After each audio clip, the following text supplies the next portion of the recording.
that there's a crew in town. The head hillbillies are making their rounds. Small town whispers loud and clear. The sheriff shot the judge in his chambers chair. Sheriff got a secret he won't keep. Judge shot dead in his disbelief. A lot of people have some stories to tell. Dark pass away, get the sound of a shotgun shell. All the secrets spill on down. Voices loud in this old town. From the courthouse to the ground. Rumors fly and they can't be bound. Neighbors hide behind their blinds. Whisper tales of troubled minds. Skeletons covering the mountainside. A treacherous reality in the pines. Winter reveals the hidden lies. Moonlight couldn't mask their cries. Shadows caught in sunlit skies. There's no cover, no disguise. All the secrets spill on down. Voices loud in this old town. From the courthouse to the ground. Rumors fly and they can't be bound.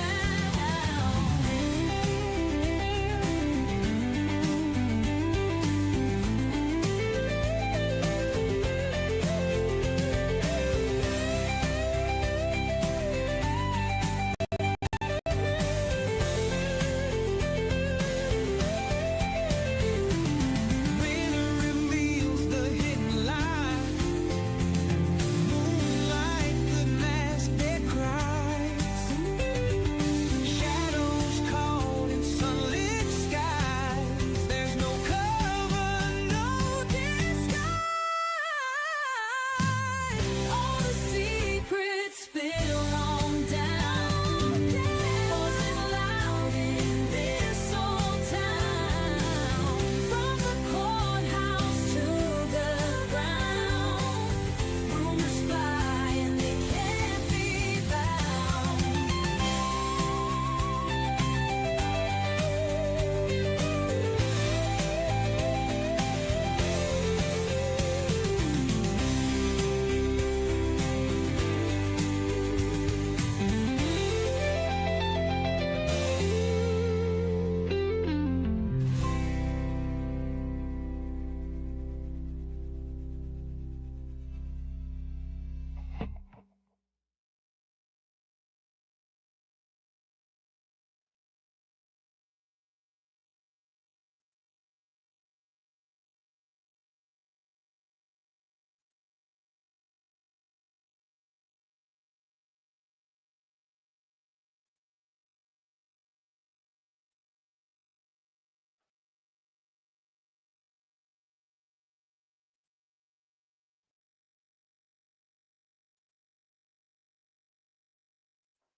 What's a reminder?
You are unmuted.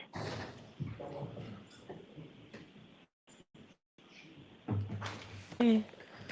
All right, why don't I see counsel at sidebar? Please be seated. This court is in session.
Tony, do you want me to get off?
All rise for the jury, please.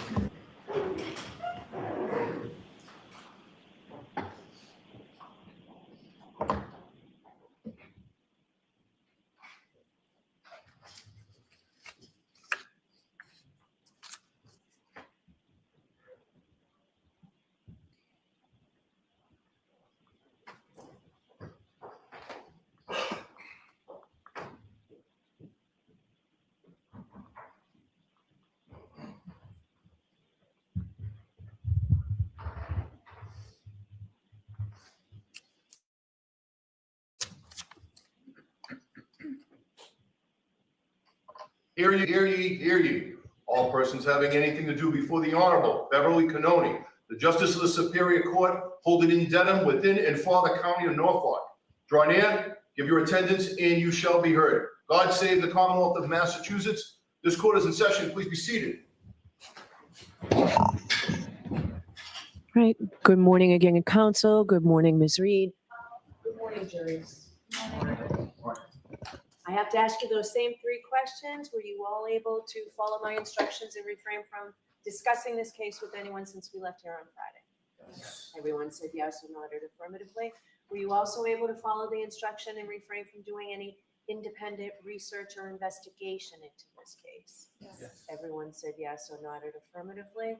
Did anyone happen to see, hear, or read anything about this case since we left here on Friday? No. Everyone said no or shook their heads. Thank you very much. All right, Mr. Brennan, your next witness, please. I understood that the defense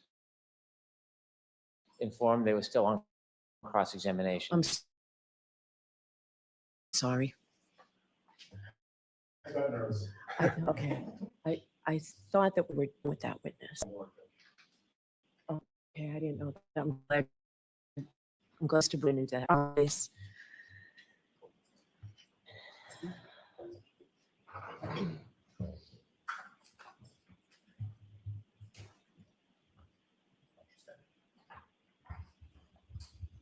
Ms. Knowles, I'll remind you, you're still under oath. Thank you.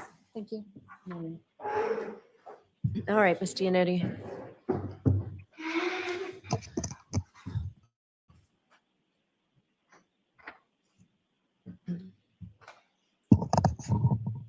Good morning, Ms. Knowles.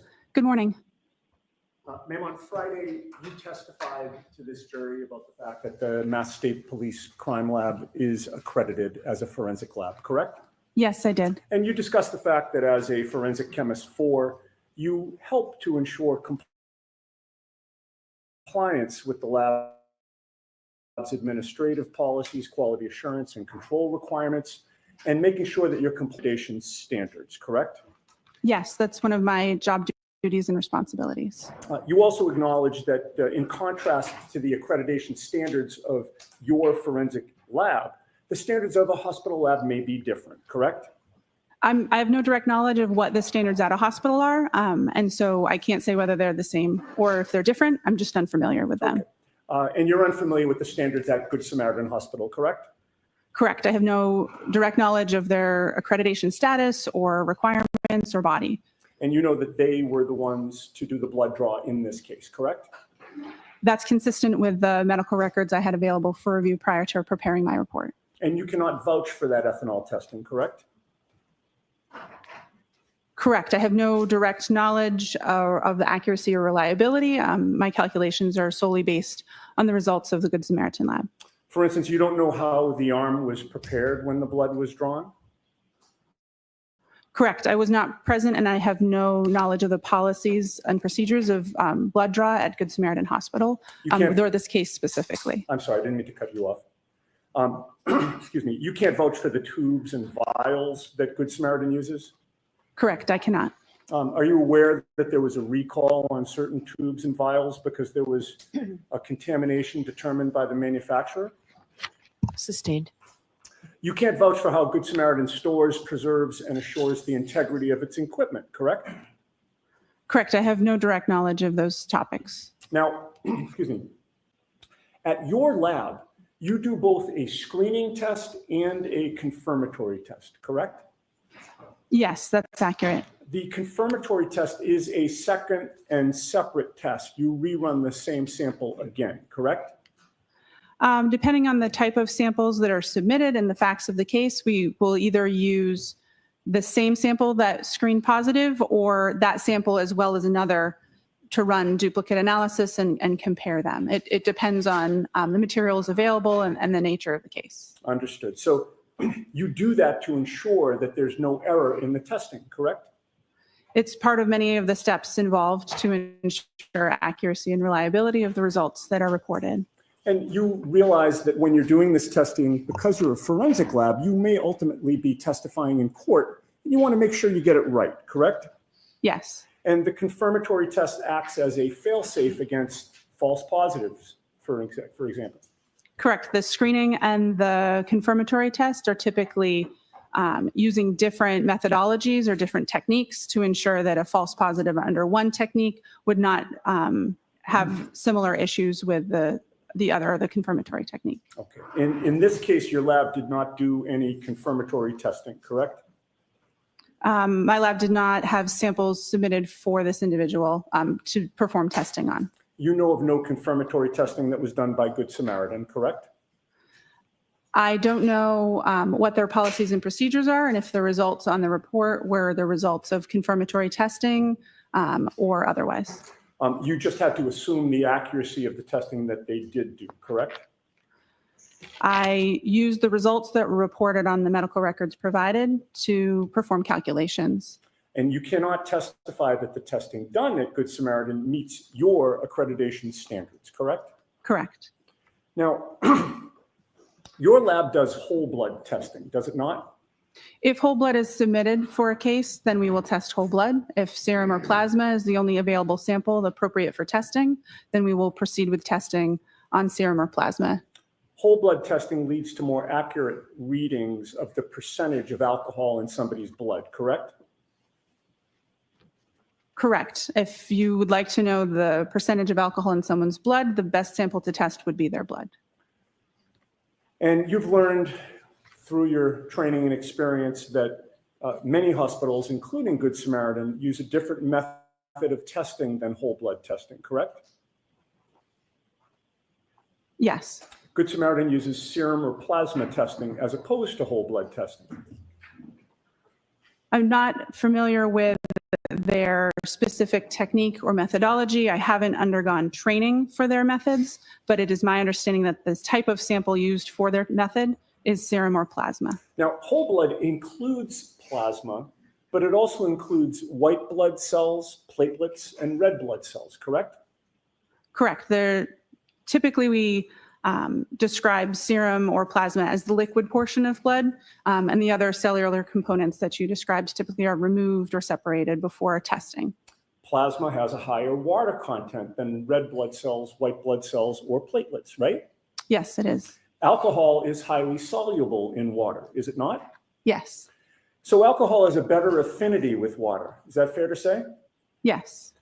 That means that alcohol prefers to distribute into the more watery components of blood, correct?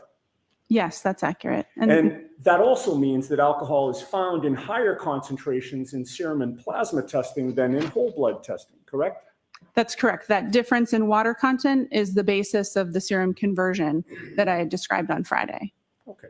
So a lab like Good Samaritans, that in this case did serum or plasma testing, will therefore provide results of blood alcohol concentration that are higher than what the true blood alcohol concentrations are, correct?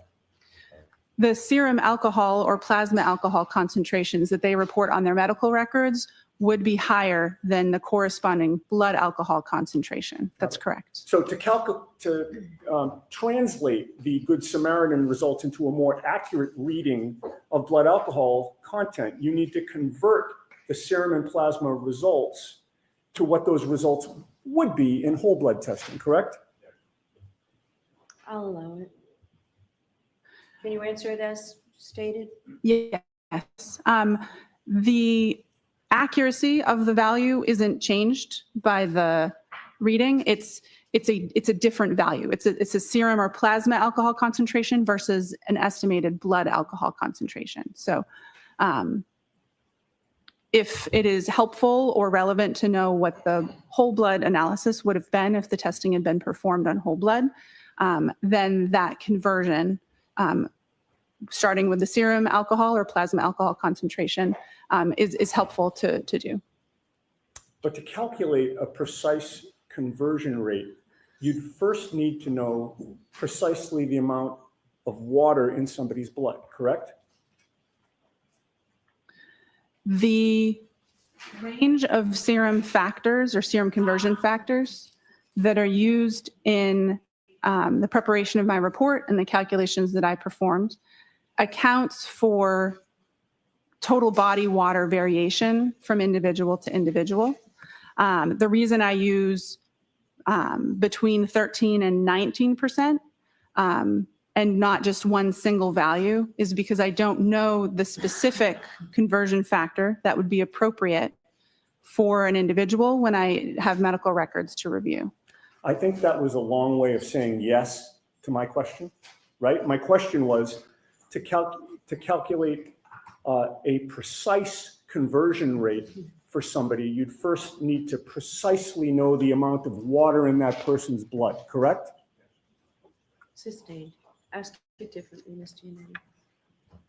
Is it scientifically possible to predict with accuracy a precise conversion rate for one individual person? Yes.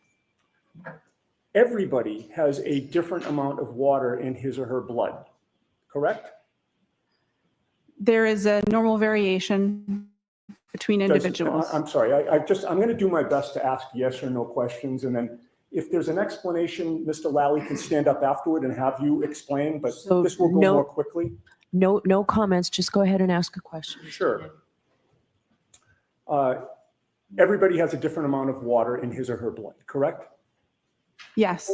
And there are a number of factors that influence the amount of water in somebody's blood, correct? Yes. What is hematocrit? I don't know. Hematocrit is the percentage of red blood cells in whole blood cells. Do you know that? Sustained. Are you aware that individual hematocrit can vary and that it affects the water content in blood? Sustained.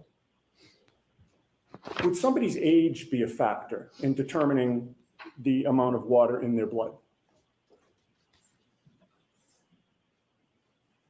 I don't know. Could somebody's gender affect the amount of water in their blood? Yes. Could when somebody had eaten and what somebody had eaten before the blood was drawn affect the amount of water in their blood?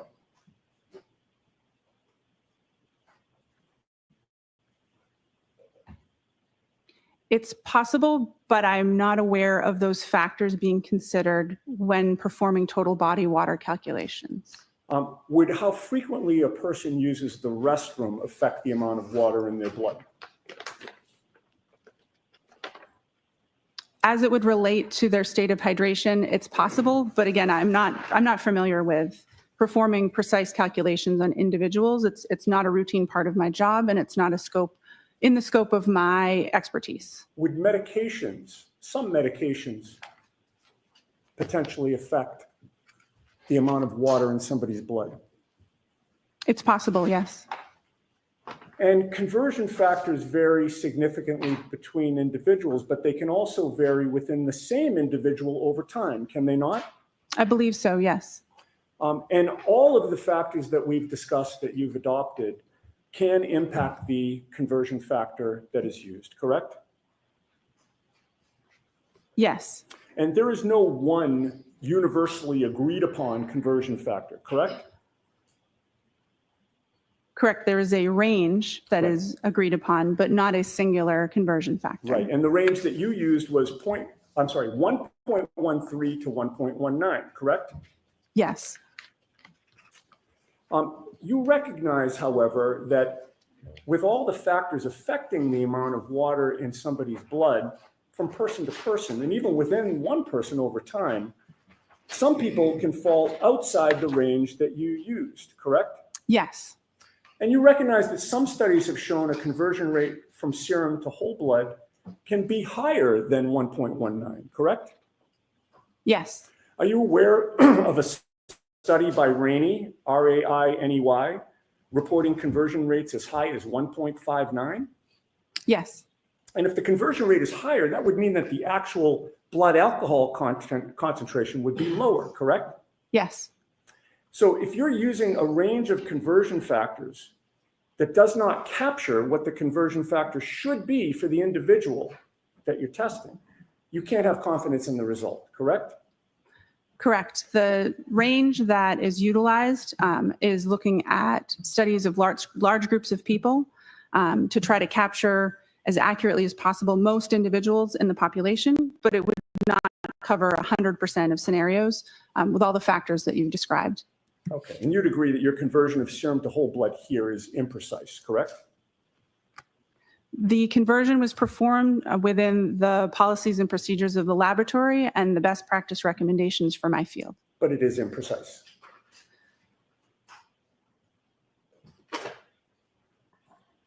Can you repeat the question? Let's move on. The conversion from serum to whole blood did not end the calculations that you needed to do in order to testify here today, correct? Correct. The conversion from serum to whole blood only translated what Ms. Reed's blood alcohol supposedly would have been, or was, I'm sorry, at the hospital at 9:08 a.m. on January 29th of 2022, correct?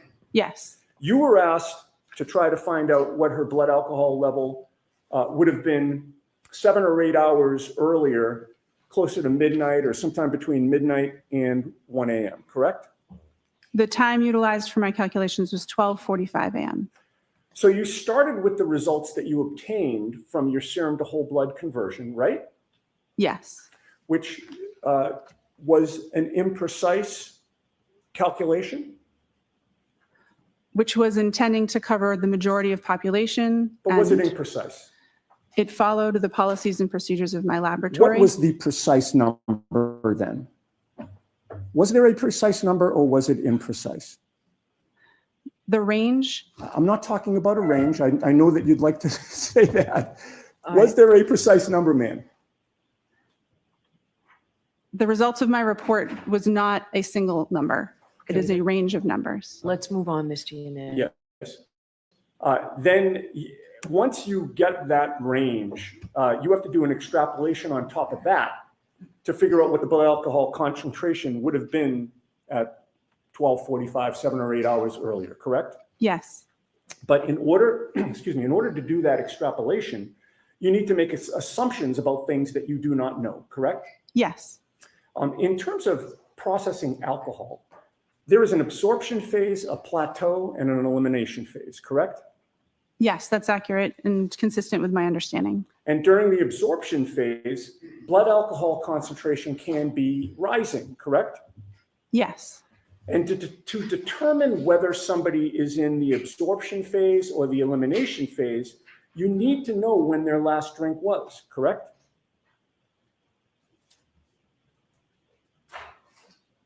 Yes, if you're performing that type of calculation, or if you're trying to determine if they've reached their maximum, that would be helpful information to have. The longer the time between the last drink and the test, the more variability and potential for error there is in the extrapolation, correct? Can you ask the question again, please? In this case, you assumed that Ms. Reed's last drink was at 12:45 a.m., correct? No. The calculation assumed for the maximum calculation that no alcohol had been consumed between 1.5 and 2 hours prior to that time interval start at 12:45 a.m. Okay. And the test wasn't until 9:08 a.m.? Yes. The range that you came up with was 0.14 to 0.28%, correct? Yes, 0.14 to 0.28 grams percent. And that was a very wide range, was it not? It certainly is. 0.28 is double 0.14? Yep. And that range is so wide because there are a lot of unknowns about the way each person individually processes alcohol, correct?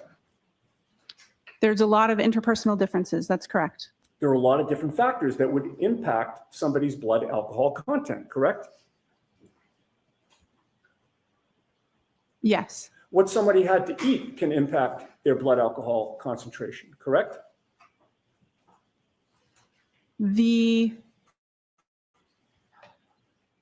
contents of their stomach or what they had eaten recently does not impact the rates of elimination that I use for my calculation, but it can factor into the absorption part of the curve and can impact that maximum amount that's reached. Okay.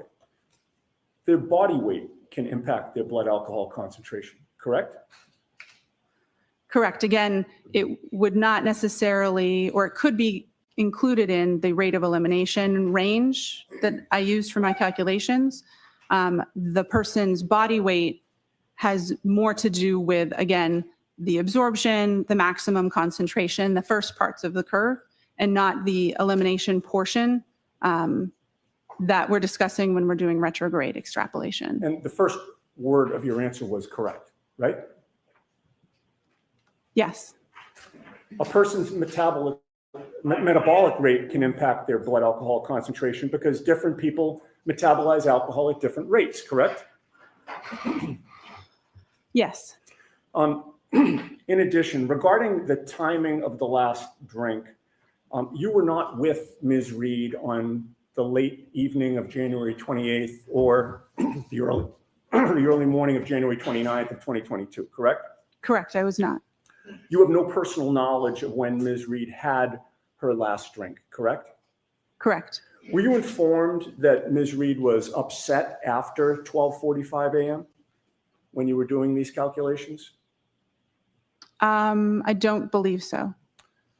Did you know, were you informed that she went to John O'Keefe's house in Canton and was the only adult in the house at that time after 12:45? Sustained. Are you aware of what type of alcohol John O'Keefe had available in his house at that time? Sustained. Were you aware that she was waiting for John O'Keefe to come home, but he never did?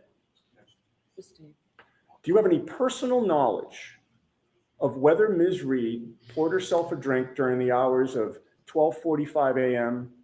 and 6 a.m. on January 29th of 2022? No, I do not. And do you know whether she had more than one drink during those hours? No, I do not. Assume that Ms. Reed did have something alcoholic to drink after 12:45 a.m. Would that affect your assumptions about whether she was in the absorption or the elimination phase? Yes, it would. And if she did have something to drink after 12:45 a.m., what would that do to your calculations? The foundation of my calculations would be incorrect. I would need to perform different calculations or factor in the information as it would become available and issue a different report. Okay. So if your assumption of when she had her last drink was incorrect, you would not have confidence that your conclusions about which you testified Friday and today are accurate, correct? Correct. There is some parts of the calculation that are intended to accommodate for unknown drinking history, but with over 8 hour time span between the time of interest and the time that the blood sample was collected, that adjustment in the calculation intending to avoid overshooting the blood alcohol concentration may or may not be enough to address that.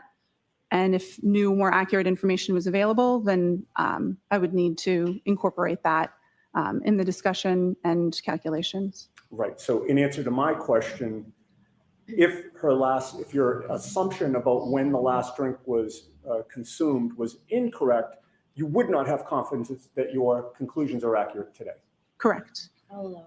Now, were you ever asked to determine the blood alcohol level of Brian Albert?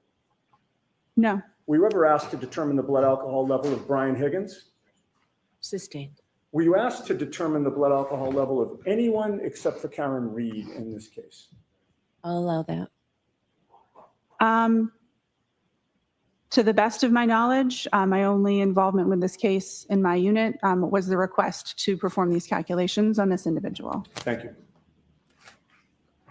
All right, Mr. Lally.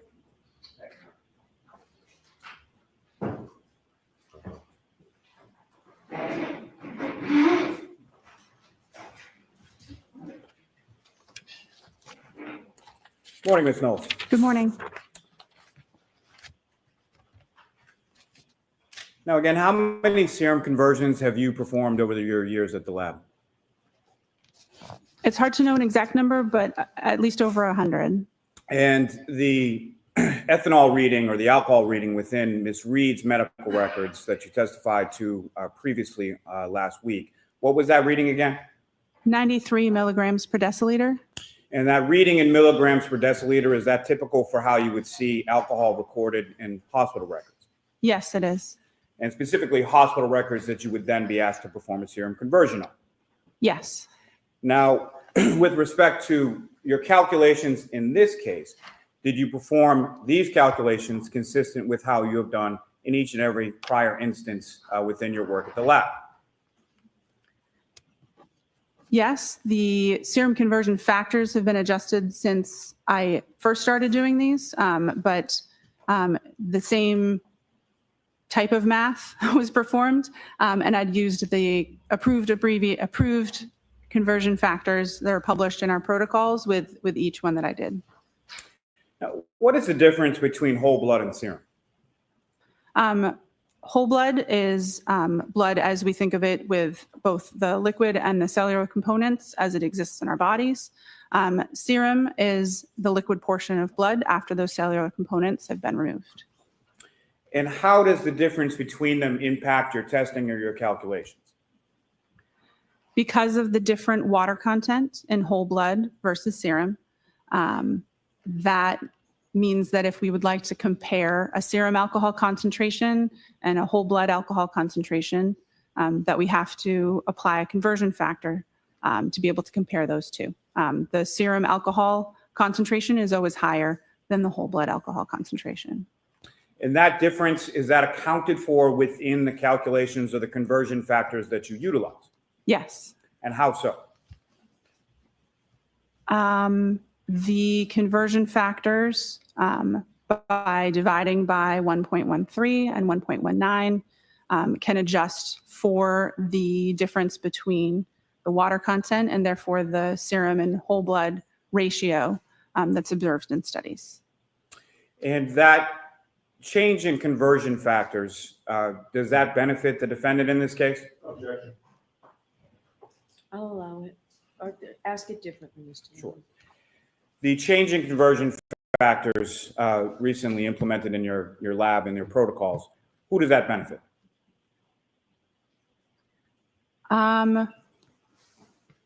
The question of benefit depends on the context. Speaking to the math, dividing by a larger number means the resulting number would be smaller. So the whole blood alcohol concentration numbers would be smaller when using the current between 13 and 19% factors, as opposed to the previously used between 12 and 18% factors. Now, these conversion factors, where again do they come from? The conversion factors come from published studies involving individuals that consumed alcohol, had samples collected from them, and their whole blood and their serum alcohol concentrations were compared. Those conversion factors are present in the protocols in use in the laboratory where I work, and they're also consistent with best practice recommendations or consensus body documents in the field that I work. Now, you were asked on cross-examination about a number of different factors. Are those factors incorporated within the conversion factors in the published scientific literature supporting those conversion factors? By basing it on studies with like a large number of people, that's the intention, is to capture the interpersonal differences and different factors within that range that's used. Now, if you know, how much in the elimination phase, as far as bladders are concerned, how much loss of alcohol is concerned in the elimination phase with reference to bladder loss?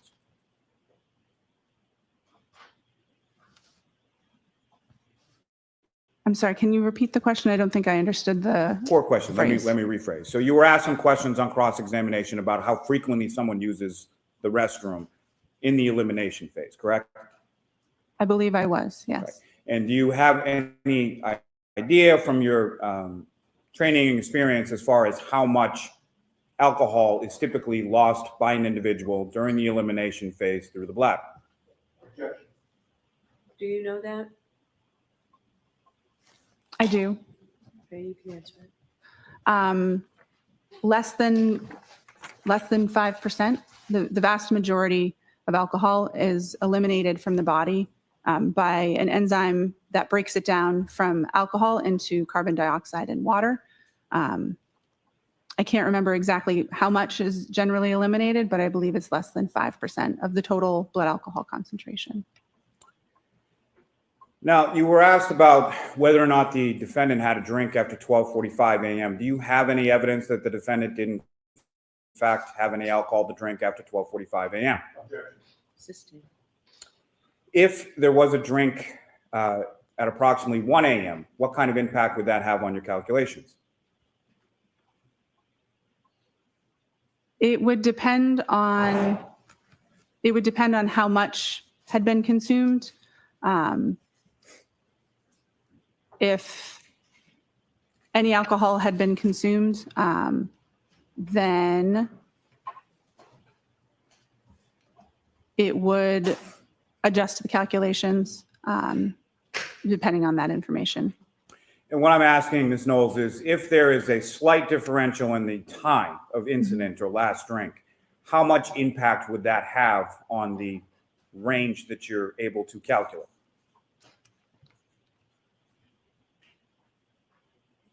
I'm not sure.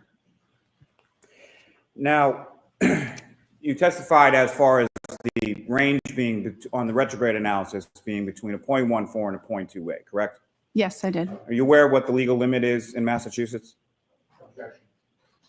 I'm going to sustain that, actually. Why is there such a varying range?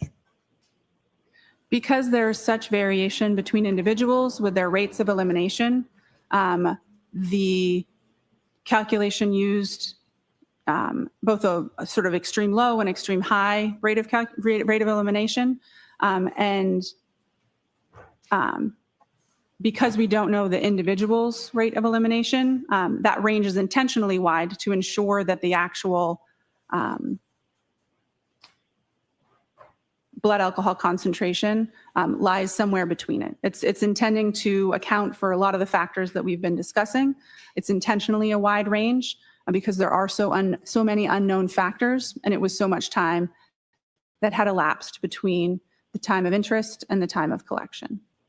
And based on your calculations, as far as the 93 milligrams per deciliter, what does that convert to as far as the blood alcohol concentration for the defendant at 9:08 a.m. on January 29th?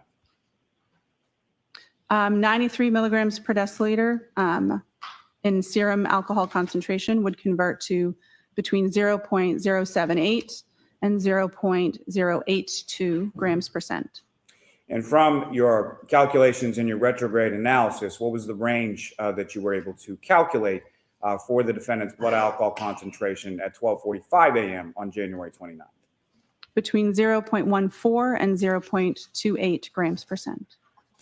And 0.14, 0.28, and every number in between is higher than 0.08. Is that correct?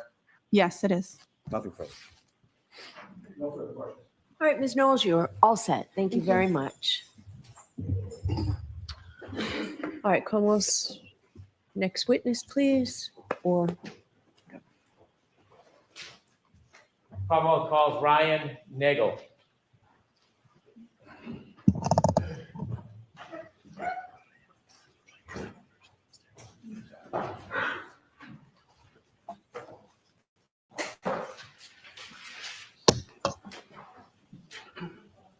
This way.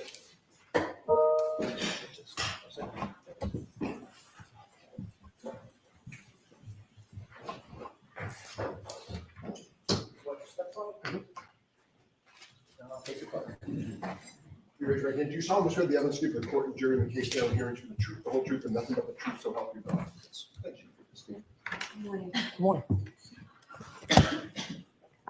May I proceed? Yes. Good morning, sir. Good morning. Could you please introduce yourself to the jury? My name is Ryan Nagle. How old are you? I'm 32 years old. What area of the city or the state do you live in? I live in Canton, Massachusetts. How long have you lived in Canton for? 32 years, my whole life. You still live in Canton? Yes, I do. Do you work in the area? I work in the city. What do you do generally? I do HVAC. Do you have any sisters? I do. I have one. What's her name? Juliana. Is she older or younger than you? She is younger. I want you to take us back to January 29th, 2022. That evening on the 28th leading into the 29th, do you remember where you were? Yes, I do. Where were you? I was in a vehicle. Okay. Before you were in the vehicle, were you out earlier that night on the 28th? Yes, sir. I was at CF McCarthy's. What's CF McCarthy's? It is a local restaurant / pub in the Who- center of Canton. Who were you at CF McCarthy's with? My sister at the time, and then my friend Ricky and my ex-girlfriend Heather. What were you doing at CF McCarthy's? Just enjoying a night, having a few drinks. When you said have a few drinks, did you have a few drinks? I did, yes. Do you remember how many drinks you had? Not off the top of my head. Do you remember whether the drinks you had, the alcohol drinks that you had, it affected your ability at all? Were you impaired in any way? I wouldn't say impaired, but I only drank beer. Okay. Do you feel like you had any type of effect from the alcohol? I may have. Were you driving? No, I was not, sir. Do you remember the times that you were at McCarthy? Probably 8, 9 o'clock. What time did you leave? Probably right before midnight. When you left McCarthy's right before midnight, did you have a plan that you were going to do something? No, I did not. Tell us, after you leave McCarthy's, where do you go? I was going to go home, but my sister Julie texted me to be picked up. When you were going to go home, tell us, when you leave McCarthy's, what kind of vehicle were you in? I was in my friend Ricky's Ford pickup truck. Who was driving? Ricky. Was anybody else with you too? My ex-girlfriend Heather Heather. You know Heather's last name? Maxon. Was she in the front or the back of the truck? She was in the back seat. So you three were in the truck and Ricky was driving? Correct, sir. You mentioned you were going to go home. Did you start to head towards your home? Mr. Brennan, slow down a little bit for the Oh. court reporter, please. Pardon me. You mentioned you were going to go home. Did you start heading towards your house? Yes. Do you remember what time you got the text from your sister? Around midnight. I can't remember that far back. You don't have a firm memory of it? No, I do not, sir. After you received the text from your sister, did your plan change? Yes. And what was the plan after you received the text from your sister? To go pick her up. Did you know where she was? Yes, I did. Where was she? She was at her friend Brian's house. Did you know the address? Not off the top of my head, but I knew the street. Did you know the house? Yes. Did you know her friend Brian? Yes, I did. What is his last name? Albert. Is he a senior or a junior? He's a junior. About how old is he? I think 27, 28 years old. Were you friends with Brian Albert Jr.? Just through my sister. Had you ever been to that house before inside the house? No, I have not, sir. Do you have any other purpose of going to that address other than to pick up your sister? No, sir. How long did it take you after you left to redirect and get to that address? Probably roughly 5 to 7 minutes. Do you know what time specifically you arrived at that address? Right, a little before 12:30. Is that a general guess? Yes. Did you look at your watch and note the time, or is this an No. estimate? Just an estimate, sir. So the estimate is you arrived around 12:30? Correct. When you approach the house, before you approach the house, is there a road that intersects Fairview? Yes. And what's the name of that road? Can you actually, give me a second. I can't think of the name. Okay. Off the top of my head right now. Are you familiar with any roads in that area? Yes, sir. Are you familiar with the road Cedar Crest? Yes, sir. Had you driven on Cedar Crest before? Yes, I have. If you're driving on Cedar Crest, can you loop around like a circle on that road? Yes. At some point, do the two parts of that circle intersect with another road? I believe so. Is Fairview, from your knowledge, attached to Cedar Crest Road? Yes. As you were traveling, did you travel on Cedar Crest before you got to Fairview? Yes. Okay, I want to ask you some questions about right before you turn on, or Ricky turns on to Fairview. As you're driving down Cedar Crest before you turn on to Fairview, did you see anything? I saw a vehicle coming at us. Not directly at us, but obviously traveling on the other side of the road. And where was that vehicle traveling towards? Us, and then they put their blinker on to take a right, for And them to take a right. that vehicle was going to take a right onto Fairview? Correct, sir. And your vehicle was coming in the opposite direction? Correct. Where was your vehicle going? Taking a left onto Fairview. Did you both meet at that intersection? Yes, roughly around the same time. Who turned onto Fairview first? The other vehicle. How did that happen? I believe Ricky flashed his lights to let them go. Did you see the other vehicle? Yes. Do you remember what kind of vehicle it was? That was a black SUV. When that car turned right onto Fairview, how long after did Ricky turn left onto Fairview? Seconds. When you came to that intersection and met that car, when Ricky blinked his lights, could you see inside that SUV? Say that again? When you came to the intersection at Fairview, Mhm.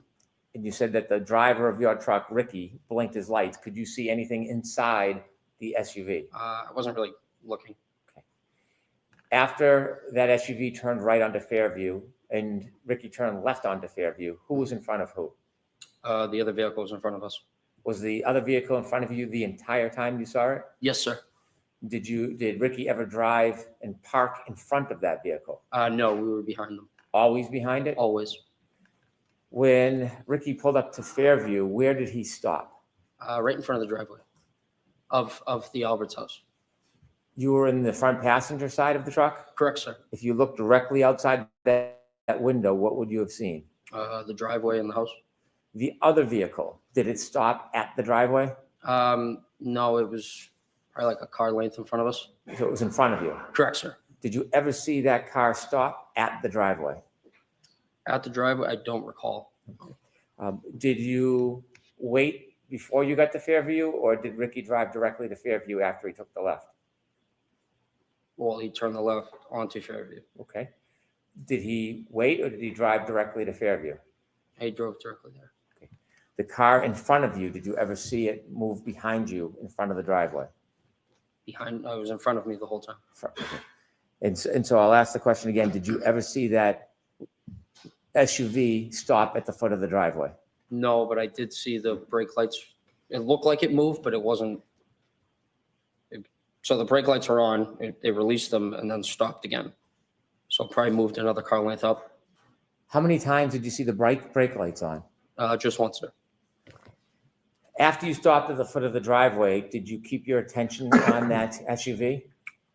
Not really. No, I was more concerned about my sister. So you weren't studying it? No. Were you making any notes or trying to mark its direction of travel? No. But you do know, or do you have any doubt that it was in front of you the entire time? Yes, it was. When you pulled to the driveway, did you go in to see your sister? No. What did you do? I texted her saying we're here, and she came out, opened up the door. She looks at me and Rick and said, "Hey, do you guys want to come in? For a drink or whatever." And I looked at him, looked in the back seat, asked Heather. We said, "No, we're all set. We're gonna go home." And so she decided to stay. So the idea was to give her a ride home. You did not give her a ride home? Correct, we did not. Let me ask you some questions. Before your sister came out of the house, do you remember how long you waited for her? For roughly 2 minutes. In its entirety, how long was that truck parked at the foot of the driveway in front of Fairview? Probably closer to 5 minutes, sir. Is that an estimate? Yes, I'm just guessing from what I can remember. Did you mark the time in any way? Look at your watch in any way? No, sir. That's your general memory? You're just roughly trying to remember. When you looked up at the house, did you see there were more than one door? Yes, there were Do you two remember? doors. Yes. Do you remember what door your sister came out of? She came out of the side door, which is to the left of the garage. Did you watch her? Yes. Where did she walk? From where to where? She walked out of that door down the driveway towards us. When she reached you, how did you have a conversation with her if you were in the truck? I opened the door, my passenger door. As you were speaking with her, Were you watching anything else, or was your attention directed to your sister? Nope, just on my sister. At some point after your sister turned to go inside, did you wait for her, or did you leave right away? Or did Ricky leave right away? We waited for her to get back into the house. At any point before your sister went back in the house, did you see any lights, like dome lighting, come on inside that SUV? Yes, I did, sir. Before or after your sister went in the house? Roughly like as she was getting in the door. Before you ended your conversation with her, did you see the dome light go on in that SUV? Say that again, sorry. Before your sister left the driveway, Mhm. did you see any dome light on in the SUV? No, I wasn't looking. Your sister began to walk back to the house. What was your direction? What was your attention focused on? Mainly on her. We were pulling away from the driveway and kind of just glancing back over at Julie to make sure she got in. When your sister went back up the driveway to go in the house, when was the next point you had any chance to see the SUV? When we were passing it. When you were passing the SUV, where was it located in relation to the house, flagpole? Directly in front of the house. Was it anywhere near the flagpole as you drove by? Probably like a car length from that. A car length from the flagpole? Yes, give or take. Is that the middle, right, or left side of the house? That would be towards the left side of the house. As you drove by that SUV, what was your primary focus? My sister, sir. Like watching her get in. You were being attentive to her getting in? Correct, sir. As you watched her get in, did you glance or see anything else in your vision as you were watching your sister go into the I house? saw that there was a woman in the driver's seat of the black SUV in front of me, sitting there with her hands on the steering wheel at 10 and 2. Did you get a good enough look that you would remember who that person was, or was it too brief to It identify the was person? too brief, sir. You saw the person in the SUV with their hands on the wheel. How did you see them inside the car? Their dome light was on. Do you know how a dome light comes on in a vehicle? Yes, sir. Either you press it yourself or if there's a door open. When you had the glance or the glimpse of the woman in that SUV holding the wheel, you said 10 and 2? Correct, sir. Could you describe for us what that means? Just like a clock, just the hands on the clock, like 10 and 2.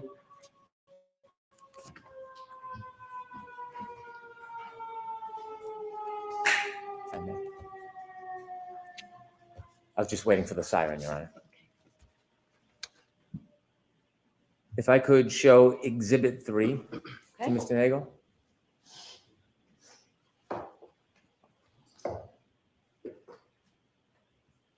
Sir, do you recognize that address?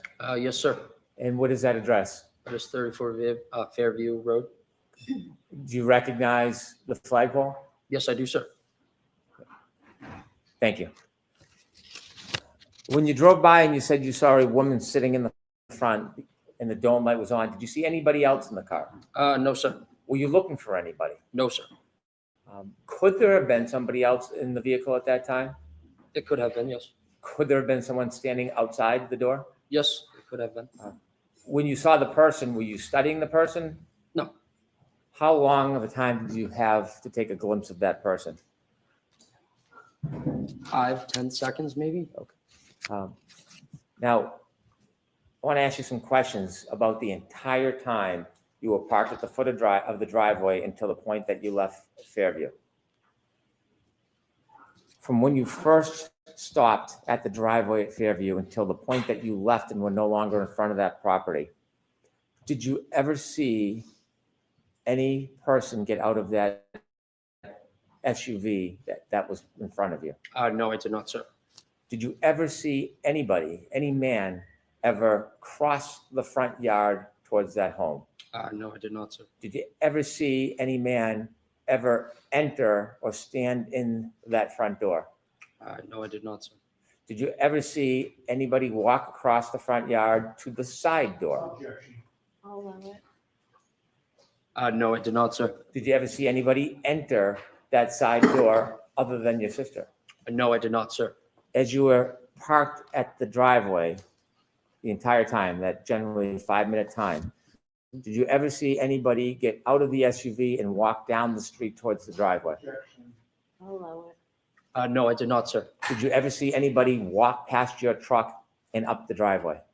No, I did not, sir. Did you ever see any person other than your sister outside of those vehicles the entire time that you were at Fairview? Objection. I'll allow it.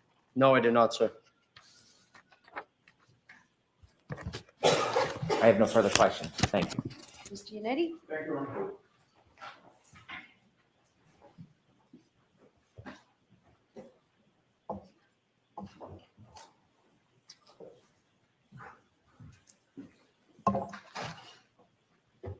Good morning, sir. Good morning.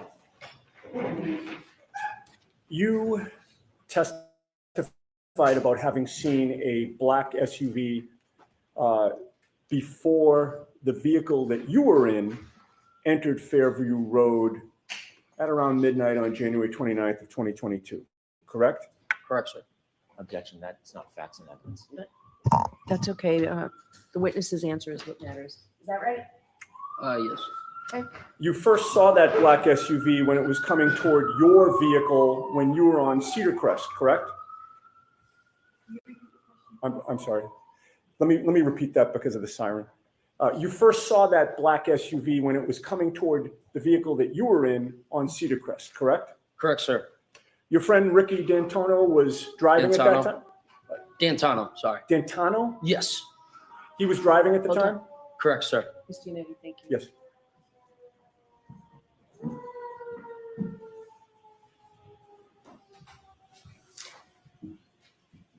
All right, go ahead. Thank you. Ricky doesn't drink, correct? He does. He wasn't drinking that night, I may have had one or two. but he appeared to be driving safely. Yes, sir. And you also had a chance to observe the black SUV at that time as it was facing you, correct? Yes. When you saw it on Cedar Crest, you didn't know who was driving it at that time, correct? No, I couldn't see. But your observations of the black SUV at that time were that whoever was driving it, that person appeared to be driving safely as well, correct? Yeah, I would assume so, yes. One of the first things you noticed about the black SUV was that it was in front of you on Cedar Crest, and both Ricky's F-150 and the black SUV were basically converging on Fairview at about the same time. Yes, sir. The black SUV appeared to be going at a safe speed. Yes. It appeared to be properly staying within its lane. Yes, I would say, yeah. And when it was time for Ricky to take a left onto Fairview, he actually put on his left blinker, or not left blinker, but both his blinker, flashed his lights to signal that it was okay for the black SUV to cut in front of it, correct? Yes, sir. And he actually did have his left blinker on at that time, correct? Prior Yes, to sir. doing that? And the black SUV had its right directional on, correct? Yes, sir. And when both cars have their directionals on, indicating they're going down the same street, the black SUV did not suddenly cut in front of Ricky's vehicle until the flashing of the lights, correct? Correct, sir. Both cars appeared to be operating safely, correct? Correct, sir. And once the lights were flashed, there was nothing about the operation of that black SUV that told you that the driver appeared to be confused about what the flashing meant, correct? Correct, sir. The black SUV didn't hesitate at that time. It just proceeded onto Fairview in front of you, correct? Correct, sir. And it did so in a safe manner. Correct, sir. And the black SUV in that sense got ahead of Ricky's vehicle, correct? Correct, sir. And once you got to the Albert home, you noticed that the black SUV was parked outside the Albert home, correct? Correct, sir. And at that time, the snow had not yet started sticking to the pavement, correct? Correct, sir. You could see the pavement in both the driveway and the street. Correct, sir. You could also see the grass on the lawn. Yeah, for the most part, yes. The snow was only just starting to accumulate on the grass, correct? Correct, sir. And with that little snow on the ground, you saw no tire marks behind the SUV, correct? No, sir. In fact, you saw no tire marks in the street at all. Correct, sir. May I have the map displayed, please? Is it in evidence already, Ms. Giannetti? May we approach? Okay.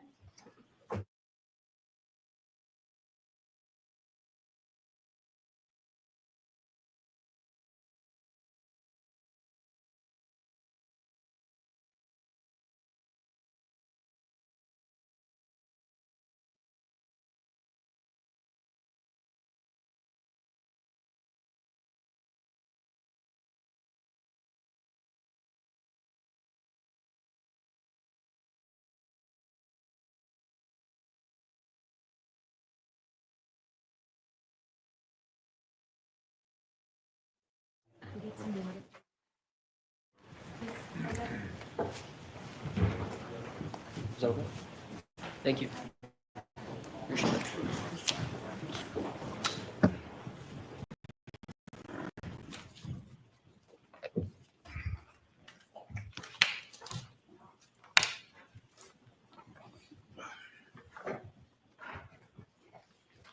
Okay.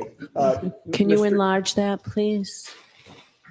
Yeah, actually, yeah, you know what? If we could enlarge it, so you don't have to show Chapman, just show Cedar Crest and Fairview and maybe pull it in a little bit to the right now, the other way. See if that works. Okay, that's much better. I don't know how your eyes are, sir, but are you able to read the street names on? To be honest, no, I can't see that far. Okay, if I suggested to you that the top street horizontal going down from right to left was Cedar Crest, and that the street where the red arrow is Fairview Road, would that orient you? Yes, sir. And would it be fair to say that before you actually were coming down Cedar Crest Road as you look at this map from right to left, correct? Correct, sir. And in that sense, you were traveling west on Cedar Crest, correct? Yes. You turned south onto Fairview, correct? Correct, sir. And you were still facing south when you parked in front of 34 Fairview, correct? Correct, sir. And that means that when you're sitting in that vehicle on Fairview Road, if you were going to walk to the house or look to the house, you would be walking or looking in a westerly direction, correct? From where I was in the vehicle? Yes. Yes. So to my right, yes. Okay, and so when you were looking for Julie to come out, you were looking to the west? Correct, sir. All right, Your Honor, I would offer that into evidence. We're going to have a hard copy printed out for the jury after this examination. Okay, so we need something for the court reporter to. Sure. All right, Mark. we will take care of that. Thank you. Right. And you can put the lights back on and you can take that down. All right, so it will be, go ahead, madam. 49, thank you. And sir, it took a couple of minutes for Julie to come out after Ricky parked the F-150. Yes. When she did come out, you opened the door and you had a conversation with her while she stood between the door and the passenger compartment of the F-150? Repeat that, please. Sorry. Sure. When she did come out, she approached the F-150, correct? Correct, sir. And you were in the passenger's compartment, right? Correct, sir. You opened up the passenger's door, correct? Correct, sir. And she sort of, you stayed in the vehicle, right? Correct. I never left. And she came sort of into like the crook of the door and the passenger's compartment. Yes, sir. All right. You had a chance. How close did she get to you? I could have popped her on her nose if I wanted to. Okay. And you had a chance to observe her and size her up, correct? Correct, sir. You spoke to her for maybe about 5 minutes was your best estimate? I wouldn't say 5. I'd probably say 2 or 3. Okay. But in any case, you did have a chance to observe her, correct? Yes, sir. And it was clear to you that your sister Julie seemed like she had had a few drinks, correct? I mean, yeah, it was 12:30 in the morning, so yes. And she called you for a ride, right? Yes, she knew that Ricky was driving. Right. And when you arrived there, there was a discussion about whether she'd actually take the ride, right? Correct, sir. If she was just going to come out and take the ride, there would have been no need for the conversation, correct? Correct. But do you recall previously testifying that you were out talking to Julie for over 5 minutes? I would not say over 5 minutes, no. Do you deny that it was about 5 minutes? Objection? I'll allow it. Do you deny it was about 5 minutes? Could have been. Okay, I'm not, fair enough. And you talked with her about whether she wanted to go in the truck and leave with you, correct? correct, sir. You also talked about whether instead you, Heather, and Ricky would go into the house to join the gathering there. Correct, sir. There was a back and forth that you really thought was unnecessary, correct? I wouldn't say it'd be unnecessary. It's just a common question if you want to come in and have a drink. But you have testified in the past that Julie can be kind of a pain in the ass, correct? I mean, all siblings can be, yeah. In any case, Julie decides to go back inside and you decide to leave, correct? Correct, sir. Ricky did not speed up the street at that time. No. He just gradually pulled out. Correct, sir. His direction of travel took him right past the black SUV that was now in front of you, correct? Correct, sir. He passed the black SUV on the left, correct? Correct, sir. And you were in the front passenger seat at that time still, correct? Correct, sir. So you were closest to the black SUV of the people that were in your vehicle as you passed it, correct? Correct, sir. Yes. And you were closest to the driver's side of the black SUV, correct? Correct, sir. You noticed that the interior dome light was on, correct? That is correct, sir. That lit up the whole front compartment of the SUV, did it not? Yes. It lit up the driver's seat and the passenger seat, correct?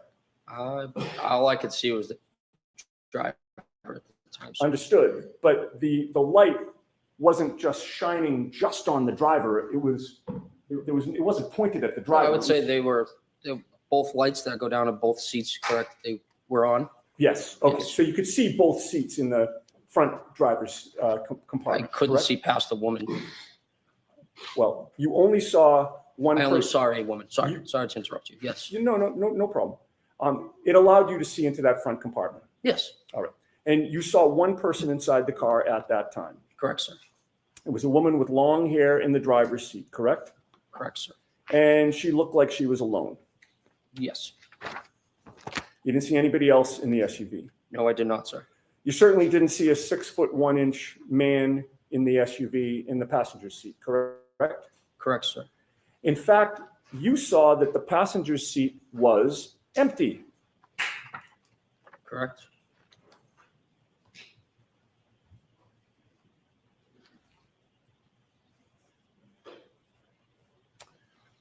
The woman in the passenger seat was staring straight ahead, correct? Not in the passenger seat. She I'm was in sorry, the and driver's seat. thank you for catching that. The woman in the driver's seat was staring straight ahead. That is correct, sir. You didn't see her lips moving as if she were talking, correct? I wasn't looking for that. But Just you happened did- to see a woman figure with her hands like this. Okay. Facing straight. Correct, sir. You had no music on in Ricky's truck at that time, correct? No, sir. Ricky had turned the music down when Julie came out so that you could actually speak to her, correct? That is correct, sir. And when you got close to that SUV while you were passing it, you didn't hear any arguing there, correct? Correct. You didn't hear any yelling, correct? No, I did not. You didn't hear any screaming. No, I did not. You heard no noises within that SUV at all. No, I did not, sir.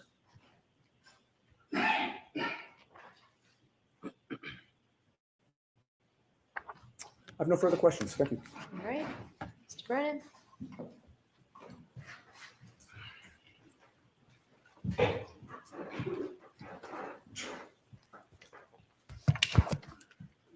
Sir, you mentioned you were at that address around 12:30, That is correct, sir. and you offered us that you were there for about 5 minutes. Yes. You know the exact time you left? No, not off the top of my head right now, no. Was it around that time? Yes, sir. Would it be fair to say you don't have certainty whether it was 12:35, 12:32, 12 o'clock? It's probably before 12:35, roughly between 12:30 and 12:35. You could still see the ground,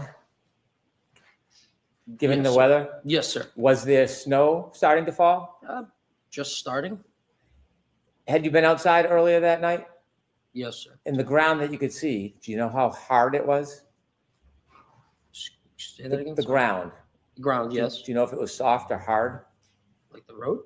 The ground, the grass, the lawn? Oh, I don't know. I mean, it was a cold night, so I mean, I assume it's hard. Around that time, around 12:30 when you left, Mhm. Was there inches of snow? No, there was On the not ground? inches of snow, no. I could still see the grass coming through the snow. I mean, it's just like a coating. You could still see the bare ground. Correct, sir.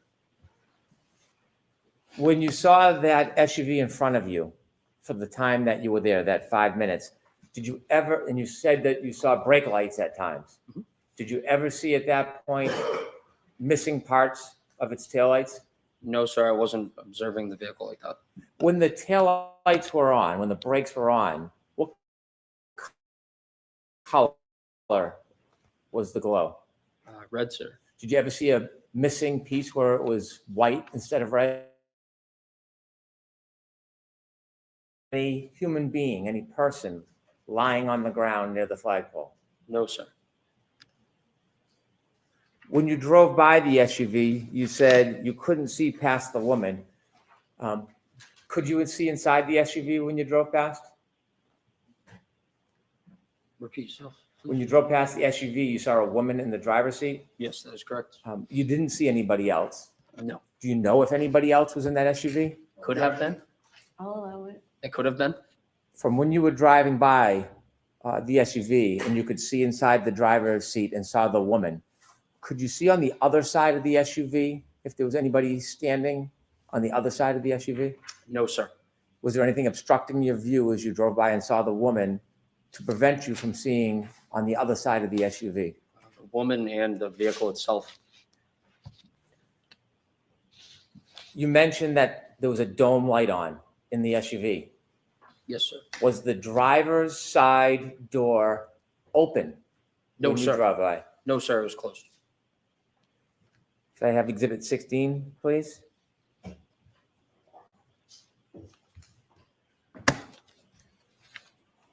Did you ever see this man at any point No, sir. I've Walking- never seen. Oh, sorry. walking across the yard, going to a door, or entering the house the entire time you were there? Objection. Sustain. No, sir, I've never seen That that. means you don't. Oh, I'm sorry. Sorry about that. That's okay. Sorry. Could you That's take that down, please?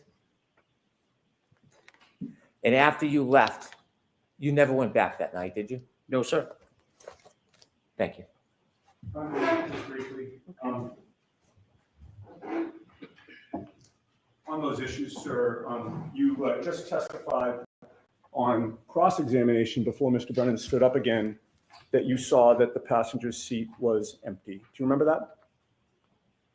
Yes. All right. You're not changing that testimony? No, I'm not changing that. No. Thank you. Thank you. All right, you are all set, Mr. Nagle. Thank you very much.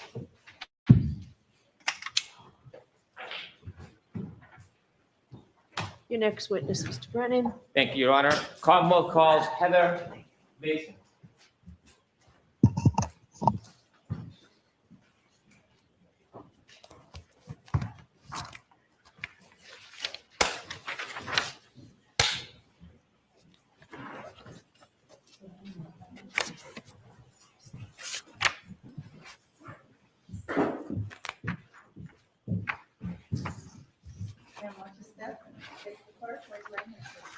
You solemnly swear the evidence given before the jury in the case now hearing the truth, the whole truth, and nothing but the truth, so help you God.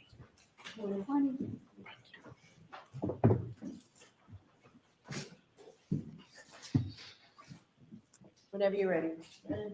Thank you, Your Honor. Good morning, ma'am. Good morning. Could you please introduce yourself to the jury? Hi, I'm Heather Maxon, Maxon. How old are you? I'm 31. Do you live in the area? I do. How long have you lived in the area for? My whole life. Do you know a person by the name of Ryan Nagle? Yes. And how do you know him? I dated him a few years back. I want to have you take us back a few years to Sure. January 28th, during January 29th, 2022. Do you remember that evening? Yep. Where were you earlier that evening on January 28, 2022? We were at Ryan's parents' house, just hanging out. Whose parents? Ryan's. Right. Were you with anybody else besides Ryan and his parents? Eventually, we met up with friends Where? at local restaurants. Did you end up at one restaurant or bar in particular at the end of the night? We were first at CF McCarthy's, and then we went over to the hillside. Were you drinking? Yes. Do you remember about how many drinks you had? No. Did the alcohol affect your perception or your memory at all? Most likely, yes. Do you feel like you were impaired in any way? I believe so, yes. After you left the establishments, after they closed, did you go somewhere? We went to pick Ryan's sister up, Julie, from a friend's house. She needed a ride. Before you went to pick Ryan's sister up, did you have other plans before that? Sorry, could you repeat the question? Yes. Before the decision was made to go pick up Ryan's sister, was there other plans that you were? No. Okay, that was just the plan to go get her? Yeah. Do you remember generally or specifically what time that was? Late, midnight? Okay. Do you remember the time exactly? No. Is there any marker in your mind that would help you remember exactly what time it was? Not necessarily, no. So is that a generalization or a guess? Yes. Okay. When you went to pick up Ryan's sister, do you know where you were going? No, Were you driving? I was not. Who was driving? Our friend Ricky, Where were you sitting? in the backseat.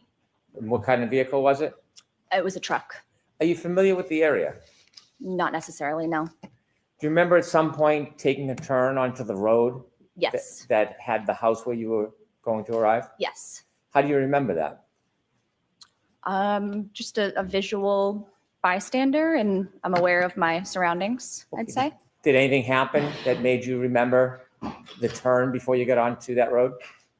There was another vehicle also on the road coming from the opposite direction, and we had let that other vehicle turn onto the road before us. Describe in a little detail what happened at that intersection. So I don't recall the name of the street that we were on before we took the left onto the street that the house was located. But the car coming from the opposite direction was taking a right onto the same street. So we had somewhat yielded to the car coming from the opposite direction to have let them take a turn onto the street before us. Did you see if the driver of either vehicle gave any indication to the other vehicle who should go first? I don't necessarily recall, but I'm assuming maybe I don't want you to assume. That's Oh, okay if you don't okay. recall. Sure. Who turned first onto the road, Ricky or the other car? The other vehicle. The other vehicle, do you know what type of vehicle it was?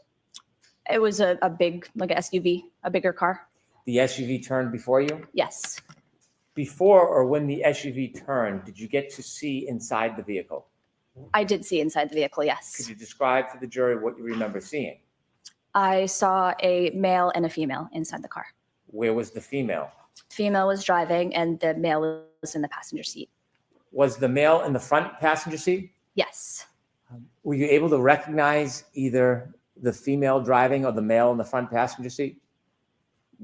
Recognize? Yes. I'm not sure if I understand the Did question. you know who they were? No. Strangers? Yeah. When they turned and then Ricky turned after them, how far ahead of Ricky were they? Maybe 100 feet. Could you see them the entire time? No. When you drove to Fairview, how long did it take after the turn? A couple minutes. It took a couple minutes to get from Cedar Crest to Fairview? Oh, That's maybe. okay. Yeah, I'm not sure. Okay. When you arrived at Fairview, where did Ricky stop? Outside the house on the street. Do you remember where on the street in relation to the driveway? No. The other vehicle, the SUV, was it in front of you or behind you when you stopped? It was in front of us. When it was in front of you, did you notice anything about the vehicle? No. Did you notice anything about its lights? No. Did you see whether the interior light, the dome light, was on or off? I did as we were leaving. Before you left, No. did you ever see that dome light come on? No. Did you notice anything about the brake lights? No. Did you notice anything about the vehicle's taillights, whether they were intact or broken? Nope. When you arrived at that address, do you know the street address? I do not.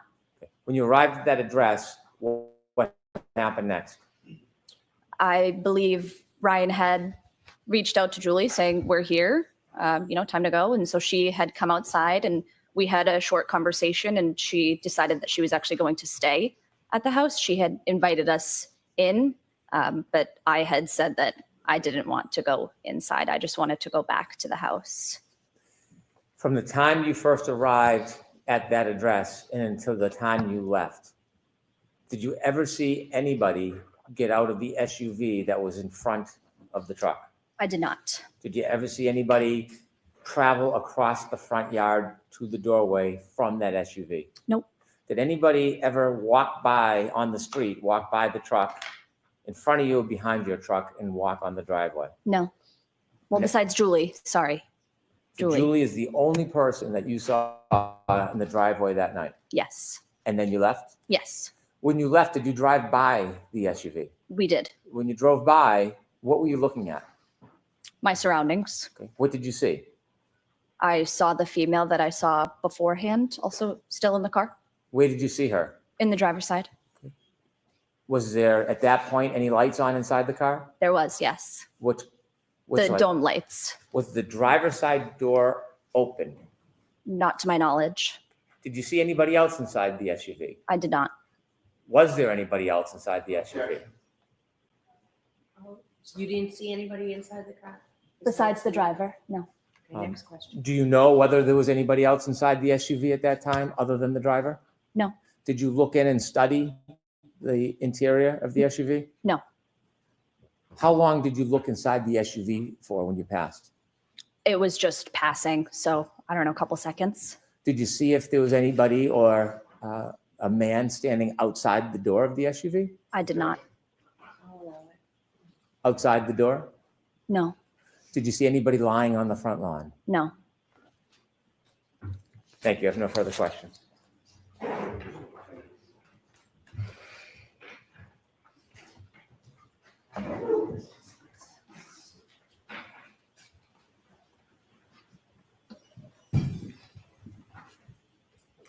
Good morning, ma'am. Good morning. Before Ricky turned onto Fairview Road, you saw the SUV in front of Ricky's truck, facing it, taking a right-hand turn in front of you, correct? Correct. And at that point, you had an unobstructed, good look at the driver and the front passenger, correct? Correct. And you could see that there was a female driving and a male in the front passenger seat at that time. At that time, yes. Now, ultimately, Ricky's car took a left after the other SUV took a right, correct? Correct. And eventually, when you reached the house where Julie was, you saw that that SUV was in front of that house, parked now further down ahead of you, correct? Correct. And it took Julie a couple of minutes to come out of the house? I'd say so, yeah. Do you recall whether there was any conversation at that time between you, Ricky, and Ryan? Possibly. I don't recall or remember what, but most Okay. likely, yes. And you don't remember whether you were participating in a conversation or what was discussed? Not necessarily, no. You had your cell phone with you that night? I did.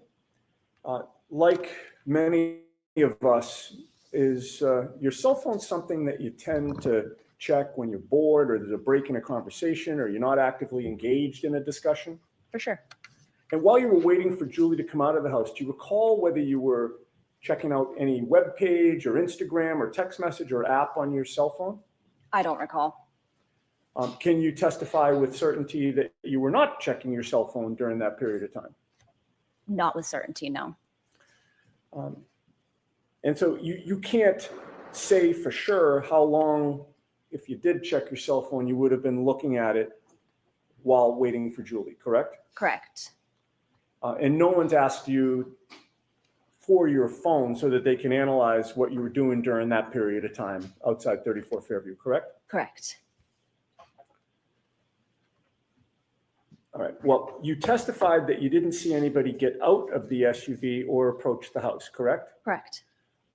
You obviously don't know what did or didn't happen before you, Ricky, and Ryan arrived there, correct? Correct.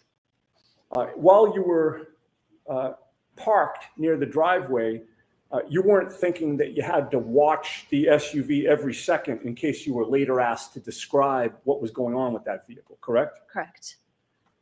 And that SUV was the same vehicle that you recognize as previously having a female driving and a male in the passenger seat, correct? Correct. And as far as you know, you didn't know either of them at that time? No.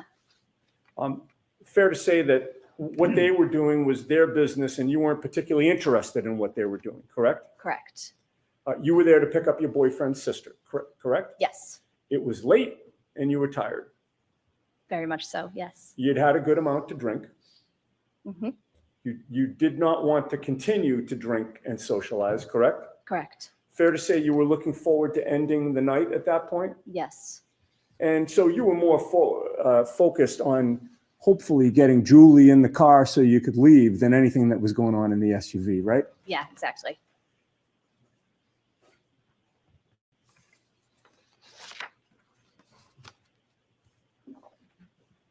Then Julie came out and it wasn't as simple as her just jumping in the vehicle and leaving, correct? Correct. There had to be a discussion, Right. right? And she came out to speak to the three of you for about 5 minutes or so, I'd say. like a back and forth about who's going where. Yeah. And when Ricky was pulling away, you looked over to the SUV and you saw that the interior light was lighting up the front compartment, correct? Correct. And it was then that you looked over and you saw a female in the driver's seat, correct? Yes. You did not see any person in the passenger seat, correct? Correct. And you certainly did not see a 6-foot-tall off-duty police officer in the SUV at any point on Fairview Road. Correct. I have nothing further. Thank you. Anything, Mr. Brennan?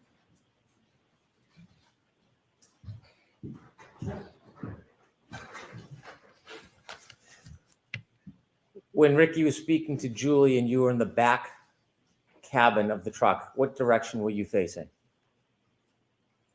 I don't recall. Were you paying attention to the conversation with Julie?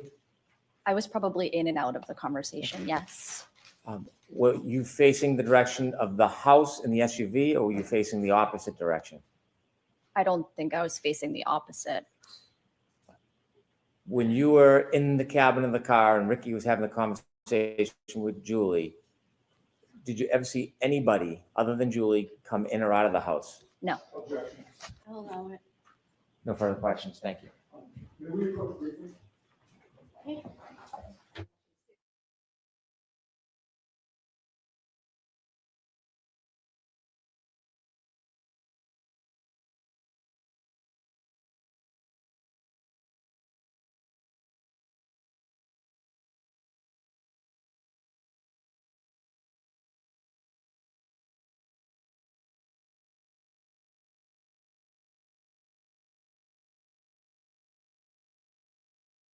Ms. Maxon, you are all set. Thank you. Thank you so much.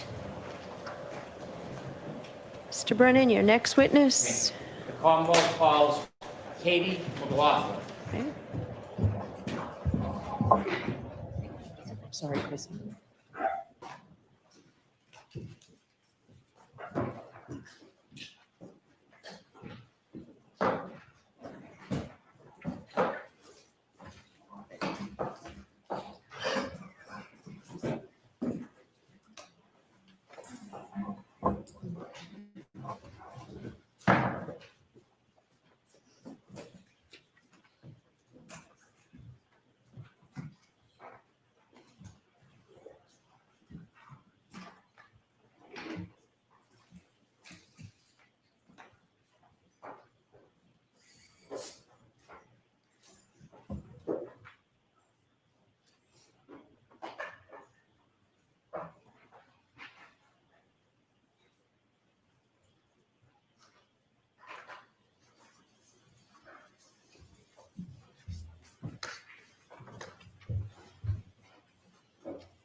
Why don't we take our morning recess, James?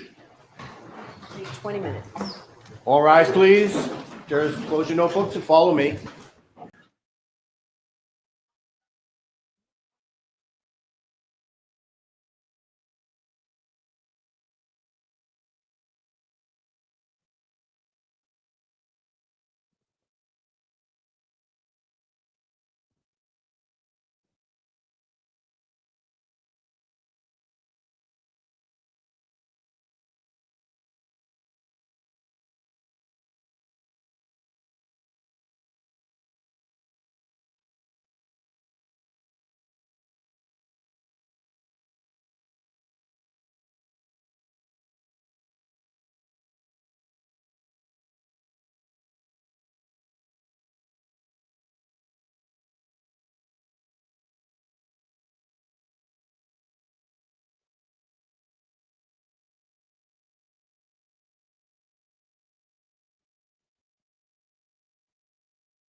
Court is back in session. You may be seated. Do you have your next witness? I do. I'm almost going to call Sarah Levenson. Oh, okay. Thank you.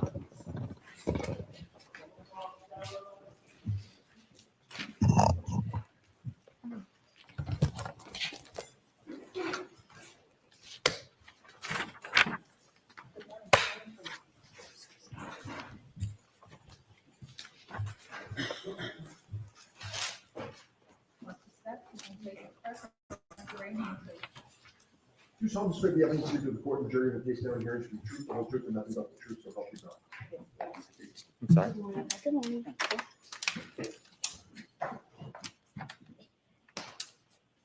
All right, Mr. Brennan, whenever you're ready. Thank you, Your Honor. Good afternoon, ma'am. Good afternoon. Could you please introduce yourself to the jury? My name is Sarah Levenson. For the court reporter, would you mind spelling your last name? So it's Sarah with an H and then Levinson. Ms. Levinson, do you mind if I ask how old you are? I'm 26. I'll be 27 next month. Do you work? Yes, What do you do? I'm a nurse. How long have you been a nurse for? About 4 years. Before you became a nurse, did you go to school? Yes. Tell us a little bit about your educational background, please. I got my bachelor's at Regis College. Do you know a person by the name of Ryan Nagle? Yes. How do you know him? He's one of my good friend Julie's older brothers. You mentioned Julie. What's Julie's name? Juliana Nagle. Are you friends with Julie Nagle Yes. to this day? Yes. Were you with Miss Nagle back on January 28, 2022? Yes. I want you to take us back to that day, the earlier evening hours of January 28, 2022, maybe around 5 or 6 p.m. Did you have a plan that day? Yes, we as in myself and Julie, were going to Brian Albert Jr.'s house to celebrate his birthday, which was the next day. Who was Brian Albert Jr. to you at that time? One of my good friends. How long had you known Brian Albert Jr. for? At that point, probably 8 or 9 years, I would say. Did you attend school with him? Yes, high school. Is that when you met Brian Albert Jr. in high school? Yes. Who was going to Brian Albert Jr.'s house with you? Just myself and Julie. Did you have a general plan for that evening other than to visit your friend and celebrate his birthday? It was kind of up in the air if we were going to stay there or go somewhere. But we were definitely going and celebrating with him. Do you know the address where Brian Albert Jr. lived? Yes. Could you share that with us? 34 Fairview Road, I believe. Road. Had you been to 34 Fairview Road before? Yes. Did you know Brian Albert Jr.'s family? Yes. Had you met them in the past? Yes. How often had you met with them before? Well, I was friends with him for, like I said, about 8 years. So I knew his older sister, Caitlin, pretty well. We went to high school together, but the younger siblings, I don't believe we overlapped in school. And then his mother, I had met, a good amount of times. And then his father, too, I would say. How many times would you estimate you had been over 34 Fairview prior to the night of January 28, 2022? Over the years, maybe like 20. I don't know. Do you remember what time you arrived at 34 Fairview Road on that evening? It was between 7 and 8 o'clock at night. Who did you go with? Myself and Julie Nagle. Could you tell us how both you and Julie Nagle got from where you were living, your home, to 34 Fairview? Yes, Julie's dad drove us. When you first get to 34 Fairview Road, before you walk in the front door, what's the weather like outside? It was cold, but it wasn't raining or snowing or anything. No snow on the ground? No. When you walked in the door, did you go in the side door or the front door? The side door. Okay, take us through walking into the house. What do you see? So we walked through the side door, and then it's there, like family room, they call it, with like the TV and everything. And then at the back of the family room is like a sliding glass door out into their porch. And then if you turn left, it's like the kitchen / dining room. And then there's a back door. There's like a small bathroom over like near the back door. And then if you walk straight through, it's the front door, the stairs, the door to the basement. And then they called it like the library is like their formal living room. If you walked in the front door, would the stairs leading to the next floor upstairs be right in front of you? Yes. If you were going to go downstairs, would you walk around that staircase to the back side of it? I don't believe the back, but the side. Okay. You mentioned you walked in the side door near the garage. When you walk in the side door, you're in a living room, did you say? Yeah, their family room, they call it. Yeah. Can you walk into the garage from the family room, or do you need to go back outside to get into the garage? No, you would have to go back outside. So there's no door in that family room that leads directly to the garage? No. After you walked into the family room, did you stay there or did you go somewhere? We stayed there for a little bit, like 10, 15 minutes probably. Tell me who's in the house when you get there. It's Brian Jr., his mother, Nicole, his sister, Caitlin, and then his aunt, Julie. What do you do? I think we were just sitting on the couch, hanging out, waiting to see what the plan was, to see like when other people were going to show up. Did other people arrive or did people leave before other people arrived? Brian's mom, sister, and aunt left before anyone else arrived. Do you know generally around what time his aunt and mother and sister left? We got there, like I said, between 7 and 8, and they probably left within 20 minutes of us getting there. Okay. So I can't say for sure. When his sister and mother and aunt left, was there just a time when it was you, Julie, and Brian Albert Jr. alone? Yes. Were you doing anything other than watching TV? Were you eating, drinking? I don't think we were eating yet because we ordered later on food, but we might have been drinking. Tell us what happens over the course of the next couple hours. So at some point, probably between like 8 and 9, 4 other girls showed up. So Courtney Alba came by herself, and then Catherine Duty, Emily Fabiano, and Mary Kent all came together. Are those friends of Brian Jr.'s? Yes. Did you know who all of them were? Yes. Were you friendly with them? Some of them, yes. We were all friendly, but not friends. That makes sense. So what's the atmosphere like when the visitors come? Celebratory, light, joyful. It was fine. Were people drinking alcohol? Yes. Okay. And at some point, did you order food? Yes. And did anybody else come at that point? Any other friends or family? No. Did one of Brian Jr.'s cousins come at some point? Yes. Is that later? Yes. So over the course of the next couple hours, eating and drinking, anything significant happen? No. Any arguments, any tension, any problems? No. Was it a positive night? Yes. At some point, did anybody else come to the house? Later on, yes. Okay, about what time? Around midnight. So before midnight, it's a group of young people having a party? Yes. Any trouble? No. Did the friends of Brian Albert Jr., the 4 women, did they leave before midnight? Yes. What time did they leave?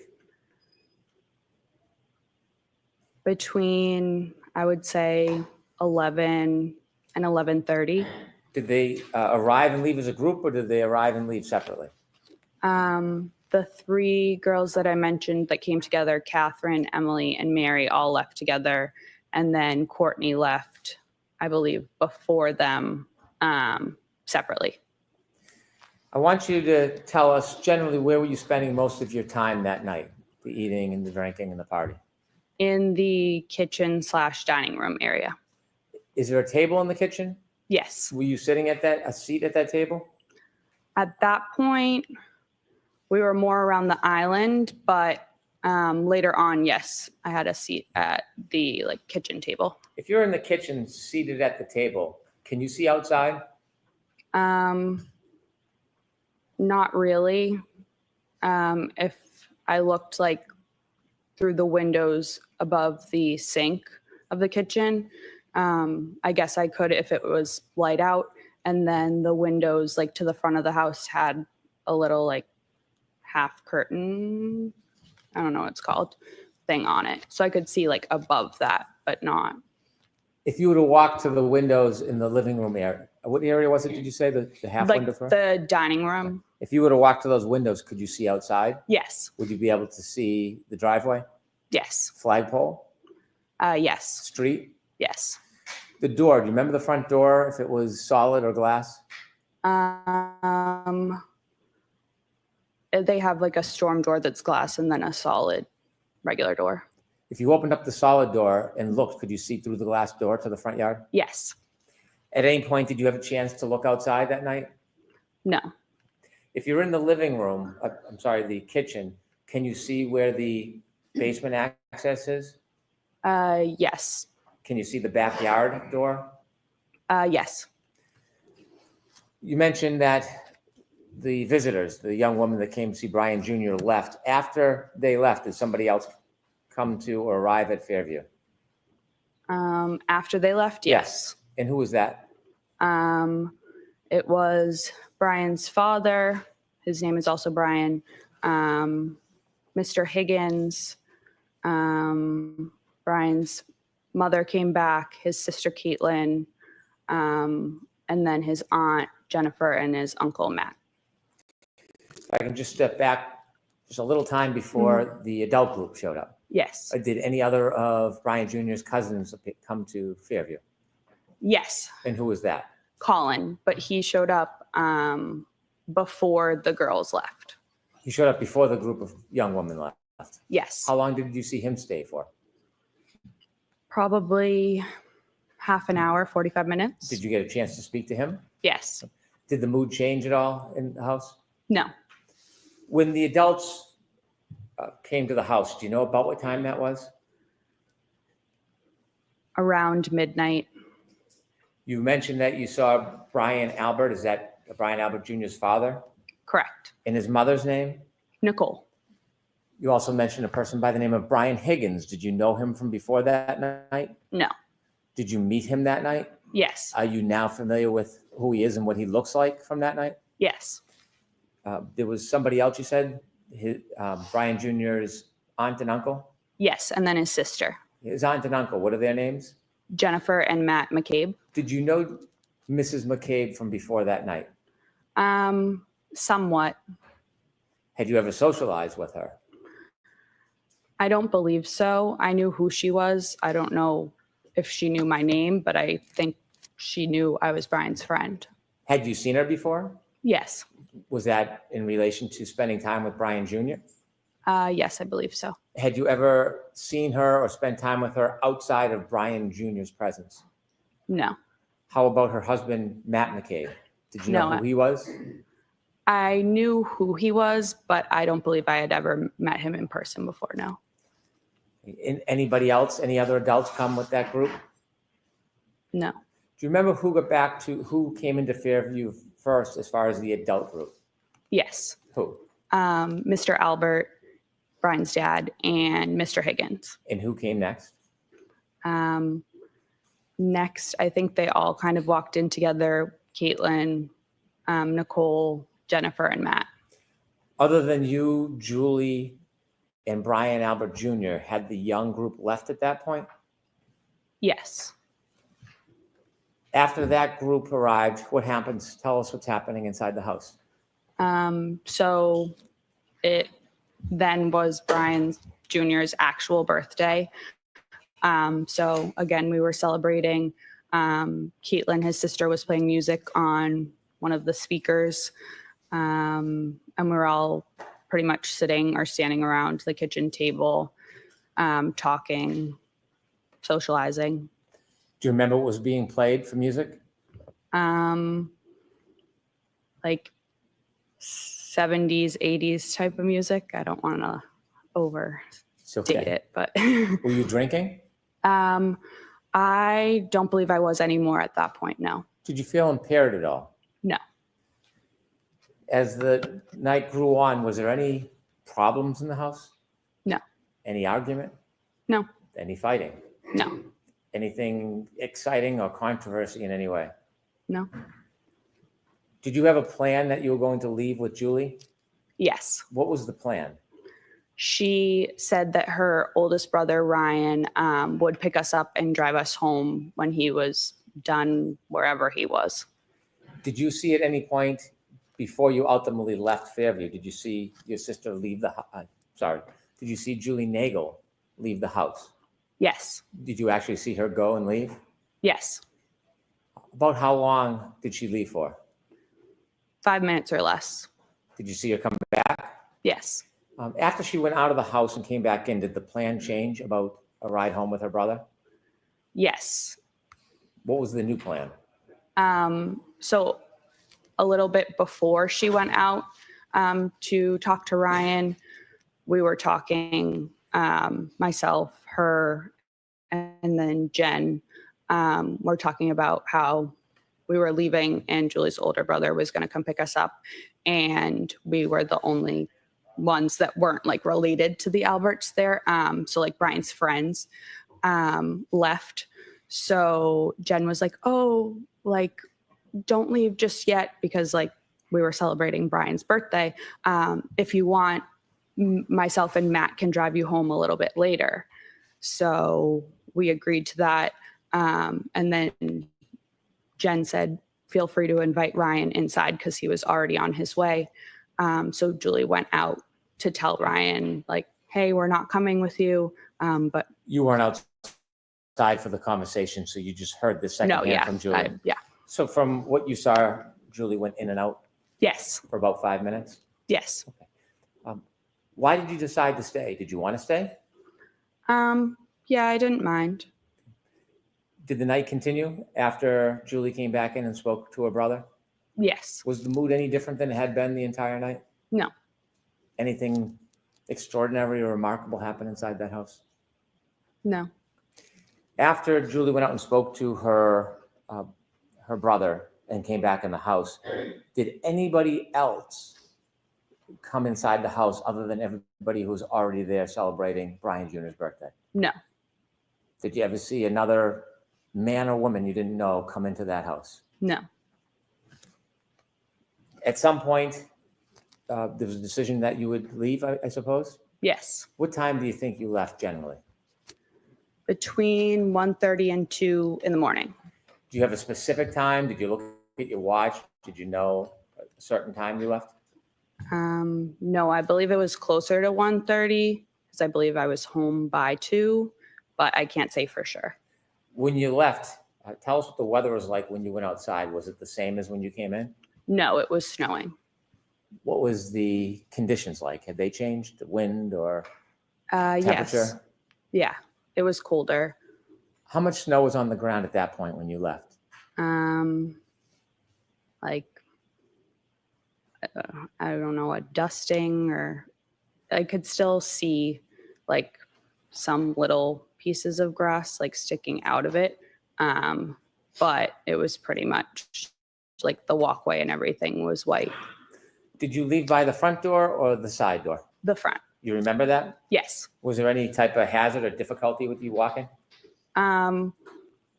Julie and I walked out together down like the front stoop stairs. And I remember we were arm in arm. I was wearing shoes that didn't really have traction, so I was looking at my feet, so I didn't slip. And other than that, no real hazard, I wouldn't say. Whose car or vehicle did you walk to? Jennifer and Matt's. Did you get in? Yes. Which seat did you get in? The back seat behind the passenger. And where did Julie Nagle sit? The back seat behind the driver. Did the McCabe's get into the car? Yes. Who was driving? Matt. And then Jen was in the passenger seat. Front passenger? Yes. As you were leaving, was there any conversation or joking going on? Yes. So Matt actually forgot his jacket inside, so he went back in. And then I believe myself and or Julie turned around, just kind of looking, and we saw a lone loaf of bread in the third row. So one of us said something to Jen about the loaf of bread, which she had gotten because of the storm. And I believe Jen was turned around looking at us and said something along the lines of, "Does anyone want a peanut butter and jelly?" Joking around. Do you remember that moment, having the conversation about the bread? Yes. It stands out. Yes. As you drove out of Fairview, you were in, the McCabe vehicle was in the driveway? Yes. Did it back out or go out forward? No, backed out. When it backed out and began to drive away, what side of the vehicle was closest to Fairview? You mean the house? Yes. Was it Okay. I'm sorry. Was the It's okay. passenger side of the McCabe vehicle closest to 34 Fairview, the house, or was it the driver's side? The passenger. When you drove, did you drive towards the flagpole? Yes. And during those moments when you were, or Mr. McCabe was driving towards the flagpole, was that the time you were having conversations about the bread, or was that a different time? That was a different time. What was happening as you were driving past that area or in front of the house? I believe maybe I was on my phone, and then Julie said something. Did you ever look out the window near the front yard, near the flagpole area? Not like at the front yard, but a little ways up the street. Yes. Next to 34 Fairview, up the street is 32 Fairview. I believe so. Yes. When you looked out the window, the first time you looked out the window, what were you facing in relation to 32, 34 Fairview? What could you see? There's like a little bit of woods in between the two houses. So it was the trees. Did you notice anything that stood out? No. Ultimately, did you get home that night? Yes. Thank you. I have no further questions. Mhm.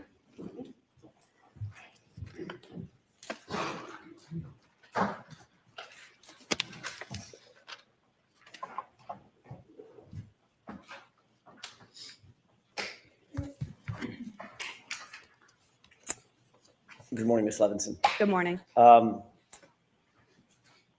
You've been longtime friends, as you've described, with Brian Albert Jr., going all the way back to high school. Yes. And that high school friendship has percolated into a friendship into adulthood. Yes. You obviously know much of the entire immediate family, Brian Albert Sr., his wife, Nicole Albert, correct?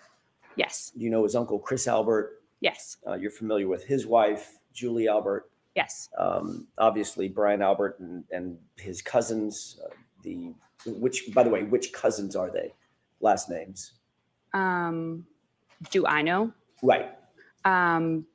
There's the Alberts, and then there's the Galvins, the Reardons, and the McCabes. Okay. You indicated that you've been to the Albert home probably at 34 Fairview. That's the home I'm talking about. Yes. Probably you estimated at least 20 times, correct? Over the years, yes. Over the years. And you've known Brian Albert since high school. I mean, in the last 8, 10, 12 years, you've been to the house to and from. Yes. You've never met, or you had never met, going into January 29th, 2022. You had never met their dog, had you? Their dog? Their dog. I'm not completely sure. Didn't you testify about a year ago in another proceeding that although you had been to the Albert home many times, you had never actually met the dog? If that's what it says I said, then yes. Is that because the dog was not really good with strangers? Objection. Sustained. Do you know why you hadn't Met Chloe? By the way, did you know the dog's name was Chloe? Yes. Okay. Do you know why you hadn't met Chloe in all those trips to 34 Fairview? No. Just wasn't out and about among the folks that were in the house when you were there. Yes.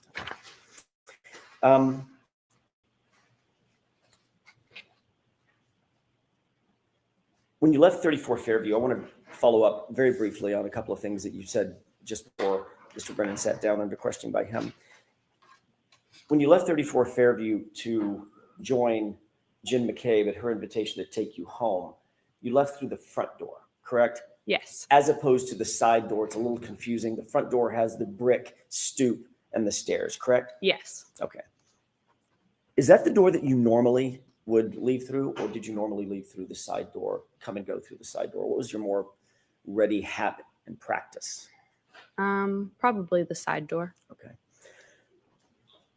When you left through that front door, there was nothing obstructing your view as you walked out, correct? Correct. You could see to the left, the driveway. You could see to the right, over toward the flagpole. Nothing obstructing anything, correct? Correct. There was a light dusting of snow at that time when you left just after, what time was it? 12:45, 1? Probably 1:30, 1:30. 1:45. Yeah. Got it. So you leave at 1:30. There's still just a light dusting of snow on the ground. Yes. The yard is flat. Yes. You could see all the way out to the flagpole. Yes. You didn't notice anything unusual at that time when you looked out toward the flagpole walking out of that front door? I didn't notice anything. I wasn't looking out at the flagpole, but yes. You were looking in that direction. When you walk out of the door, obviously you're standing, walking out of the door toward the front yard, correct? Correct. But as I stated, I was looking down at my shoes in front of me. Okay. Obviously, then you have to, at some point, you have to look up to see where you're going. You have to turn left to go to the driveway. Is that right? Yes. Okay. Then you walk over and walk parallel to the yard again to walk over to the car. Yes. And as soon as you walked out of the stoop, you had to figure out where the stairs were. So make sure you don't fall down the stairs, right? Yes. But you're still looking up like normal, correct? At some point. Most likely. My question is, you didn't see anything unusual in the yard, did you? No.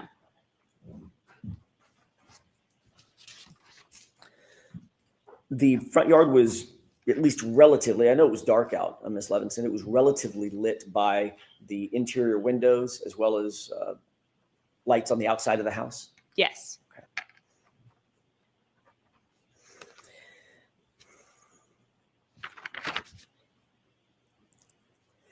You indicated that you did, in fact, get the ride home with Jen McCabe and Matt McCabe.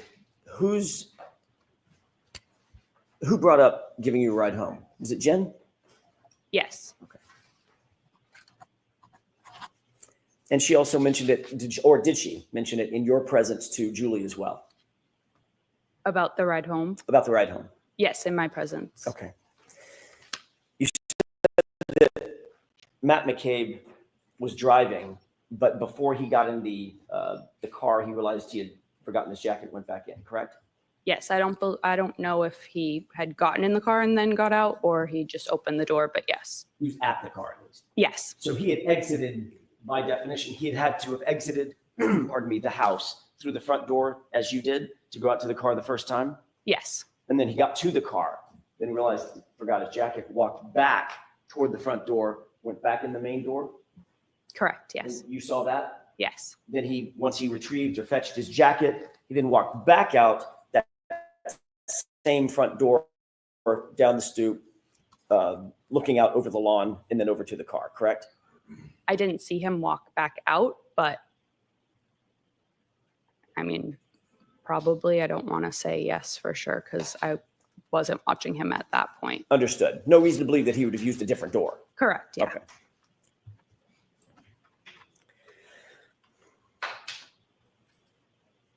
Your Honor, may I have just a moment? Okay.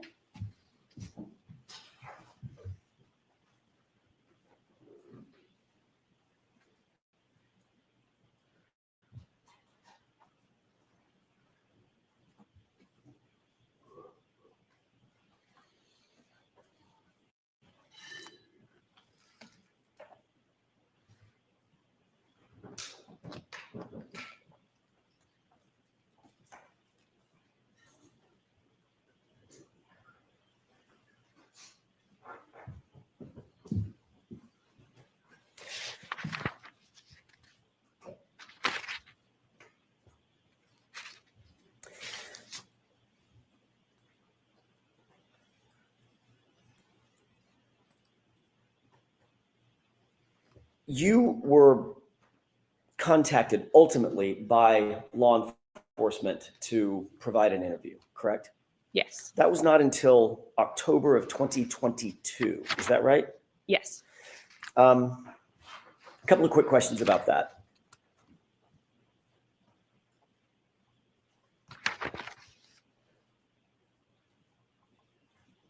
Nobody contacted you on January 30th, the day after the incident that you left the house, correct? No. And when I say nobody, I mean from law enforcement. Nobody contacted you the next week, No. the next month. No. It was 9 months later. Yes. When you were finally approached, who was it that conducted the interview? State Trooper Michael Proctor. Did Mr. Proctor indicate to you why he waited 9 months to contact you? Objection. Sustained. Let me ask you a different question. Were you confused about the fact that you weren't contacted? Objection. Sustained. May we approach? Okay.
May I, Your Honor? Yes. Thank you. When you were finally interviewed,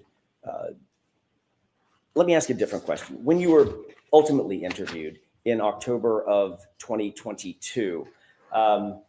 Was that telephonically or was that in person?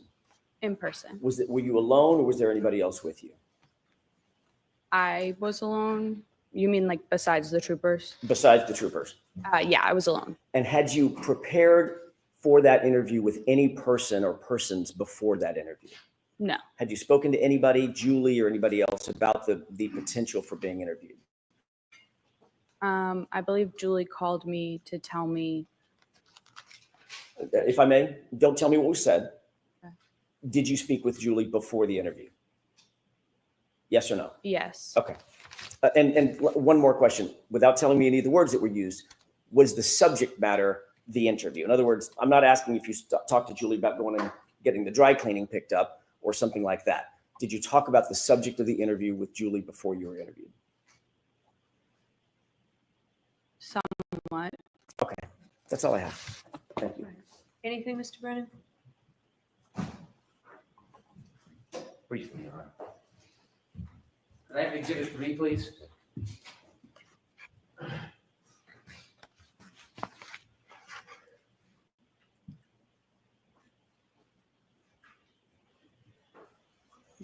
Do you see the windows on that house?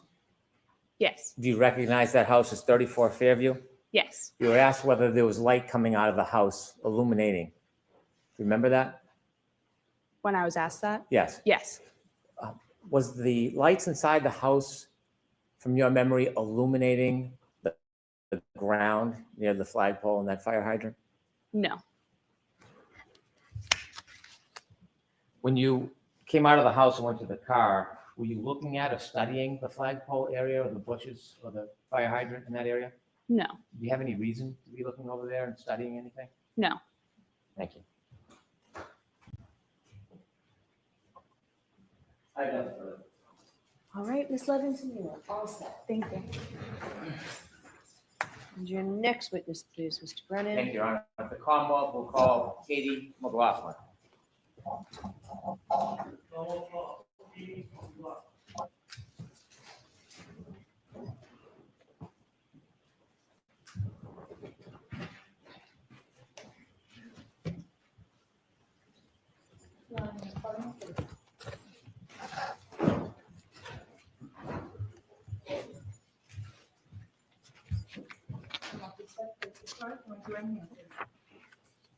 You solemnly swear the evidence you give the court and jury in the case now and here to the truth, the whole truth, and nothing but the truth, so help you God. Thank you. Good morning. Oh, sorry. Good morning. Whenever you're ready, Mr. Brennan. Thank you. Ma'am, could you please introduce yourself to the jury? My name is Katie McLofflin. I'm 29 years old. I work for the town of Canton as a firefighter paramedic. Did you study to become a paramedic firefighter? Yes. Why did you become interested in becoming a paramedic firefighter? Objection.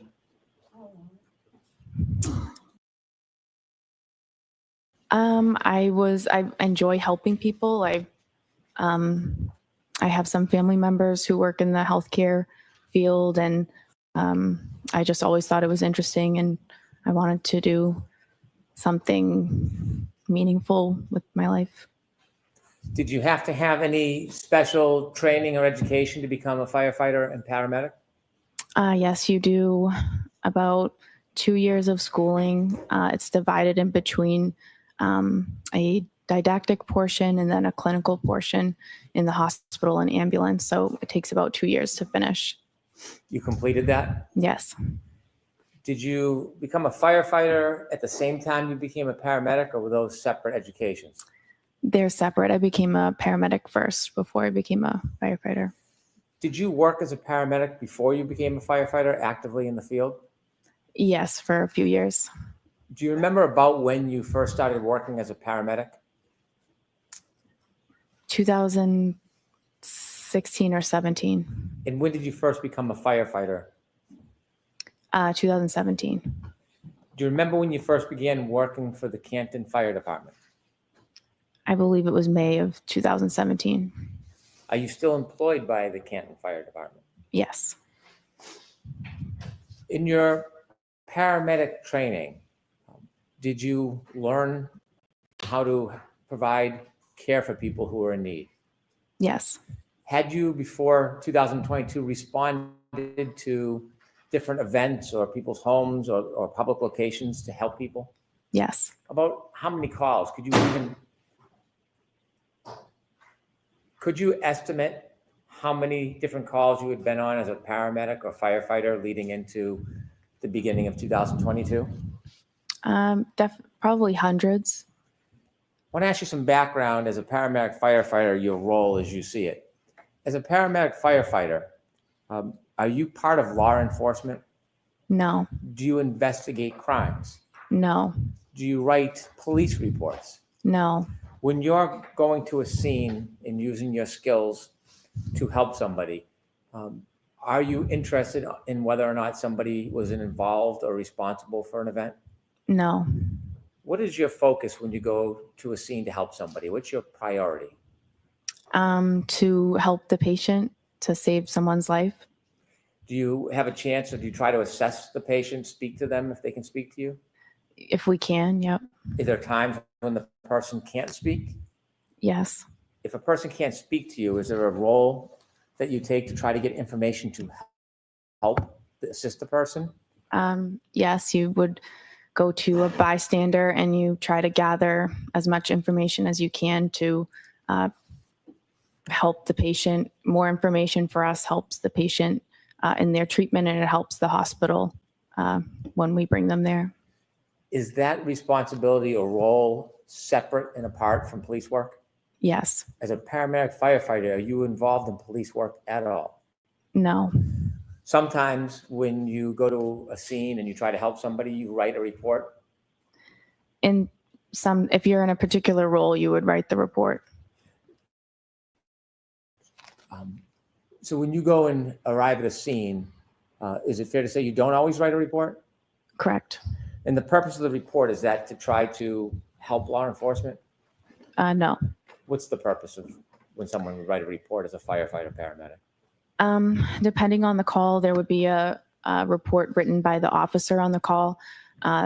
That's just for logistics and dispatch information, what we responded to, and that's kind of simple. But the other report would be a medical report that the lead paramedic would write. Were you working on January 29th, 2022? Yes. Was that an assigned shift for you? Yes. Did you volunteer or ask to work specially that night, or was that already assigned? Ask it differently. Was that assignment already set before that night? Yes. When you get a shift assigned to you, is it night by night, week by week, month by month? It's just we rotate through it. You're on a group and you rotate through a schedule. It's set that you work 124, you have 1 day off, you work another 24, you have 5 off, and then the rotation begins again. So it's just a set schedule essentially, but it rotates through the weeks. Was January 29, 2022 part of your set schedule? Yes. When you have a set schedule, are you assigned a specific role in the department that might change from shift to shift? Yes. What was your specific role on January 29, 2022? For that shift, I was on the engine. I was the back step. So there's an engine driver, there's an engine lieutenant, and then there's one person in the back who's just a firefighter status. And we call that the back step. As the back step that night, did you have any specific or general responsibilities if there was a call? Generally, if it's a fire related call, you deal with that. If it's a medical call, you're there to assist the paramedics that are on the ambulance, and you take directive from them. Whatever they ask you to do or need you to do, you're just there to assist them so that they can best focus on the patient. When you arrive at a scene and you're on the back step, are you basically at the directive of the leader of the group? Yes. That morning, around a little after 6 in the morning on January 29, 2022, do you remember a call or a tone coming in? Yes. Do you remember what it was for? It was for a man down in the snow or a man unresponsive in the snow.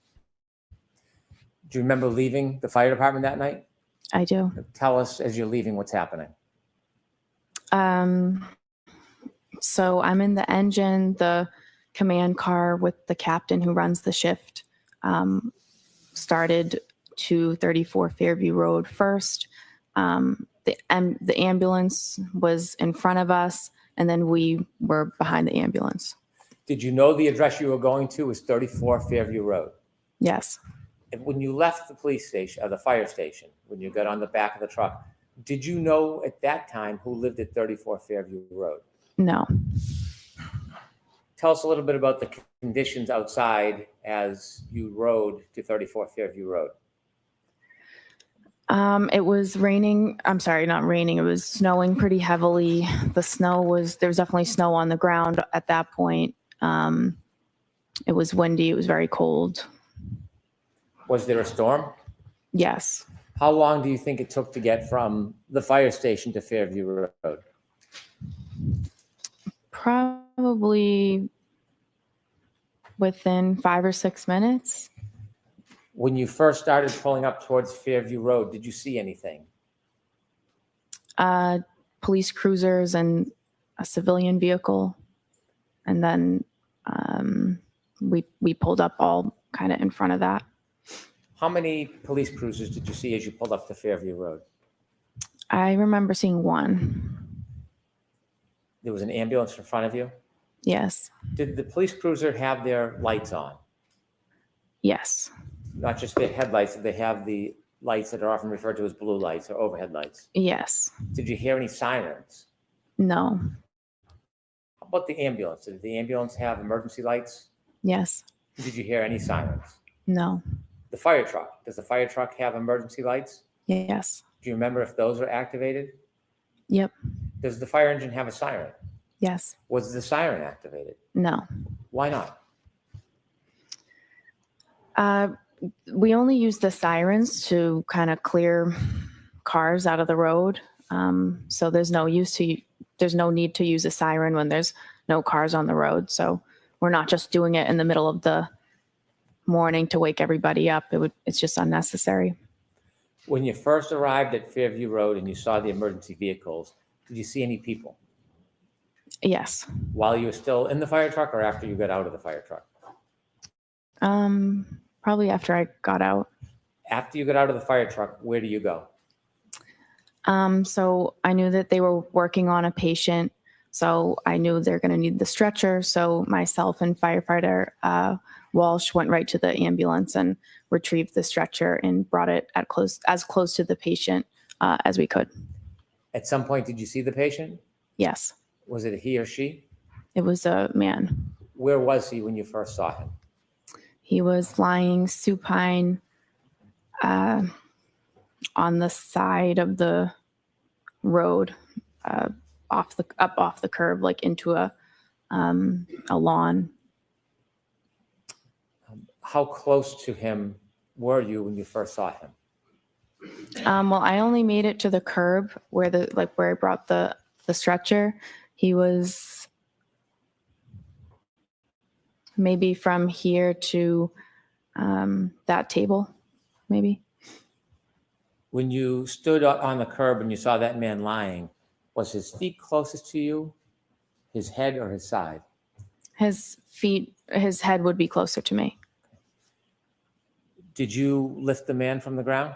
No. Did some of your colleagues? Yes. After you brought the stretcher or the bed to the side of the road, did you remain there on the side of the road?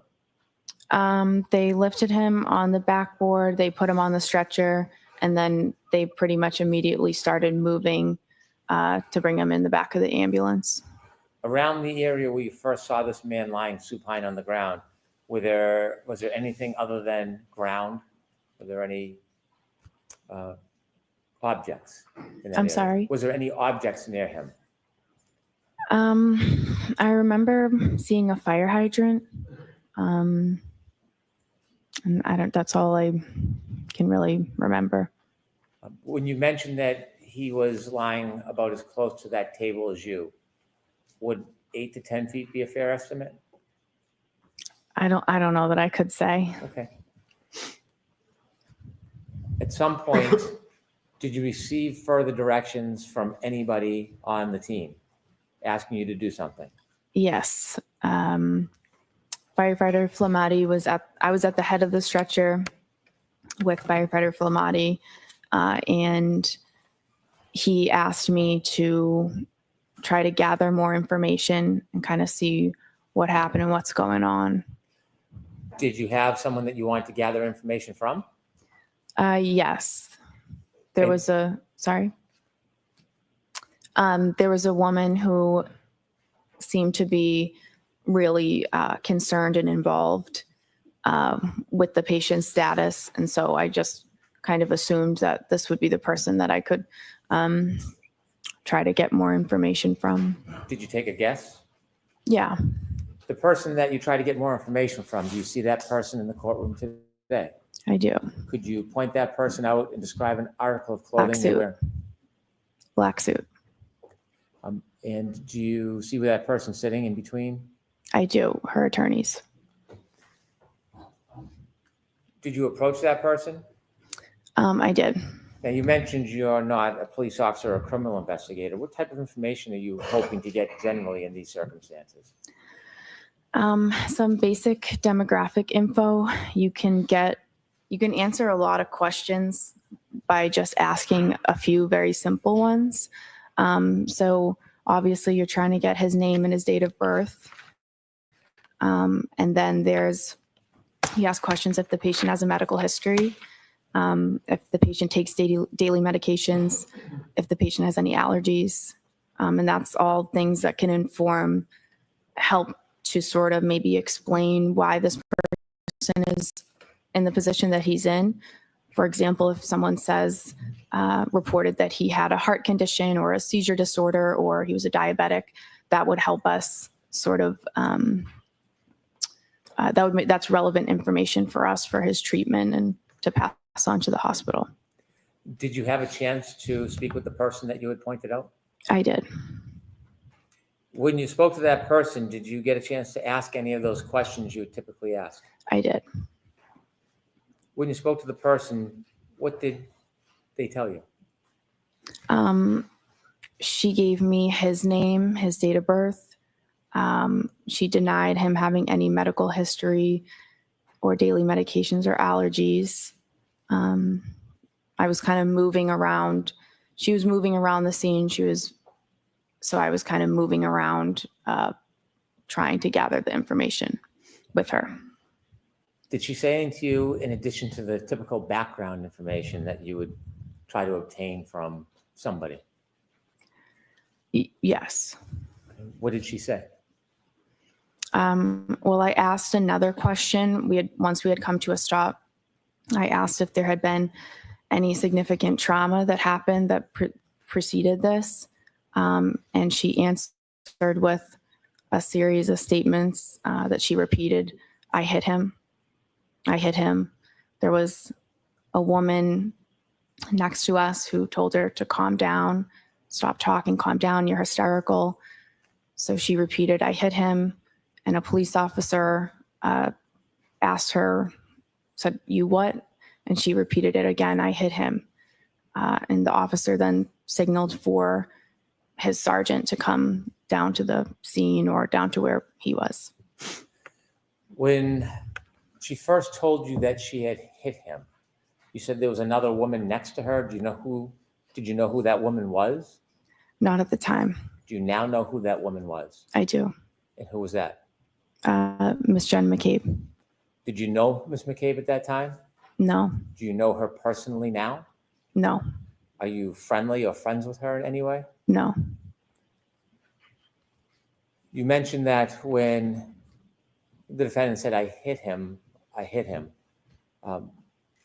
Miss McCabe was trying to intervene? Yes, it appeared that way. What did it appear she was trying to do? Trying to get her to calm down, to stop talking. It appeared that she was... Sustained. Jurors disregard that comment. Did Miss McCabe interject verbally? Yes. After Ms. McCabe interjected and the defendant made those statements about hitting him, did you persist in getting more information, asking to clarify what she meant by "I hit him"? No, I did not. Why not? A few reasons. I felt at that point, given the situation and how disturbing, and it was a very emotional situation. The woman was very upset. I didn't feel comfortable pushing and asking for more. I just didn't think that it was the right time for that. And it was also really not my place at that point. And I feel like that was something that the police that's more their role. Asking follow-up questions about what she meant by "I hit him," would that have helped your diagnosis and treatment of the man in any way? It could have. But you made the decision to stop asking her questions? I did. Did you ask her any more questions after she said "I hit him"? I decided not to.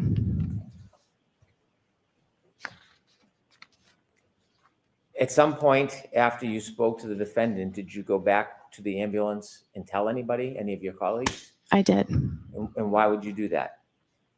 That's the whole point of me trying to get more information, is that I get the information and I bring it back to the people who are treating the patient. So Did you go back to the ambulance and repeat that information to your colleagues? I did. Did you have any other further role at the scene as far as helping the man or doing anything else? No, other than I drove the ambulance to the hospital. With the gentleman in the ambulance? Yes. Did you learn who that person was? Yes. Did you know at the time who it was? No. When you got to 34 Fairview, did you recognize the home when you got there? No. Did you later learn who lived at that home? Yes. Did you know somebody who had lived at that home? Yes. Did you know that person lived there prior to that night? I learned that she lived there. Okay. And that person that you knew lived there, what is their name? Caitlin Albert. How did you know Caitlin Albert? We went to high school together. We're in the same grade. We have mutual friends, and growing up, we had different friend groups, but those groups would often get together in bigger groups and hang out. I see her in group settings. I socialize with her occasionally. I don't have a personal relationship with her. I wouldn't consider her to be a friend of mine, but I do see her occasionally because of social events. I don't have a one-on-one. I don't have a close personal relationship with her. Was she a friend on social media back at the time? Yeah.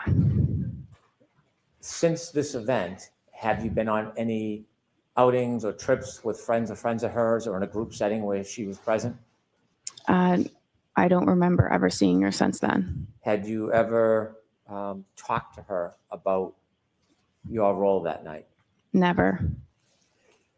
Did the fact that somebody you knew lived in that house that have anything to do with your treatment and care that morning? Not at all. When you saw the man in the back of the ambulance, did you make note whether he was missing any clothing items? He was missing a shoe, a sneaker. I'd like, with the court's permission, to play Exhibit 4, part of it. Okay. Ms. Gilman, if you can start at 6:13:45.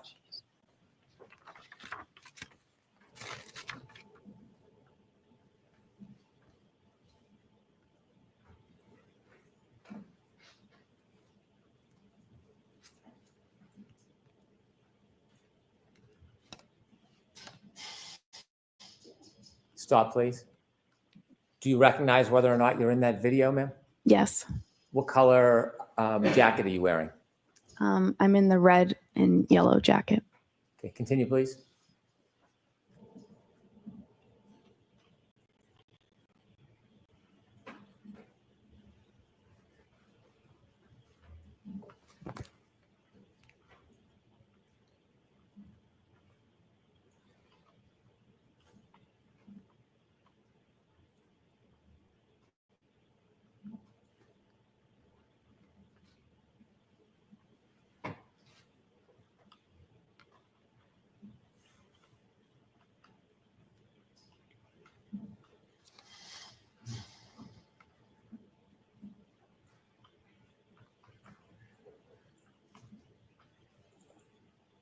Stop, please. There are two yellow jackets, one on the left, one in the middle of the screen. Do you know which one is you? I'm now in the middle of the screen. Continue, please.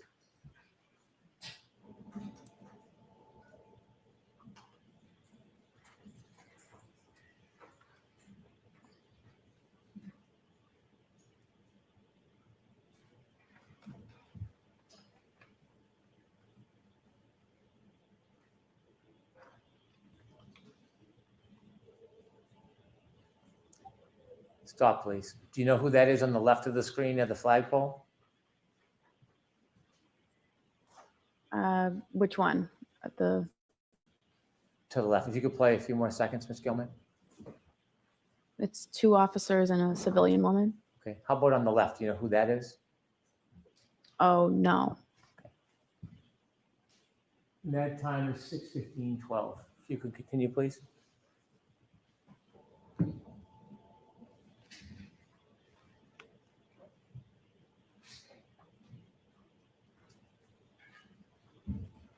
Stop, please. Is that you, ma'am, in the yellow? Yes. Okay, continue, please.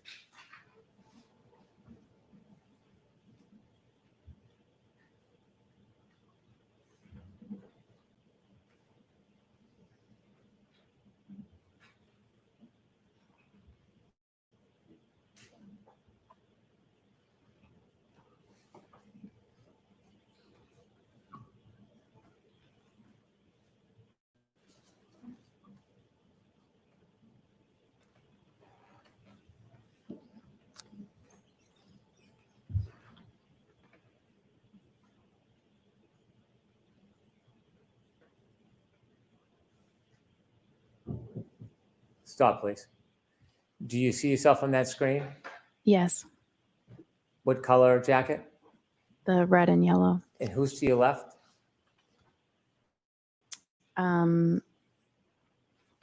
Miss Reed. And across from you, with the blue or black jacket with the hood. Do you know who that is at this time? Miss McCabe. And you didn't know her at the time? No. Do you see the officer that's turned away from you? Yes. Do you know who he's speaking to? No. Do you know the exact moment that the defendant told you, I hit him, I hit him, I hit him? I think it was just prior to that. Okay. Continue.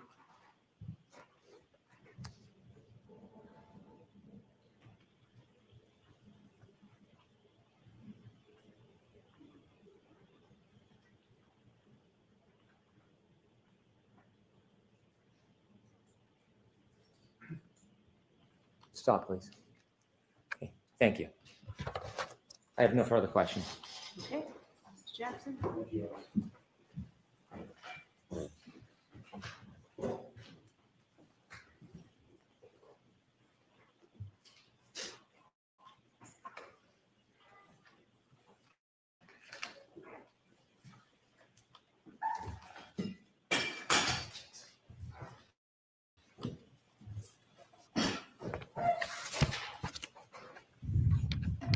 Good morning, Ms. McLofflin. Good morning. You indicated that one of the things that is paramount to the life-saving effort or the medical assistance that you and your colleagues provide is to determine what the cause is of the injury, correct? To determine, just to gather as much information as we can about his history and like recent events that could have precipitated how we found the patient. What you said on direct examination was, quote, what happened and what's going on, end quote, correct? Yes. So for instance, the what happened, you want to find out and to differentiate what happened. Is it a gunshot? Sure. When you're asking what happened, or trying to determine what happened, for instance, one of the things you're trying to do is differentiate between a gunshot and a knife wound, correct? Yes. Or poison, or ingestion of a poisonous substance, or a heart attack. Yeah. In this particular, I'm this not asking about scenario, this it's instance. Next question. Thank you. I'm asking about in general, when you're taking on information, trying to download information at a scene, you're trying to determine, as you said, quote, what happened, correct? yeah. That's important to determine, correct? Yeah. You want to get the person's age, you want to get the person's date of birth, you want to get the person's allergies, for instance. Yep. But you also, paramount among those, you want to find out what happened. Why are we here? Correct? Yes. Did a person fall out of a tree? Or Right. stumble down a stair step, correct? Right.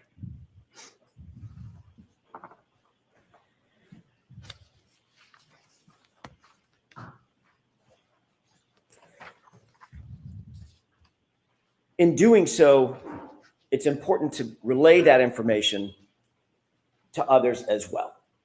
You would agree with that, correct? Yes. That's the whole point, Ms. McLofflin. You want to gather the information and then let others know exactly what happened, and document that as best you possibly can so that the life-saving efforts or the medical assistance can continue for the patient, correct? Yeah. You have to share the information that you got with the people who are providing care. And one of the ways you do that is by writing it down, correct? No. Can I ask you, who did you speak with before your testimony today, in anticipation of your testimony today?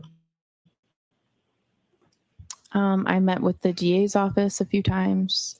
Who at the DA's office? Mr. Brennan, a witness advocate, and there were different troopers there at different meetings. What did you and Mr. Brennan discuss at these? Well, let me ask you, first of all, foundationally, how many meetings were there? 3. 3. When were they? One in maybe January was just a meeting. One a few weeks ago, we reviewed the testimony from the last proceeding.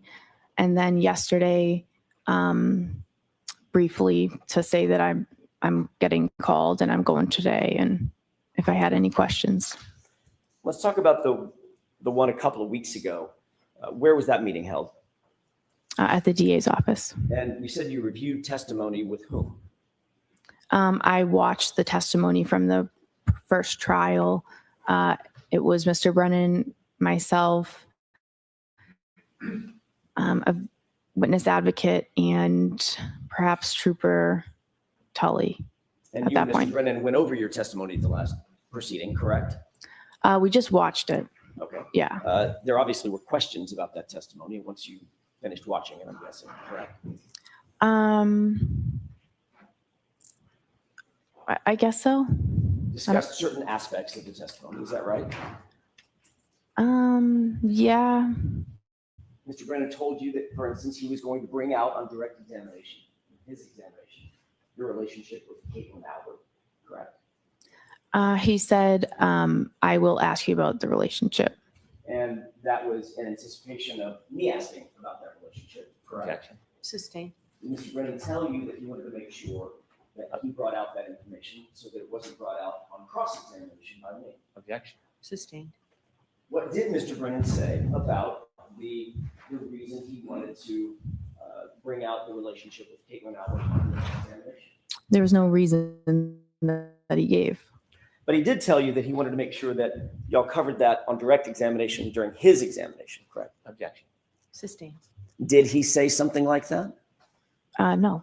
Did you say something like that? I would like this information brought out so it's not brought out on cross-examination. No. At the last hearing, when you testified about a year ago, that wasn't brought out on direct examination, was it? Objection. Sustained. May we approach? Okay.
May I continue, Your Honor? Yes. Thank you. Ms. McLofflin, we were talking about, very briefly, your testimony about a year ago. In your testimony a year ago, you did not disclose in your initial conversation the fact of your relationship with Ms. Albert, did you? I object. I move for an instruction. So the objection sustained. Next question. Who was it that asked the question about Ms. Albert a year ago? Objection. Sustained. Did you tell anyone, Trooper Proctor, any investigator, anybody from the DA's office last year about your relationship with Caitlin Albert? Objection. I'll allow that. No, only when there started to be a lot of harassment and things insinuations and stuff that started coming out online. I had said maybe once to them that I was concerned I was being harassed. My question, Ms. McLofflin, was before the information was disclosed, which was during the first proceeding. Objection. Let's hear the question. Before that information was disclosed during the first proceeding, in any of your interviews with Michael Proctor or anybody else from the DA's office, did you disclose, from the Massachusetts State Police or anybody from the DA's office, did you disclose, did you volunteer that you had a relationship with Caitlin Albert before the first proceeding? Yeah, I'm saying I told the DA about the harassment and the insinuations. That was before the first trial when I met with them. How was there harassment and insinuations if it hadn't been disclosed at the first proceeding? Because it's out there everywhere on the internet and has been. Before the first proceeding, Ms. McLofflin, before you ever testified. That's my question. Do you understand my question? It's been going on since before the first proceeding. If you hadn't testified at the first proceeding, at which point it was revealed, how could you have ever suffered any harassment for it? It wasn't disclosed yet, Ms. McLofflin. Do you understand? I don't think you understand what I'm saying. Who did you tell at the DA's office? The relationship that I had with Caitlin Albert had been out there. It had been published and proliferated on the internet. And so that was before the first proceeding. And who did you tell at the DA's office about this before the first proceeding? I don't remember who it was or the meeting, but. Was it Mr. Lally? It could have been. Do you have a memory of that? Not specifically. I don't remember who it was. Was it Ms. McLofflin? Like I said, I don't remember specifically. Miss Laura McLofflin, no relationship. Like I said, not specifically.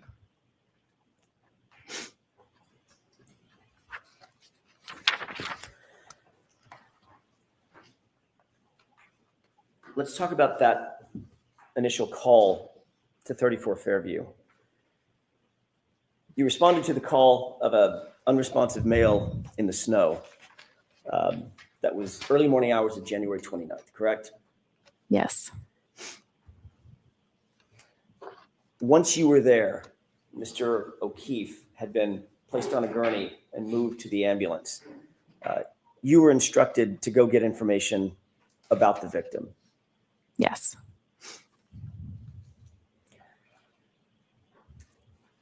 You've described in a video the basic scene where you claim that this statement was made by my client, correct? Yes. That was a situation in which you're standing there, Ms. Reed is standing there, Ms. McCabe is standing across from you, and there's Miss Reed was on the right, Miss McCabe was on the left, and then there was a officer kind of diagonal across from me. Yes. Just a still shot. Thank you.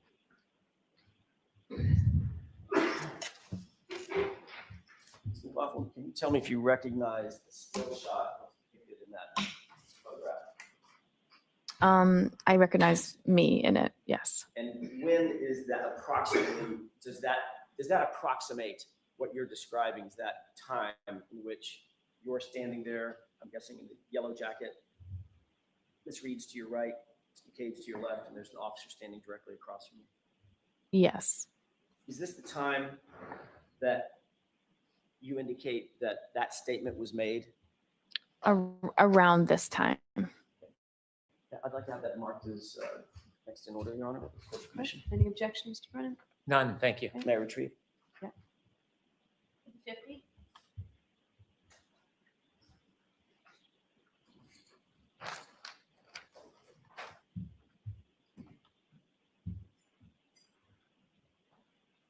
Do you remember the name of the officer that was standing directly across from you when you indicate that this statement was made? I didn't know, but I am aware now. But, and by the way, that officer's name is what? Officer Sarif.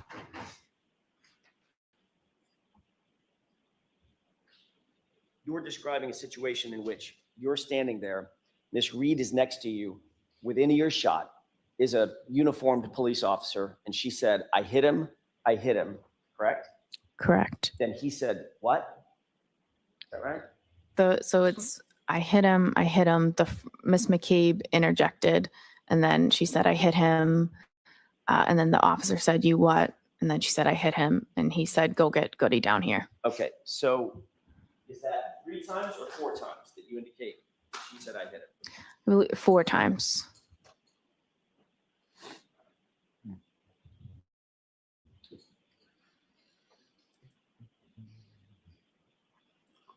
And you, according to you, you indicate that at the time that Ms. Reed made these statements, she was hysterical and somewhat out of control. Is that right? She was upset. I would say hysterical. Yeah. Did you describe her last year as obviously upset, overly frantic, and almost hysterical? Yeah, I believe it. I remember that. Okay. If we could play Exhibit 4. Okay. Starting at 9, court's permission, starting at 9:15, about 9:46.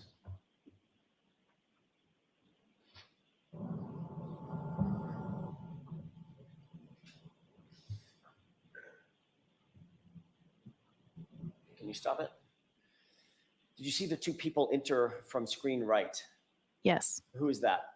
That would be myself and Miss Reed. Okay, this is the first point at which you and Miss Reed begin to converge with the other 2 individuals, Miss McCabe and the officer, correct? I had started trying to gather the information prior to this, and then she was moving around, so I had kind of was following her, asking the questions, and then we eventually came, here to this point and came to a stop. So my answer, your answer is yes. This is the point at which you converged with Miss McCabe and with the Yes. officer. Yes. Okay, thank you. Let's go ahead and play it.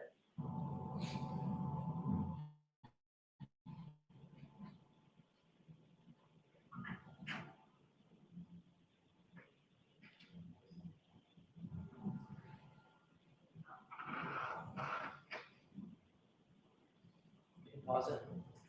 You see yourself sort of in the foreground in the bright jacket, Yep. and Miss Reed's just on the other side of you, correct? Yes. Standing there. Yes. Okay. Go ahead.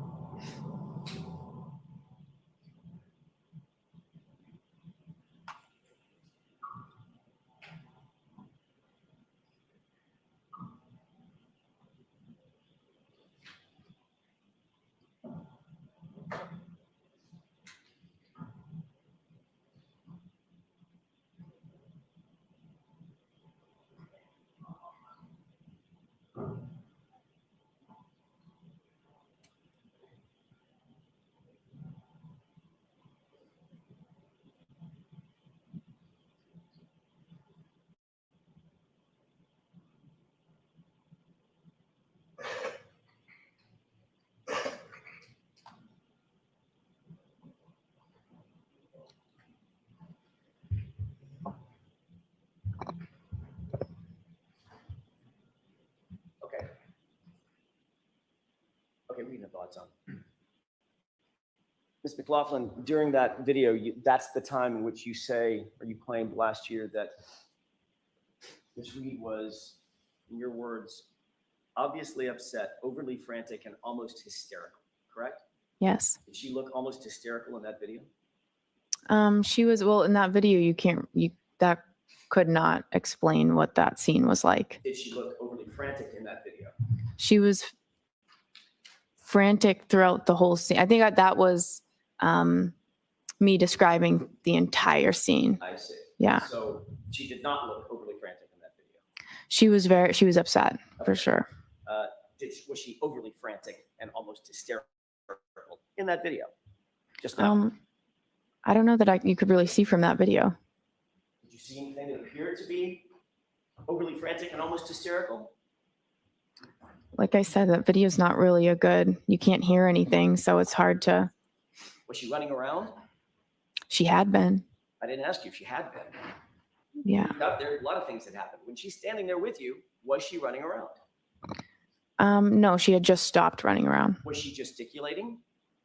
I don't know. Do you know what that means? I don't. Was she using her arms and going crazy with her hands and arms and running in circles? She had been, but like I said. Yeah, but I think. I'm asking you about what happened before you got there. I'm asking you what happened when.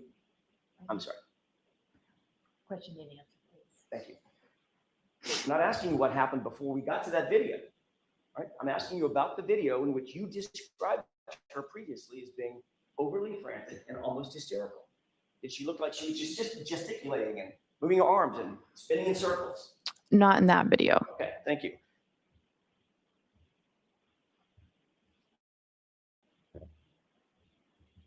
And according to you, that's the point at which Ms. McCabe said, I think you need to calm down, correct? Yes.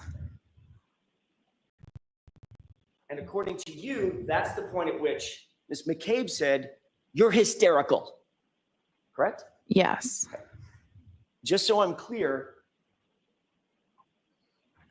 who in that video, Ms. Reed or Ms. McCabe, appeared to be doing most of the talking?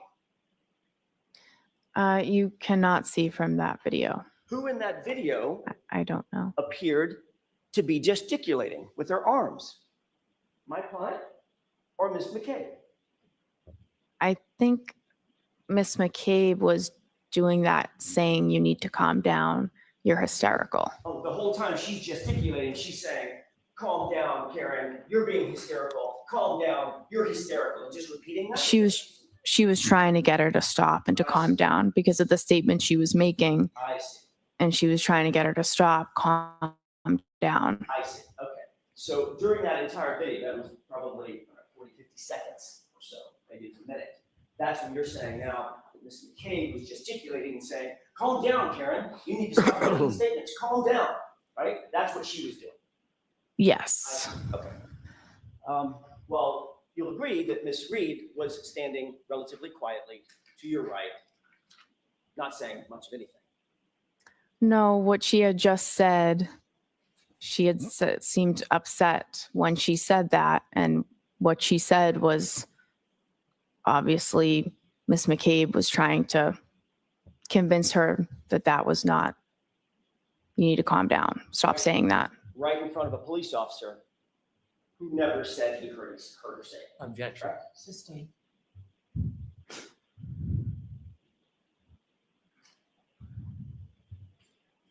You were standing 18 inches, 2 feet from Officer Sarah, correct? I don't know exactly. Well, give me an idea. I mean, 2 feet, 3 feet, whatever. He was standing near me.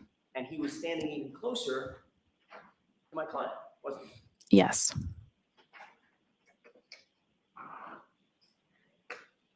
At this moment, when you claim to have heard the "I hit him" repeated 4 times, where was Officer Flamati? I'm sorry, where's Firefighter Flamati and Firefighter Nuttall?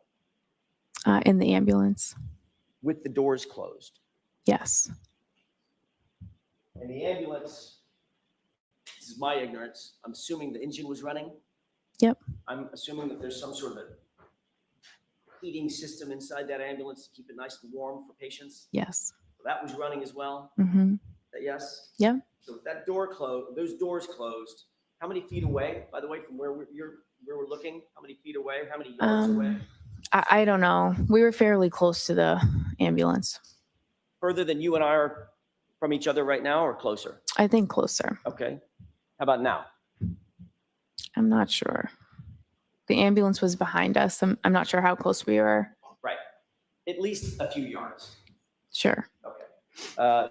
And those doors are pretty thick, secure metal doors that lock. Is that right? Yes.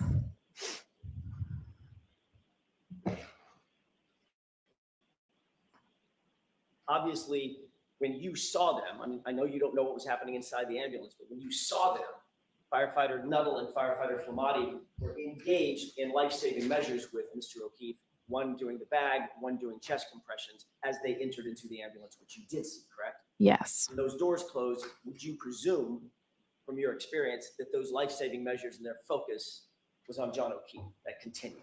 Yes. You testified that you went back to the ambulance at some point and you told firefighter Flamati and firefighter Nuttall what you claimed to have heard. You told this jury, correct?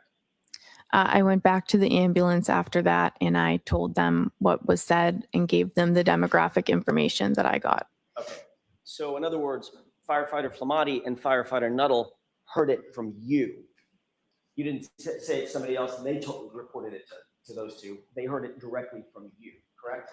I went back and I said, I gave the demographics and I said, she's saying I hit him. Right. So in other words, they heard that from you. I gave them. Objection. Is that yes or no? Objection. She answered the question. Next question.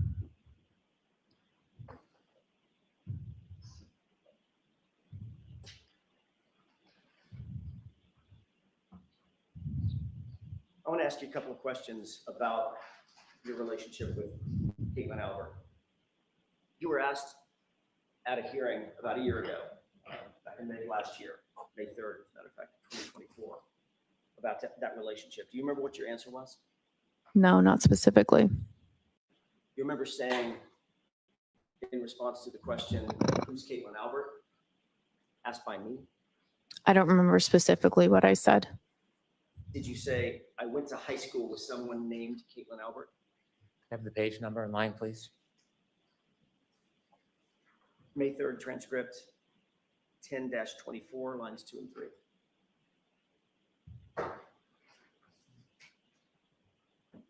Did you say, I went to high school with someone named Caitlin Albert? I believe so. Refresh your recollection, take a look at your transcript. Sure.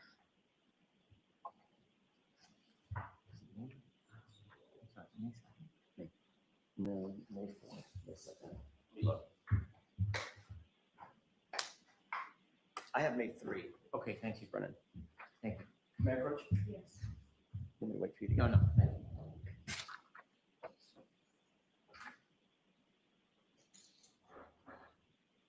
You see that?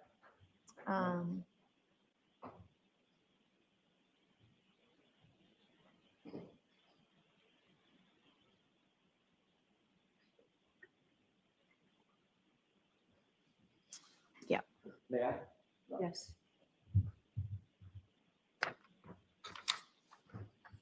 Did that refresh your recollection as to what your answer was to the question, who's Caitlin Albert? Yes. Did you say, quote, I went to high school with somebody named Caitlin Albert? Yes.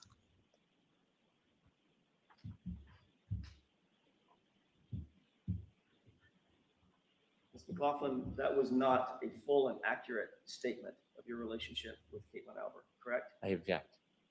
Was that accurate? I mean, that's a fact. That's. Okay, next question. All right, I'd like to be seen. All right. Mr. Jackson, why don't you do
Go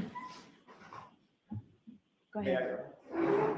In answer to that question, the open-ended question, who's Caitlin Albert, you didn't offer up in that first initial response, you didn't offer up, you didn't say we're friends, did you? We're not. You didn't say that we are in the same friend group, did you? No. You didn't say we've been friends since high school. No. You said, I went to high school with someone named Caitlin Albert, correct? Yes. Almost as if you just saw her name in a yearbook. No, I don't agree with that.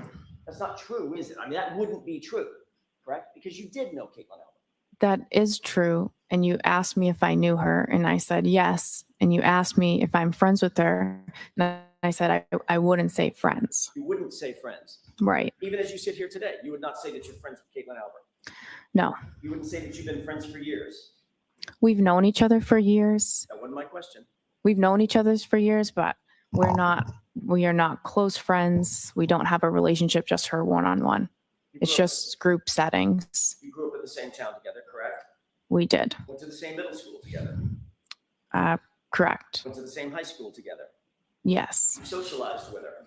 Yes. You've taken day trips with her and others. Yes. You've taken beach trips with her and others. Yes. You've taken 4th of July weekend getaways with her and others.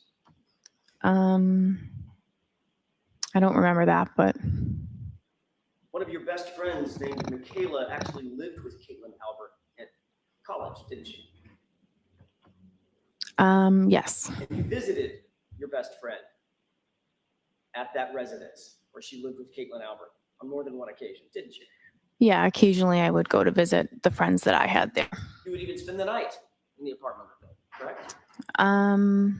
Maybe a handful of times, yes. You've taken photographs with Caitlin Albert, correct? I'm in pictures with her, yes. You've been to baby showers with Caitlin Albert over the years. I have attended a baby shower with her, Had yes. celebrations with her over the years, correct? Yeah, we socialize, like I said, group settings, social events. I will see her.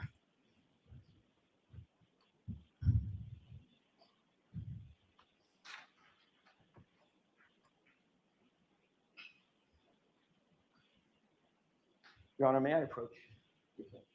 All right, briefly.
Just a moment, sir.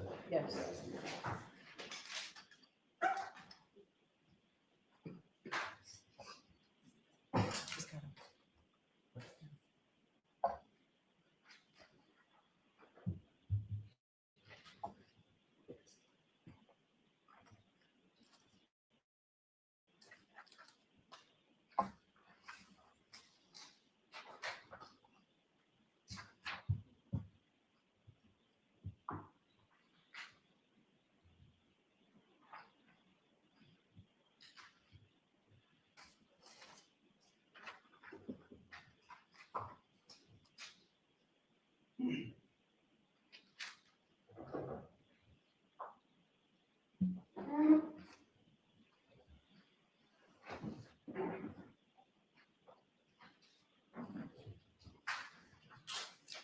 Thank you, Your Honor.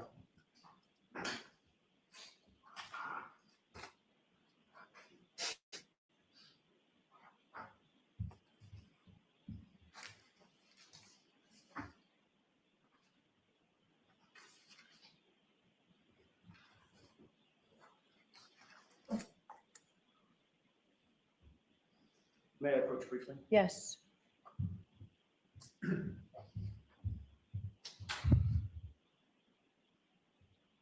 May I stay by the witness stand just so I can take the photographs back? Can you describe, first of all, take a quick glance through that series of pages and tell me if you recognize what's depicted in those pages?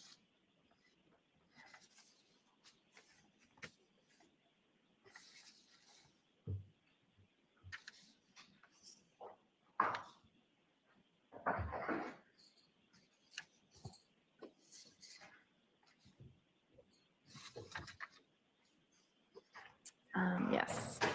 How do you recognize, generally, how do you recognize those documents? What are they? Objection. Objection sustained. Are those photographs? Objection. Yes. Oh, The photographs. Next question. Who's depicted in the first photograph? myself. Objection. Sustained. Do you see, if every one of those photographs include you? Objection. Sustained. Does every one of those photographs include Caitlin Albert? Objection. I'd like a curative instruction. Sustained.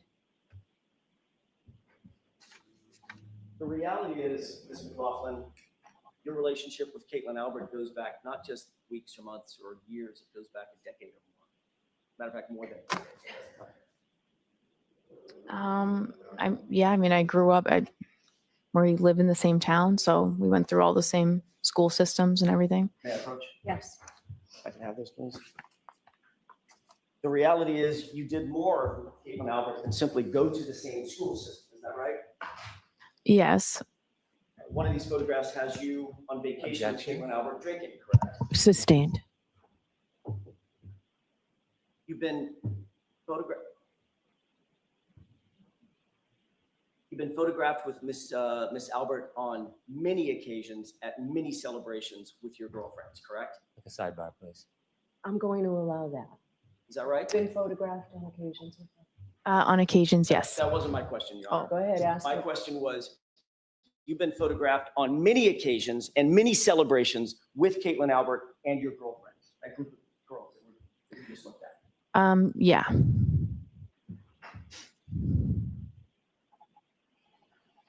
And those include, as we went over just a second ago, 4th of July vacations, correct? I'm not sure the dates on them. I didn't ask you about the dates. I don't know the dates either. Well, But I don't know that that was a 4th of July celebration. I'm not sure. do you see a beach photo with American flags in the background? I'm objecting. Sustained. So you've had, those photographs represent some of the celebrations that you have had with Caitlin Albert and others in your friend group, correct? I'm objecting. Sustained. You've gone on overnight vacations with Caitlin Albert, isn't that right? There was one that I can remember, one overnight that I can remember with a big group of people. Who was that? Where was that? That was in Maine. It was in Bethel, Maine, wasn't it? Could have been. It was in Maine. Have you been to more than one vacation in Maine with Caitlin Albert? No, I don't know. That's the name of the town. I don't remember. You've You've indicated that you've had baby showers where you've attended with Caitlin Albert, correct? I was invited to a baby shower, not Caitlin Albert's, but she was also invited to the baby shower. Right, and the two of you posed for a photograph together, correct? We posed around the girl that was having the baby. Right, you and who else? A bunch of other girls, her friends. Right, was one of them Caitlin Albert? She was in the photo, yeah. She's standing right next to you in the photo? She could have been. Is that in there? Next question, Mr. Jackson.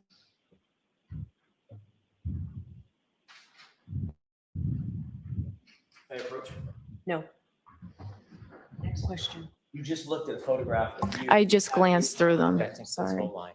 The objection is sustained. The reality is, Ms. McLofflin, your relationship with Caitlin Albert is far more than simply somebody that you went to high school with. Isn't that true? I described what it is. Do you stand by your testimony that Caitlin Albert is, quote, somebody I went to high school with somebody by that name? I said that, and I described the relationship numerous times throughout that testimony to clarify it. And you clarified it under questioning by me, correct?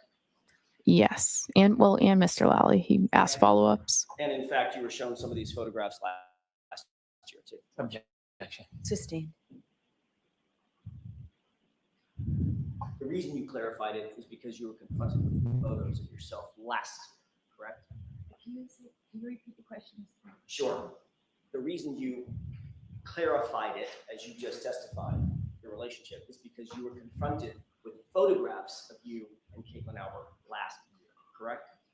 I just answered the questions that you had. Right, and you were shown photographs last year. I was, yes. There's also another member of the Albert family that you've spoken to about this case, isn't that right? No. January 30th, 2022, you were contacted by a member of the Canton Police Department to set up an interview, weren't you? No, I was not. You remember being contacted by anybody to set up an interview with Michael Proctor? The state police called me, and I met with two state troopers. I don't know which one of the troopers called me to set up the interview. Isn't it true that it was actually a Canton police officer who coordinated that interview with you? I have no knowledge of that at all. Isn't it true that the Canton police officer who set up the interview with Massachusetts State Police and coordinated that interview was a detective named Kevin? Do you remember that? I have no knowledge of that.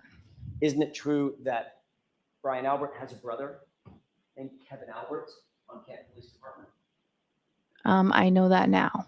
Isn't that who coordinated your interview with Michael Proctor? I've never spoken to Kevin Albert, ever. You can't remember who it was that set up the meeting. How can you say with such specificity? Because it was the state police called me. The state police called me. It was a state trooper. Can you wait till I'm Just finished with my hold on question? 1 second. Oh, wait. sorry. If you can't remember who it was that called you specifically, how can you say with such specificity that you've never spoken to Kevin Albert? Because I have only ever talked about this case with a state police trooper. So there were two of them there when I went for the interview.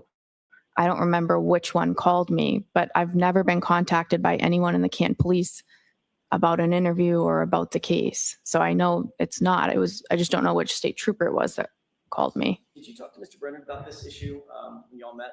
No, I did not. This issue never came up No, about Kevin Albert or the Massachusetts State Police or your first interview? no. You remember testifying about this last year?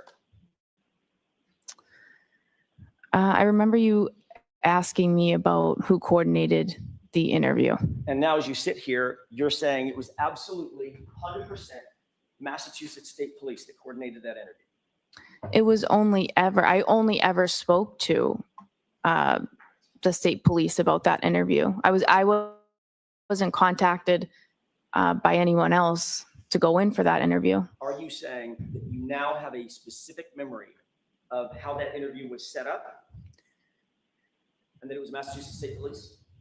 My only memory is, Do you have a memory or do Can you she not? answer the question, please? I don't really get the question. Can you answer that question? I don't understand the question. Ask it again. Sure. Are you saying, as you sit here now, that you have a memory of how that interview was set up? And it was by a Massachusetts State Police officer? I always had a memory that it was a state police officer. Okay. I don't know which one. That's why I said I don't know. Isn't it true that last year you were asked that very similar question? This is at 10-56, lines 10 through 15. Question, do you recall being contacted by a completely different officer to say, hey, Trooper Proctor wants to talk to you. Come on to Canton PD. He wants to have an interview. Answer, I don't remember exactly how the interview was set up. Remember that? Right. So as you sit here, you now have a specific memory that that interview was set up by Massachusetts police officers. That's the only memory I have of it. And when I said I don't know, you said somebody other than Proctor, and I didn't know if you were referring to the other state trooper that was there, because I didn't remember specifically who called me to come in for the interview. But I've never spoken to anybody in the Canton Police about that interview or that setup. In fact, Kevin Albert is Brian Albert's brother. I'm aware of that now. You're aware that Kevin Albert is Caitlin Albert's uncle. I guess so. How many conversations did you have with anybody before you actually sat down with Michael Proctor? Either in anticipation of setting up the interview or otherwise? None. I think once I got the call, I just called my chief that they're asking me to come in. And that was that. And you got the call from whom? I don't know which state trooper called me. As you sit here now, you're very specific in your memory. It was a state trooper. I only ever met with state troopers, and no one from the Canton Police ever contacted me about an interview, setting up an interview. During your interview with Michael Proctor, did you disclose to Trooper Proctor that you had a pre-existing relationship with any member of the Albert family? No. Did Michael Proctor disclose to you during that interview that he had any kind of relationship with the Albert family? Objection. Sustained. I want to talk to you for a second about your role when you did, in fact, arrive at 34 Fairview, Ms. McLofflin. How long had you been a firefighter paramedic at that time, January 29th of 2022? Probably about 5 years. You said that you'd responded to hundreds, you believe it's possibly hundreds of calls. Is that right? Possibly. How many were homicides or potential homicides? None that I know of. So this would be the first one on January 29th, 2022. Is that right? Yes. And obviously, if you had never responded to a homicide before, you certainly had never responded to a homicide police officer before, correct? Correct. I think you indicated as much on direct examination that you are not and are not now a trained detective. Is that right? Right. You never conducted any sort of a formal investigation, formal criminal investigation, had you? No. You hadn't been trained, you had no advanced training on how to preserve or interpret statements or memorialized statements for evidentiary purposes? No. Or for the use in trial, things of that nature? No. In fact, your role that morning was just to provide medical assistance and pretty much nothing else. Is that right? Yes. And you'll agree that it was a somewhat chaotic scene, right? Yes. Lots of first responders on scene, right? Yes. Everybody working furiously, or at least people working furiously to provide life-saving measures to John O'Keefe. Is that right? Yes. People were talking over each other. There was a cacophony of engine sounds and noises coming from people talking and trying to speak over the wind and the howling, the driving snow and wind that was coming down, snow that was coming down. Is that right? Yes. You hear people in the background, in the foreground, people talking over each other. Yes. Emotions, your emotions, everybody else's emotions were on high alert. Is that right? Yes. So you were trying to do your job under pretty intense pressure and in a very limited context, correct? Yes. You didn't have a tape recorder with you when you were asking my client any questions, did you? No, of course not. There's no audio recording of that conversation you claim took place between you and Ms. Reed, is that right? Not that I know of. And you've already indicated that you didn't even follow up with a single question when she responded in the way that you've indicated she responded, correct? Yes, The words you claim you heard were, "I hit him." Is that right? correct. It's your experience that people under pressure, people under stress, because you go to high stress situations all the time as a firefighter, paramedic, correct? Correct. People in those kind of situations speak in broken sentences or rhetorical questions, correct? Not uncommon. People react differently at different scenes. But you Yeah. certainly wouldn't say that that's uncommon. Oh my God, what happened? What happened? Things of that nature. No. Did you hear my client ask the question of confusion or a series of questions of confusion? Could I have hit him? Did I hit him? I did not hear that. You never heard her say anything close to, did I hit him or could I have hit him? I did not. Ms. McLofflin, where are your notes regarding this statement? I don't have any. Where'd they go? It's not in the role that I was in, I'm not in a position to write a report on this type of call. It would be the lead paramedic or the officer on scene. So you didn't write anything down? You didn't have any opportunity to write I didn't. You're just going by your memory. Yes. What to play exhibit 4, starting at runtime 8:50. Okay.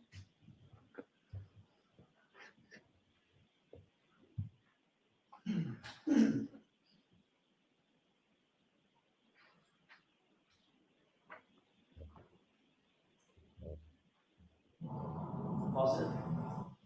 Just to orient us, can you tell me where you are in that video? I might be in the middle there, although I didn't get a good look. With the yellow and the red. Yes. Okay. I'd like you to pay special attention, Mr. McLofflin, to your right and your left hands as this video plays. Could we go ahead and play it?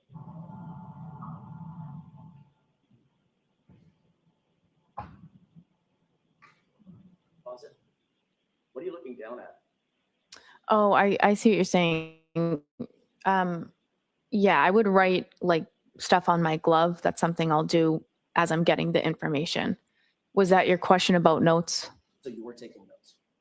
That's just me jotting down the demographics. Let's keep playing.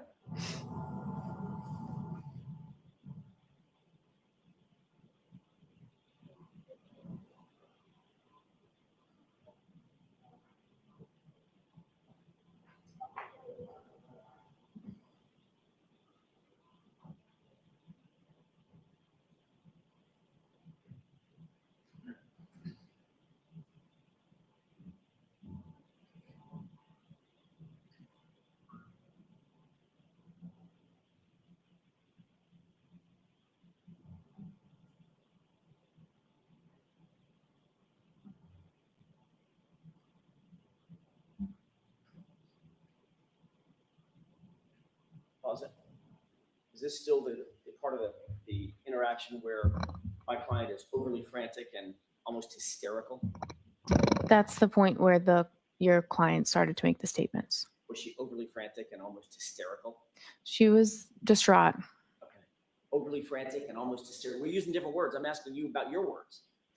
Does this describe her as overly I think the overly frantic and hysterical, I was describing the entire scene.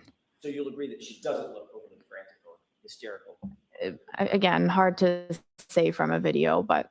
And according to you, well, that's actually, Mr. McLofflin, it's easiest to say from a video, isn't it? It's a video. Yeah, I mean, she's she's not totally in view, and I mean, she wasn't standing there calmly, I guess. Right, she looks hysterical to you. She was upset. Okay. She was very upset. Hysterical? I might say hysterical. She was extremely upset. Okay, and this is the point at which Ms. McCabe is saying, calm down, you're being hysterical. Yeah. Okay, let's go ahead and play it.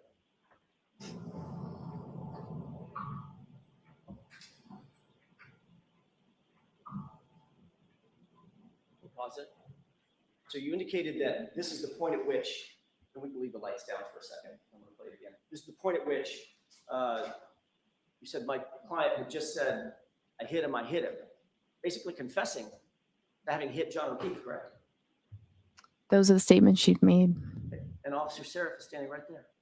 Right? Yes. You see any reaction from him right there? I know he turned and told somebody to go get the sergeant. I don't know if that already played. I'm sorry. Do you see any reaction from him?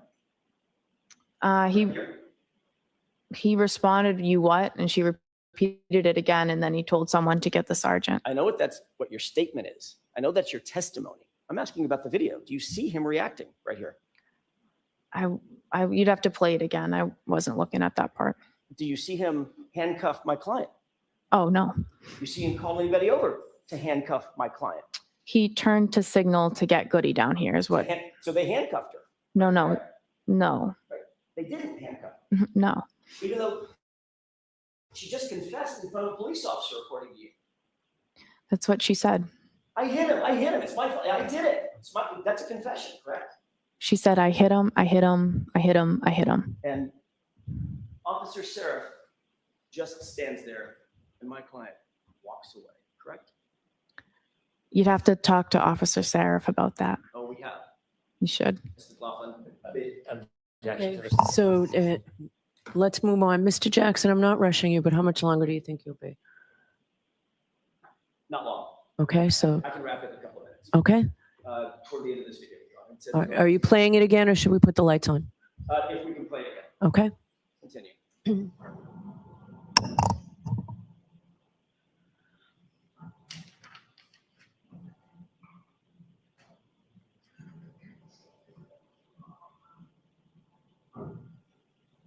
Pause it.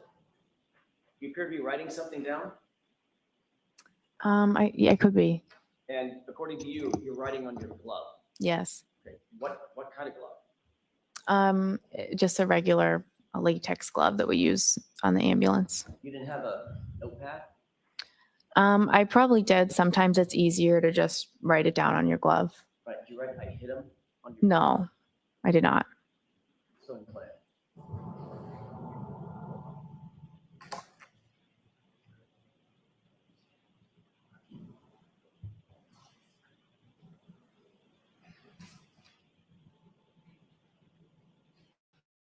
Still appear to be writing something down, looking down at your glove? I might be looking at it.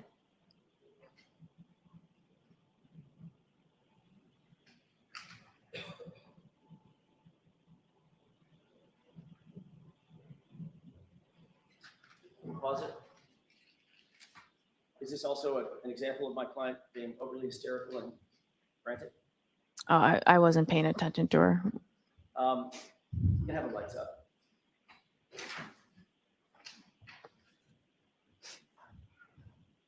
Whatever it was that you were talking to Miss Reed about, it was important enough that you had a pin out. You were writing things down, correct? Well, I was still finishing writing down some of the other. Yes or no? It was important enough. Yeah. To write things down. Yes, or no? Yes, I wrote down some of the things that were said. Some of the things that were important, correct? Yes. For instance, you'd write down John O'Keefe. That's his name, right? Right. You might write down a circle with a slash through it. Allergies. No allergies, right? Right. You might write down 46 for his age. Right. You might write down how he was injured, hit by a car, correct? I did not know that was, well, I didn't know what those statements meant. You might write down 3 little syllables. It was just told to you. I hit him, especially if it had been repeated 4 times as you claimed, correct? Yeah, I had that in my head and I was going to go tell them that. And you had a pen right in your right hand writing things, correct? Yeah. You never wrote that down. I wasn't going to write that statement down on the glove. I remembered that and I went back to the ambulance and told them.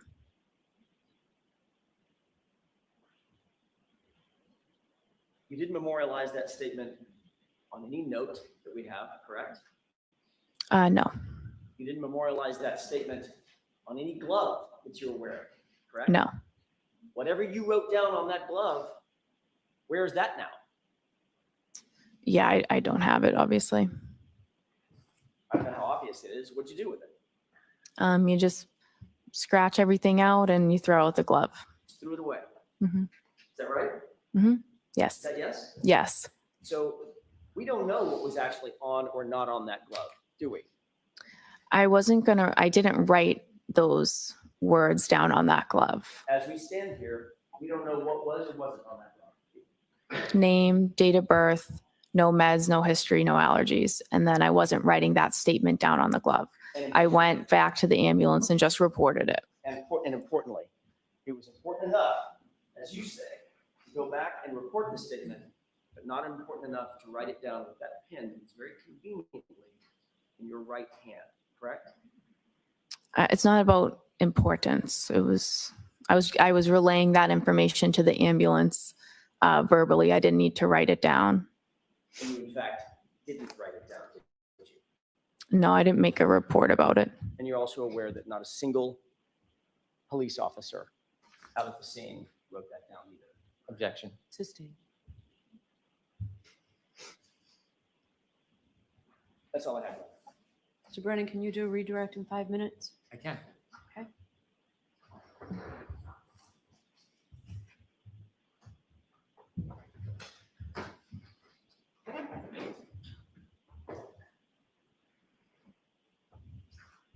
Ma'am, when Mr. Jackson would show you part of your testimony from a prior proceeding, was he leaving something out when he was showing you that, asking you questions? Sustained. When he asked you about whether you knew Caitlin Albert, and you said you went to high school with her, did you immediately then answer questions describing that relationship? Correct. Watch the phone. Were you asked immediately other questions about the relationship? I explained the relationship over and over again throughout the testimony. In fact, you described the relationship over 20 times, didn't you? I'm sure it was that many. You didn't simply just say somebody named Kate. I went to high school with somebody named Caitlin Albert. You didn't leave it at that, did you? No, I didn't. Do you remember saying, I would say more acquaintances, not close friends? Right. You remember immediately saying after that, I would say we had mutual friends. We might see each other occasionally because of mutual friends, but we don't have a one-on-one friendship or hang out regularly. Right. Objection, Your Honor. I'm going to allow it. You remember many more statements after that initial answer where you describe the relationship. Yes. Similarly, you were asked about a meeting with the state troopers, Yes.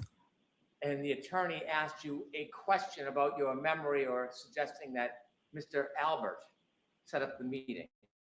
Remember those questions? Yes. You were asked questions just like that before at the last hearing, weren't you? Yes. Remember being asked about who set up the meeting and you saying that you didn't recall? Yes.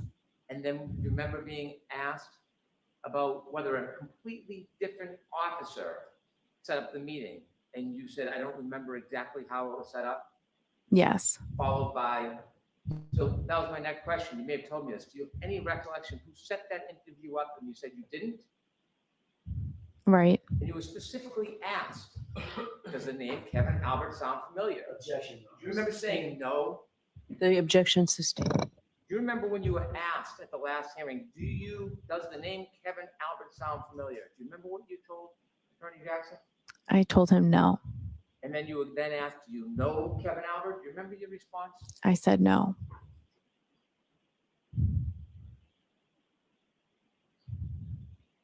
When you were there trying to help the gentleman that was on the ground, did you know this would become a homicide investigation? No. Did anybody tell you this was a homicide? No. In fact, when you spoke or the defendant spoke to you, you were simply trying to get background information to help Mr. O'Keefe. When she told you, I hit him, did she say that she hit him with something? No. Did you know whether it was with a fist or a foot No. or a Lexus? No. You mentioned this was not part of your role to investigate. Why didn't you persist? Why didn't you follow up and ask more questions about that statement? What about the situation and the dynamics caused you not to ask questions? Sustained is to that. Why didn't you persist in getting more information from the defendant when she said, I hit him, I hit him? I felt bad for her at the time. It was a very disturbing scene, and I did not want to push further down that road. It's not my job, and I didn't feel comfortable doing it. Write those statements down on your glove? No. Then how do you remember she made those statements? I won't ever forget those statements. I have no further questions. Anything, Mr. Jackson? Very briefly, that was a disturbing scene, you said, correct? Yes. An emotional scene. Yes. Right? A Yes. scene that was upsetting. to a Yes. lot of people, Yes. For a lot of reasons, right? Yes. And that's when things start getting missed, when emotion starts playing a role, correct? I That's when details start getting missed. guess it depends on the situation. Right, but this was a disturbing, emotional, upsetting scene even for you, correct? I felt that for a civilian to see it, it was very disturbing for them. Probably wasn't great for you either, was it? It's not. Yeah. And your testimony is you never heard my client say, could I have hit him? Did I hit him? Correct? You never heard that. I didn't hear those questions. No. What you heard was, I hit him. Is that right? I heard him. I hit him repeatedly. And changing gears for a quick second, I'm almost finished, Your Honor. You did ultimately start talking about your relationship in more detail with Caitlin Allen under my questioning, didn't you, after that first date? Is that right? Yes. That's when I started showing you photographs, correct? Objection. Was that when you were seen showing photographs? I don't know. I described it so many times. I don't remember. But you knew I had information that I was going to ask you about. Objection. No. Objection. Finally, with regard to Kevin Albert, did Trooper Proctor tell you during that interview that he had texted with with Officer Kevin Albert about setting up your interview? Did he tell you that? I have no knowledge of that. Did Trooper Proctor tell you that the reason we're here, the reason we set this up is because Kevin Albert texted me that he had already coordinated with you? Never. No. Thank you. That's all I have. All right, Ms. McLofflin, you are all set. Jurors, I appreciate you going a little later into lunch to just finish your witness. So why don't we do that? I'll give you 45 minutes, come back in 5 minutes. Thank you. All rise for the court, please. Close your notebooks and follow me.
Court is back in session. You may be seated.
Send you back to the jury room. We'll see you in 10 minutes.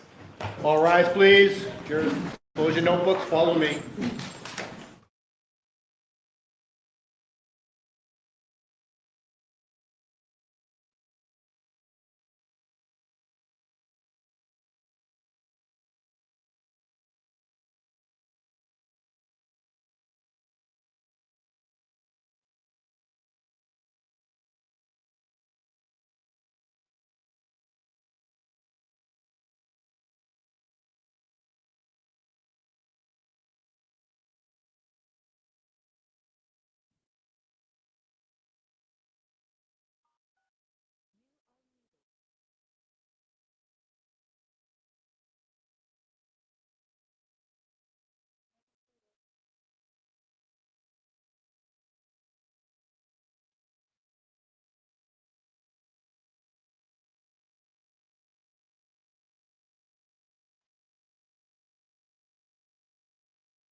All right, so we'll bring in the jurors over. I'll see counsel at sidebar.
Court is back in session. You may be seated.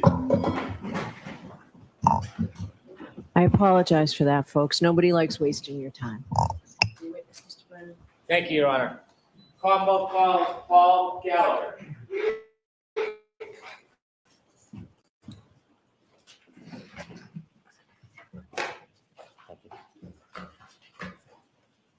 Follow me, please.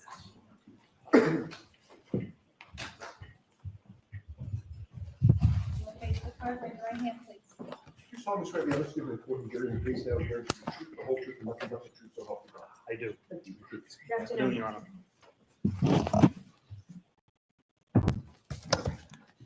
Oh,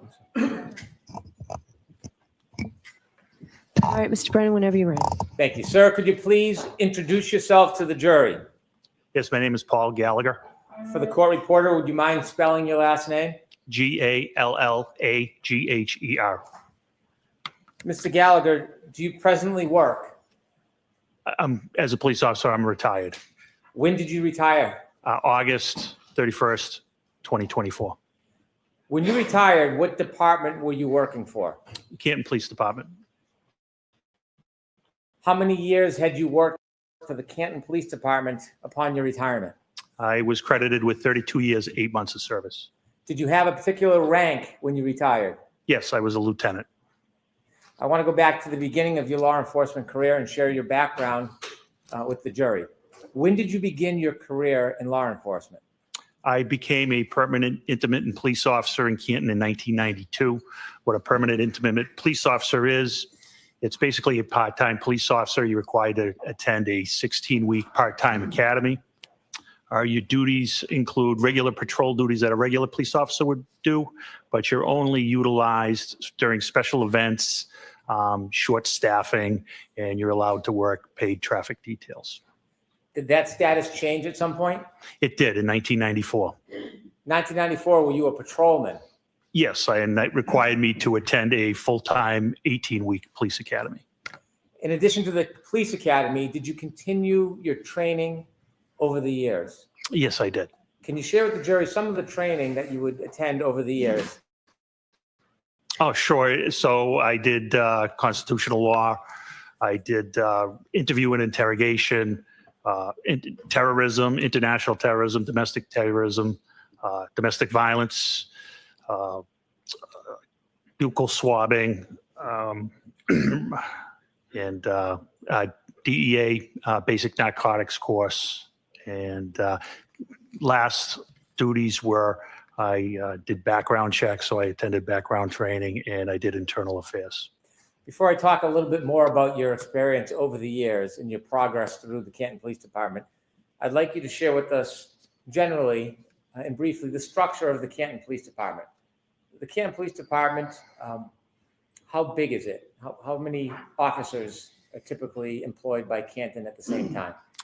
We would like to have 45, but unfortunately, we're short-staffed at this time. At the Canton Police Department, is there different ranks? There is. And what are they? They are patrol, sergeant, detective sergeant, lieutenant, deputy chief, and chief. Given the size of Canton, is it a small department or a typically large department for that size? I would say it's a medium-sized department. Is Canton, do you receive traffic from other areas nearby? We do. Is Boston part of the crossroad through Canton at times?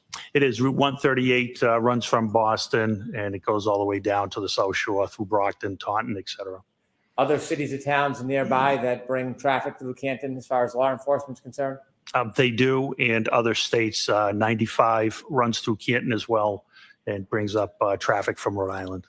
For a relatively small town, is Canton a busy police department given all the crossroads and intersections?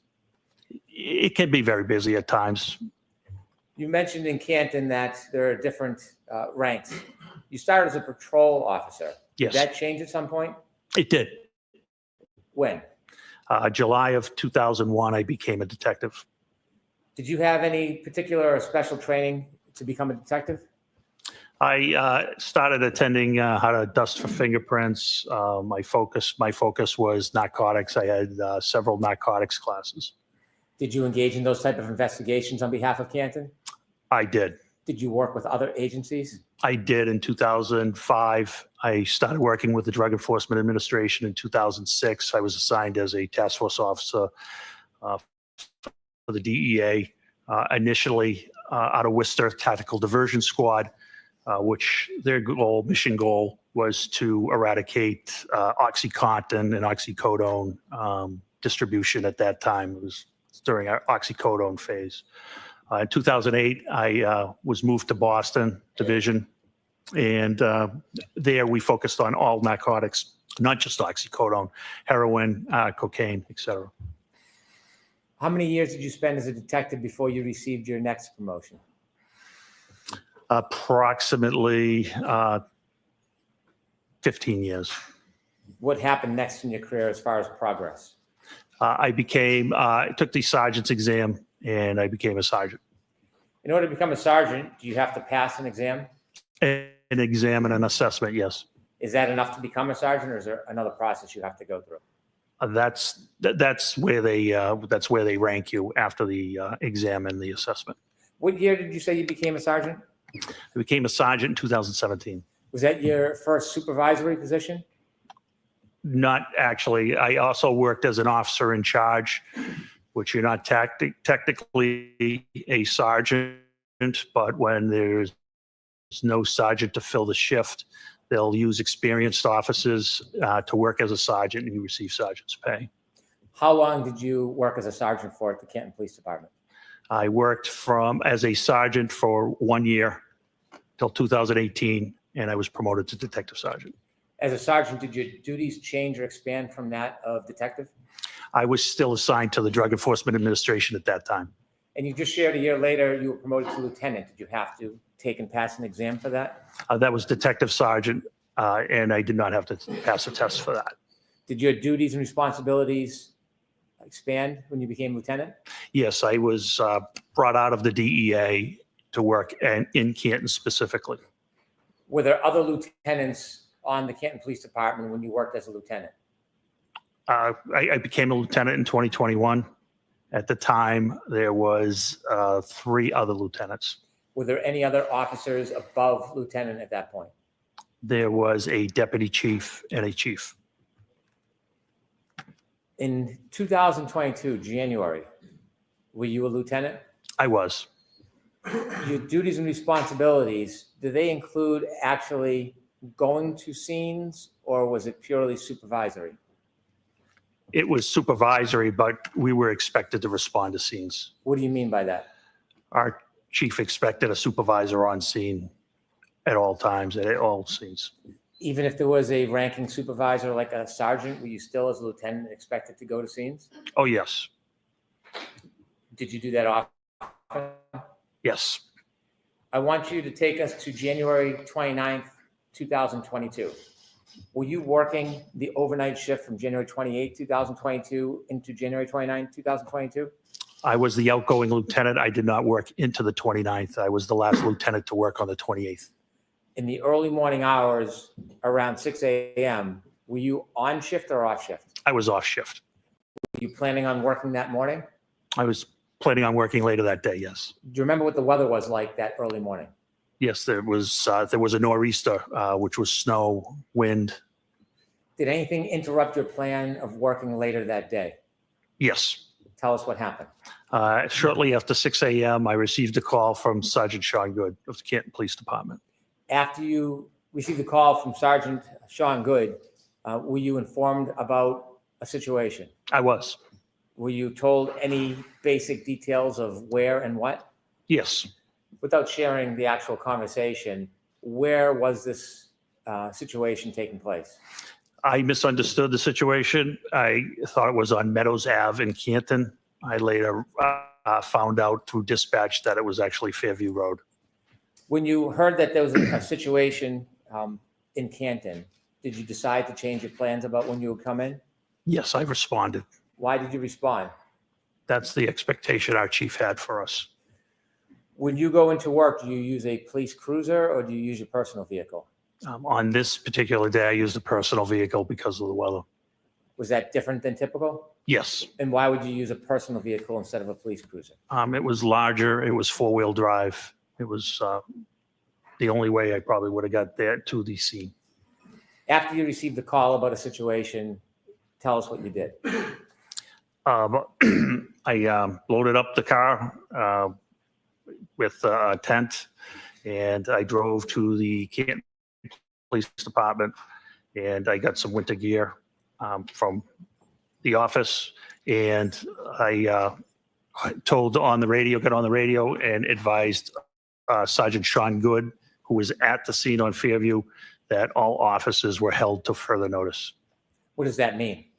They weren't going to be going home at their end of the shift until they were relieved by another supervisor. Why did you take a tent with you? Because of the snow. The way the call was described to me was a person possibly not breathing. And if it was an unattended death, I wanted to be able to cover the person. Why? Respect. That tent was a tent from your home, a personal tent? It was an 8x8 pop-up tent. You went to the Canton Police Department first before you went to the scene. I did. Why did you go to the Canton Police Department first? I had some winter gear there, including a reflective jacket that I thought would be helpful, given it was dark out. Visibility was very bad. When you got to the Canton Police Department, did you learn anything from any of your colleagues while at the police department? The only one colleague at the police department at that time was Officer Kelly Dever. After you got your gear at the Canton Police Department, did you head towards Fairview? I did. Other than the general description that you had heard, did you know anything about what was going on there? Just that a gentleman was found unconscious in the snow, possibly not breathing. You mentioned the term unintended death. What does that mean?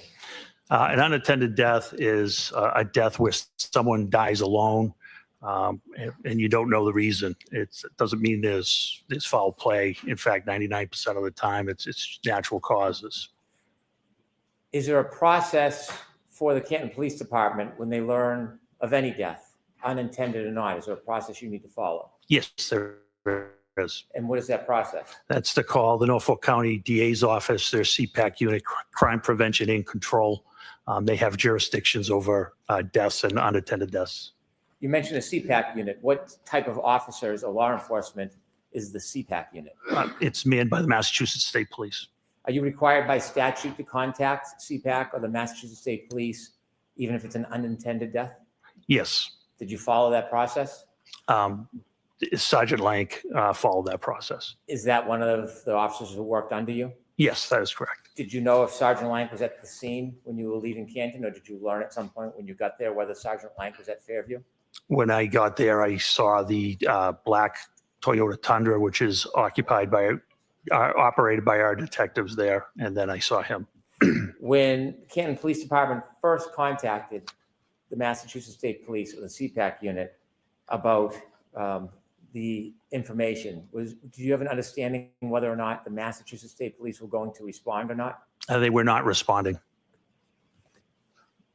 So when you got to Fairview Road, were there any other law enforcement officers other than Canton police officers? No, there was not. When you appeared at Fairview Road or arrived, were you the superior officer on the scene? I was highest ranking officer. As you're pulling up to Fairview that morning, what's the first thing you see when you get there? As I pull up, I see the last of the fire apparatus pulling away. I get out of the vehicle. The first one I encountered was Sergeant Sean Good, who was the shift supervisor. Did you see any other of your officers there? I did. I saw Lieutenant Lank further down, and further down, I saw two other cruisers, which ended up being Officer Mullaney and Officer Sarif. Did any of the cruisers or vehicles have lights on? They did. Did you hear any sirens? No, there wouldn't be any sirens. Why wouldn't there be? Sirens are used to move traffic. There was no traffic. It was a blizzard. There were no cars on the road. You might see an occasional plow. Did you ever learn the general area where the person was found? Yes. At that time, did you know who the person was? I did. I knew him by name, yes. Did someone inform you of who the person was? Sergeant Sean Good did, yes. Okay. And who was the person that you learned was on the ground? John O'Keefe. Had you known John O'Keefe? I knew of John O'Keefe. I had never met John O'Keefe.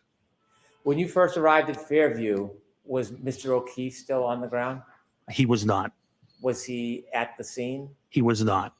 So when you got to the scene at Fairview, Mr. O'Keefe was already gone?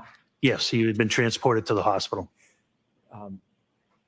So did you ever firsthand see exactly where Mr. O'Keefe was lying when he was found? I did not.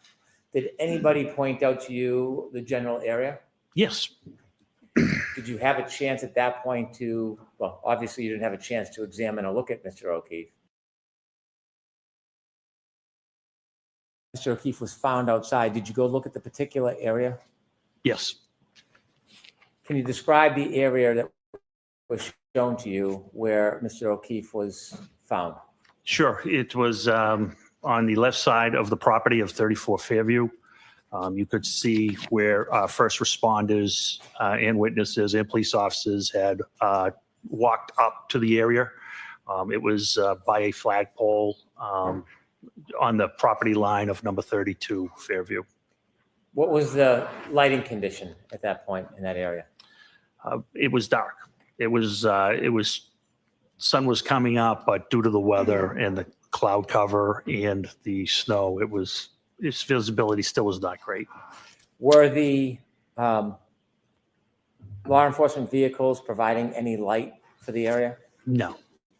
How about the house? Was there any bright lights coming out of the house illuminating that area? I didn't see any lights, window lights on. There may have been an exterior, the door light at one or two houses. In addition to the law enforcement officers that were there, did you see any civilians when you got there? No, there were no civilians there. While you were outside looking at the area, did any civilians ever come out? No, not at all. Any civilians ever come out of 34 Fairview?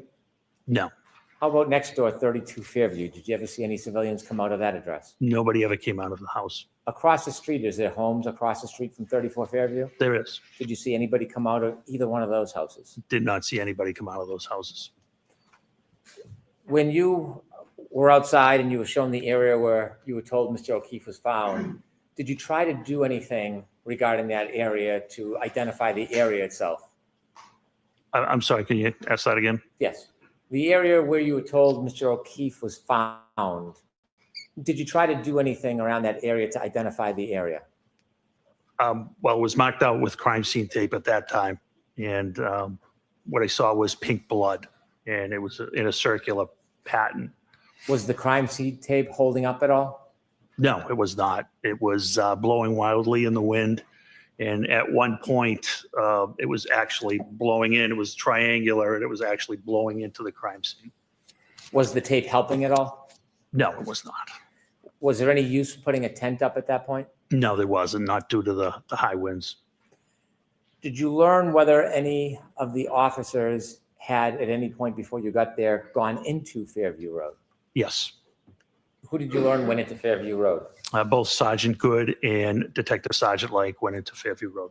Did you know how long they were inside for? Oh, no, did you know that? I did not. At that point, did you go and speak to anybody in any of the nearby homes? I did not. When you were at this scene and you saw what was happening in the weather, did you make a decision to do anything? Yes. What did you decide you were going to do?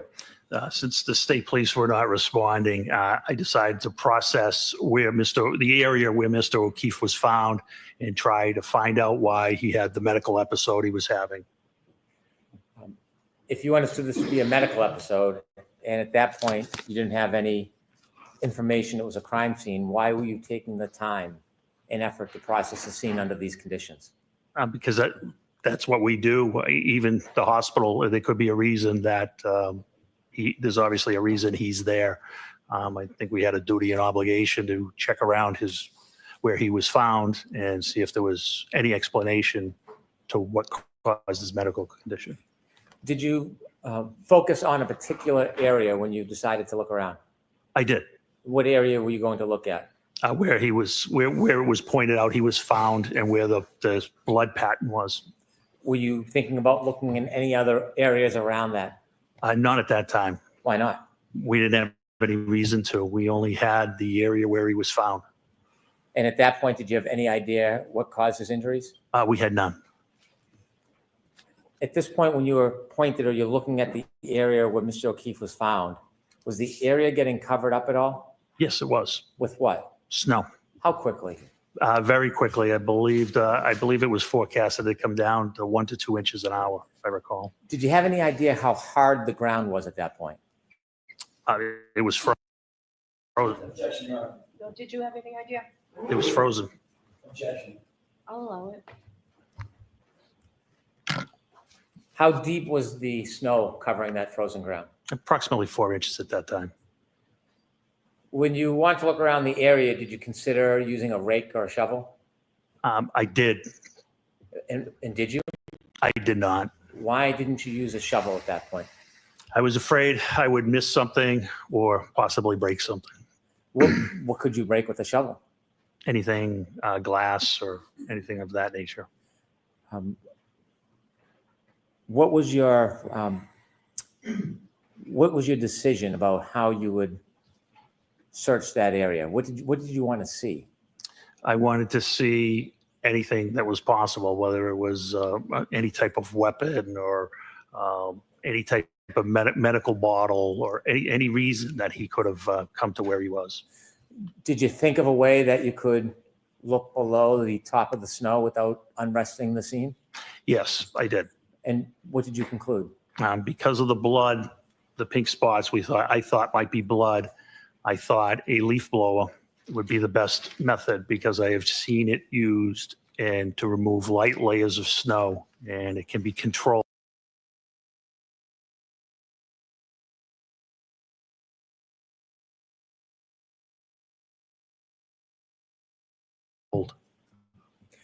And after having seen that before and making that decision, what was the benefit of a leaf blower over a shovel? I wasn't going to miss anything with a leaf blower, much better control. And control, tell us what your intention, what was your hope with the leaf blower? To clear the area, controlled, slowly, so any potential evidence of what happened to Mr. O'Keefe wouldn't be lost. Did you have a leaf blower with you? Did not. So what did you do? Sergeant Good volunteered to go get a leaf blower. Did you remain at the scene? I did. And during this time, are you still have no information that it's a crime scene? We had no information on a crime at that time. Did Sergeant Good come back with the leaf blower? He did. Did you try to get any other items to help you? Not that I recall. Okay. When Sergeant Good came back with the leaf blower, did you use it? I did. Was it successful? Very. Tell us what you did. I started with low speed and began whisking away the snow. And then I saw how it was uncovering those pink spots were becoming brighter red. So I verified it was frozen or coagulated blood at that time. And so out of the abundance of caution, I decided that that was something we may want to collect. Why did you want to collect that? Just out of abundance of caution, DNA. I expected it to be John's DNA. And I wasn't going to get a second chance at it. It was either collect it or never have it. Were you making quick decisions under these circumstances? Yes. Did you ask somebody to get a container to put the coagulated blood in? I ended up getting the containers. Where did you get them from? I got them from Lieutenant Gallagher, who lived in the neighborhood. Did Lieutenant Gallagher ever come over to the scene? He did not. Did he work for the Canton Police Department? He did. Why didn't he come over to the scene with you? Because he originally thought the scene was at 32. Did you ask him to come over to the scene to help you? No. Did you expect him to come over to help you? No. Did you prefer he not? Correct. So when you get the containers, were they plastic cups? Yes, they were red Solo cups. And what was the purpose of using the red Solo cups? They were plastic. They weren't going to leak. They weren't going to get soggy. They were large. I needed a small sample. My thought was because it was frozen or coagulated, that we could collect it, transport it, and transfer it to the crime lab, who could extract the DNA however they saw best fit. Does sometimes the crime lab test evidence and sometimes not? Of course, yes. Is that your decision? No. You were telling us about the leaf blower. Does it serve to excavate the area? It did. Did you begin that process? I did. And when you did that, did you try to memorialize it? Yes, I did. How did you do that? I had Sergeant Good videotape it. Why did you have Sergeant Good memorialize your efforts to excavate the area? I thought someone may wonder why I decided to use a leaf blower, so I wanted to demonstrate its effectiveness. I'm going to move to introduce 2 videos that council has.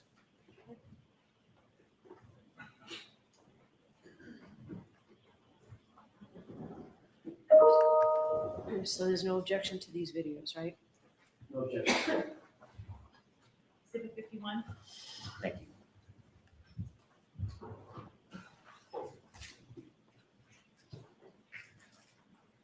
With the court's permission, can I show the jury the videos? Yes. Ms. Gilman, can we show number 1, please?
Could you, Ms. Gilman, stop at the end of the video so it's a still frame?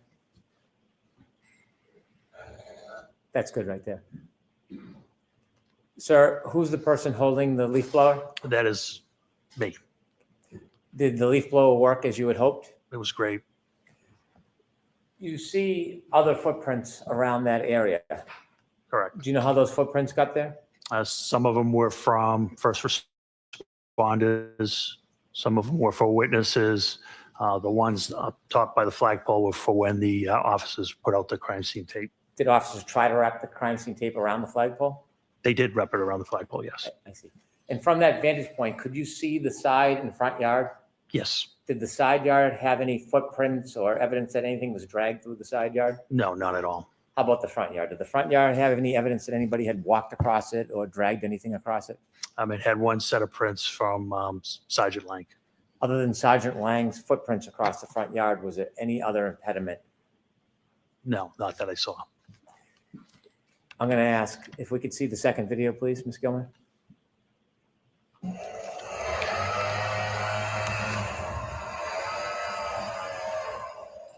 you stop there, please?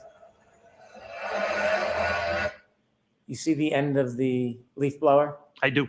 There's an object just below it at like 7 o'clock. Do you see that? I do. Did you discover something in that area? We did. What did you discover? It's a cocktail glass. Was it, did it have any damage to it? It did. Describe that for us. It was broken on the top. Could you continue the video, please, Ms. Gilman?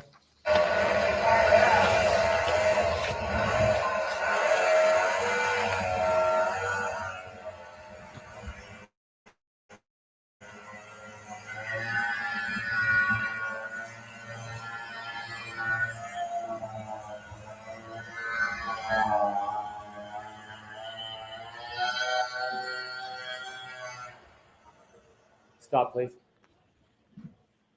There's some red spots. Is that what you identified as coagulated blood? That is.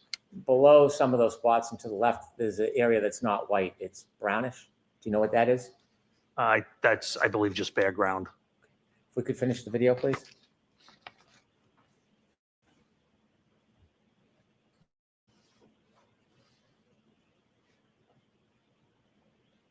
Okay. Thank you. Could have the lights on, please. Did you or any officer at your direction obtain and preserve that broken cocktail glass? Yes. May I approach, Your Honor? Yes.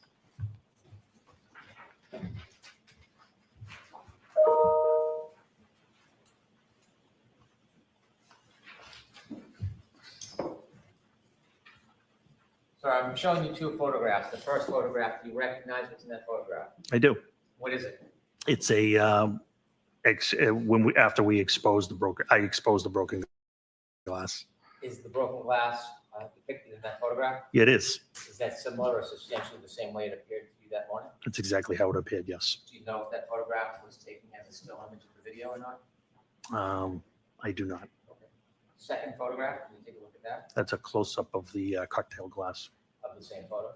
It is. Yes. I'd move these two photographs into evidence, please. Okay, do you want to be 52 and 52A? Please, Your Honor. It's 52 and 52A. Lieutenant, what was done with that cocktail glass? It was bagged and seized as evidence. Was it brought anywhere that morning? It was brought back to Canton Police Headquarters. What happens when it gets back to Canton Police Headquarters? It gets logged into evidence and it's assigned an evidence number. The officer types in a description of the item. In this case, it was a broken cocktail glass or broken glass.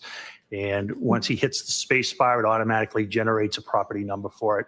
And I believe in this case, it was 22-18-PR, which means 22 is the year, 2022.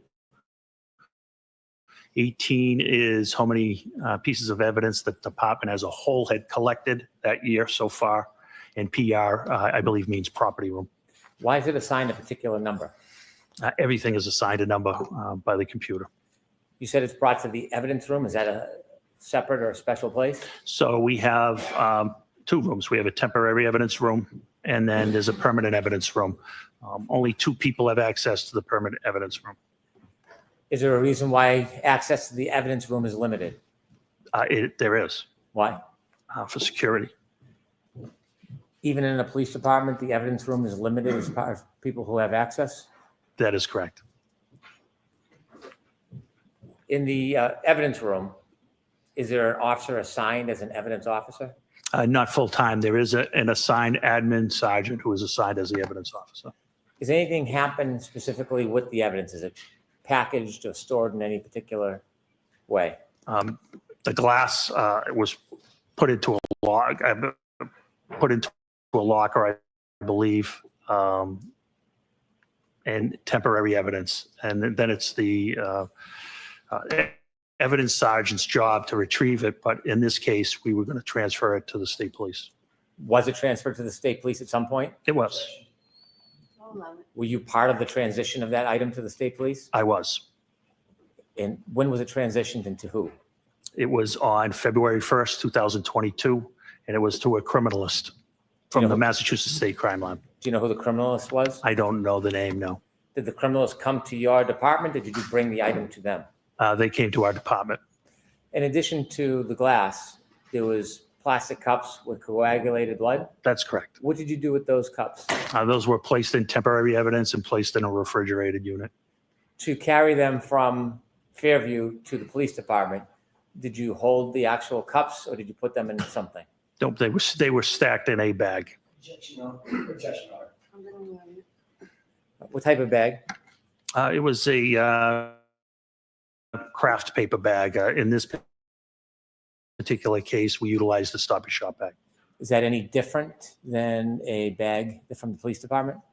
This made of the same paper, craft paper, the same size and dimension, other than Stop and Shop and evidence and probably price. They're basically the same bag. Why did you use one of those rather than a bag that said evidence on it? I don't know where that bag came from. I was in a personal car. Sergeant Lank was in a Tundra. If that bag is upside down, you wouldn't know it didn't say evidence on it. So I'm not sure where that bag came from. And the plastic cups, do you know what happened to those? Yes, they were turned over to the criminalist as well. Where did you store them before they were turned over to the criminalist? Temporary evidence in a refrigerator. Temporary evidence in a refrigerator. Is the refrigerator part of the temporary evidence area? It is, yes. Did you bring that piece of evidence, the broken glass, with you today? Yes. With the court's permission, I'd like to approach the witness.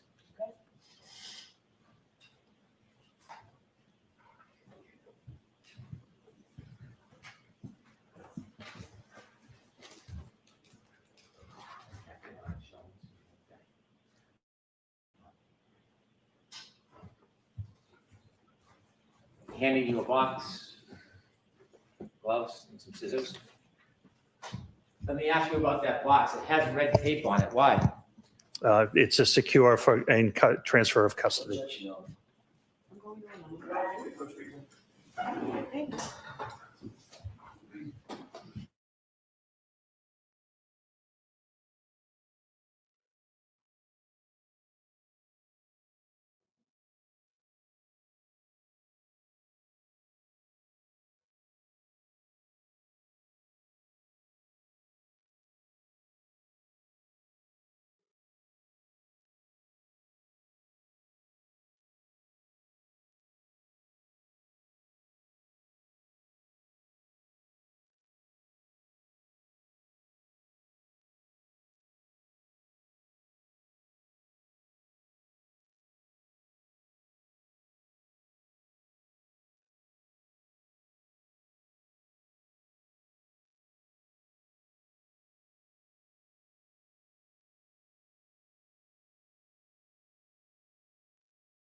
Lieutenant, before you open the box, were you one of the officers that discovered that broken glass? Yes. Did you personally bring the glass from Fairview to Canton? No. Do you know who did? Yes. Who? Detective Sergeant Lang. Sergeant Lang? Yes. When you went back to the station, you said that the evidence was then put into an evidence locker. Did you place it in the evidence locker? I don't recall. And then inevitably, it was transitioned to somebody from the forensic unit? That's correct. Were you personally there when it was taken from the evidence locker and given to the person from the forensic unit? Yes, that was me. Did you have a responsibility and role in that process, or were you a passive observer? I had an active role. I was the chain of custody. I was turning it over to the criminalist, to the state police lab. After that glass was given to the criminalist, did you ever have possession of it again? Never. Did you ever package it or touch it again in any way? No, never. Did you ever process it in any way? No. Did you put it in that box and tape it up yourself? No. Okay, I'm going to now ask you to open the box, please.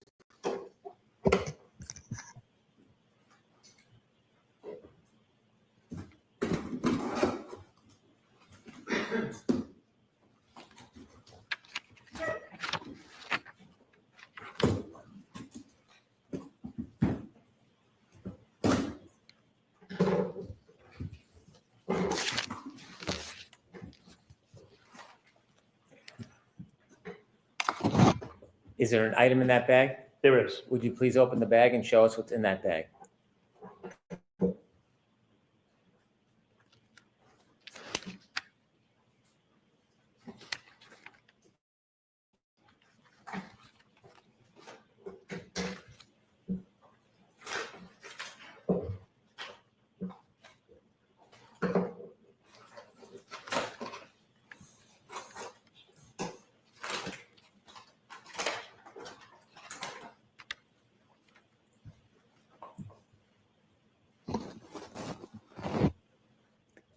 Thank you. If you could put it back in the bag and the bag back in the box, please.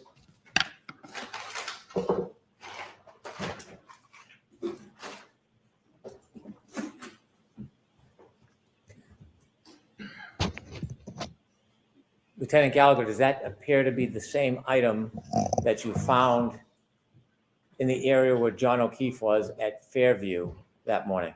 Yes, it does. I'd like to have the box and the item marked for identification, please. Okay. To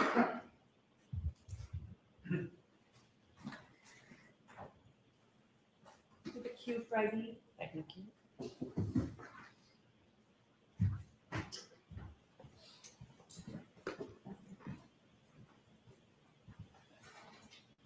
When you were looking around the area that was pointed out to you as where John O'Keefe was found, did you expand across the front lawn into the street during your search?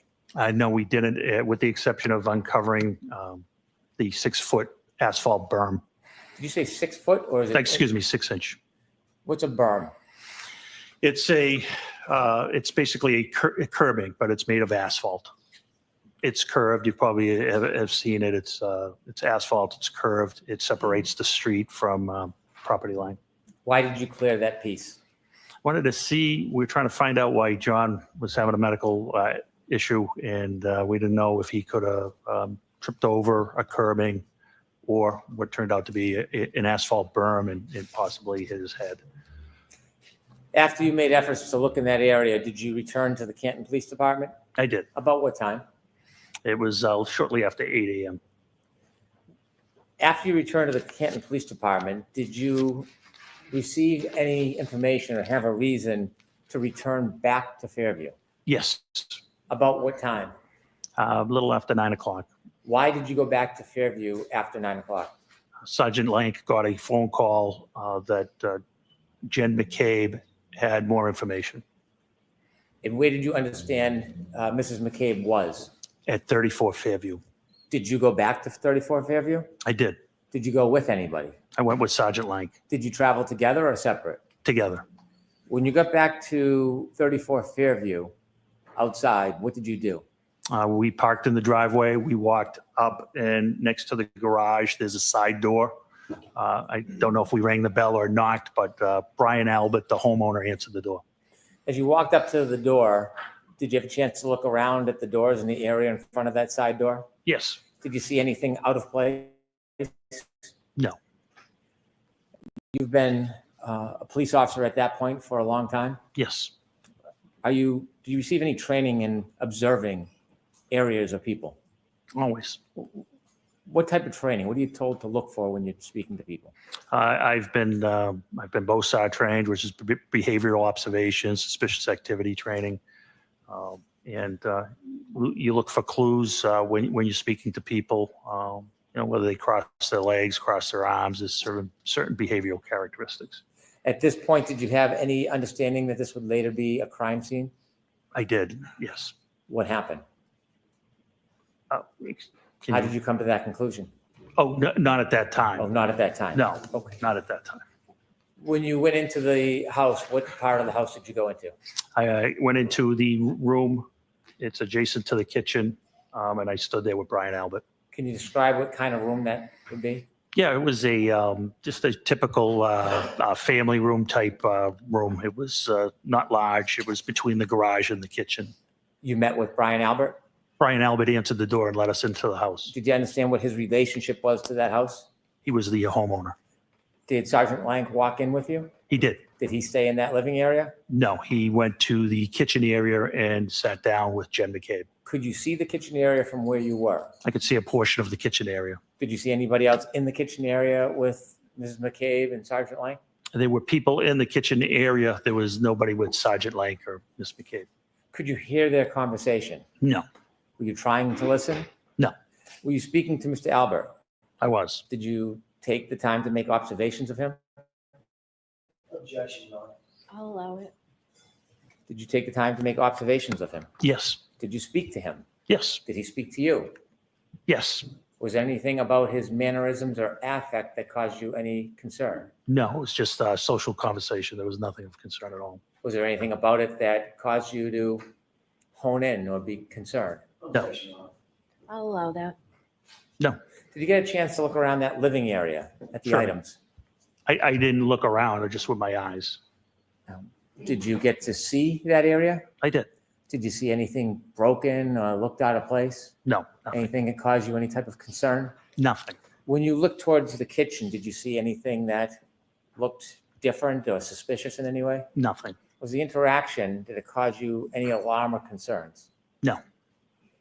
After Sergeant Lank had an opportunity to speak to Mrs. McCabe and you spoke to Ryan Albert, what did you do next? We left. Where did you go? We went back to the police department and were informed that the state police were going to respond to the hospital and that we didn't need to respond to the hospital. When you heard that the state police was then going to get involved in the investigation, what does Canton do when the state police takes over an investigation? Well, it was based off of a conversation I had with my chief in the detective sergeant's office. Was there a decision about Canton's involvement in the ongoing investigation? There was. What was that decision? That we should recuse ourselves from any further investigative interviews. And why was that? Because our best detective, his name was Kevin Albert, and he was the brother of the homeowner. And I didn't want any potential bias, whether unconscious or subjective, to be perceived by the O'Keefe's, by the O'Keefe family. So when the state police got involved and you had the conversation with the chief, was that the end of your efforts towards this? It was the end of our efforts until, I helped facilitate during the search warrant on February 1st. And so at some point, was the defendant's Lexus brought to the Canton Police Department? It was. Was it put in a particular area at the Canton Police Department? It was. What area? The Sally Port. What's a Sally Port? Sally Port is where, when we have an arrest, we bring our prisoners in. It's basically a extra large garage. It has 4 doors. They're numbered 1, 2, 3, and 4. We typically go in door 4 and pull towards door 3. Door 4 is lowered, and then prisoners are walked into the booking area, which is also secure. The exterior doors to the Sally Port can only be opened by the dispatch council.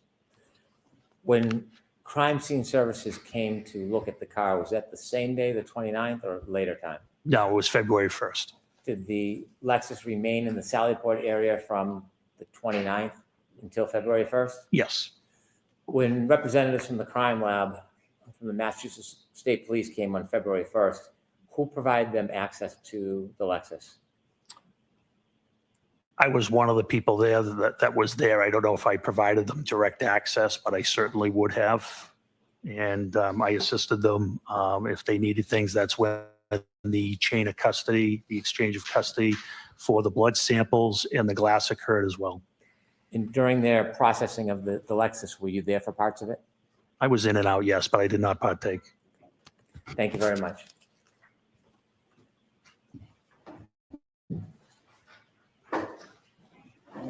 Please.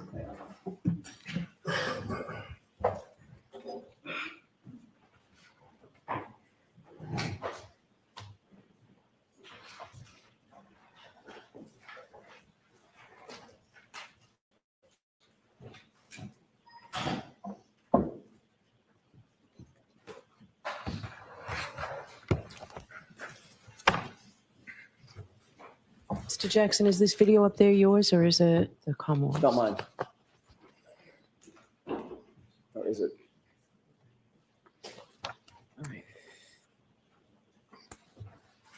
May I, Your Honor? Yes. Mr. Gallagher, you have already established that you were at the scene on January 29th, early morning, January 29th, 2022. We've seen the video of the leaf blower, correct? That is correct. So you were integral to at least an initial search of the scene, which recovered the drinking glass that you've shown us, as well as some of the blood byproduct that you've talked about. That's correct, yes. Okay.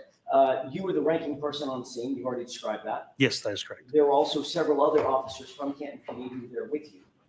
Yes, there was 4 other officers, yes. Can you just name those other officers? Yeah, Detective Sergeant Lank, Lank, Detective Sergeant Good, Goode, Officer Mullaney, Mullaney, and Officer Saraf, Saraf. Okay. When you initially, let me back up and ask a different question. Given the fact that you were the ranking officer, the way that it works in a police department is everybody sort of reports up the chain of command, correct? That is correct. Yes. So they would have all reported up to you in some particular. That's correct. And then, of course, you report to I think you're the deputy chief, and then the deputy chief reports on up to the chief, correct? That is correct. You were involved in not only the exposing of some of that blood byproduct, but also exposing the glass with the leaf blower, correct? That is correct. You were responsible for utilizing certain equipment. You chose a leaf blower at the time, correct? I did, yes. There was also, I'm guessing, there was also some use of your hands and or the gloved hands with some others to recover some of the items. Yeah, I didn't use my hands. How did you get the glass into a bag? That was Detective Sergeant Lank. Somebody had to pick it up, right? Correct. That's what I mean. The use of hands to manipulate some of the evidence, correct? Yeah, I apologize. I didn't understand that question. That's okay. I thought you were speaking about me. It's probably my fault, not yours. No, that's okay. There was also some plastic cups that we've talked about. We'll talk more about those in a second. Those were utilized as well, correct? They were, yes. And you were responsible for the use of those as well. Yes, it was my decision, yes. In terms of the search of the scene, the recovery of evidence, the recovery of biological material, the use of tools to recover those biological materials, all of that rested at least ultimately at the scene on your shoulders, correct? Yes, it did. Isn't it true that you weren't interviewed in this case with regard to anything having to do with this case until April 3rd, 2024, correct? Yes, we can call it an interview. It's when I met with the prosecutor, yes. And that was about 2.5 years, nearly 2.5 years after this incident, correct? Yes, that's correct. Michael Proctor, you know that name? I do. Who's Michael Proctor? He was one of the troopers assigned to investigate the case. As a matter of fact, he was the lead investigator for the case, correct? I don't know if he was lead or trooper mechanic. I don't know As you sit here, you don't know that Michael Proctor was the lead case agent for? I know he was one of them, yes. Okay. Do you know that he was the lead investigator assigned to the case? I don't. I had nothing to do with the DA's office. Right. I know you didn't have. I don't know how they assign their cases, counsel. I don't know what you want me to say. I can't say what I don't know. Mr. Gallagher, I'm not asking you to. I'm just asking if. I did not know he was lead. I know he was one of the leads. Okay. I believe they do it in a tandem, but I'm not sure. Okay.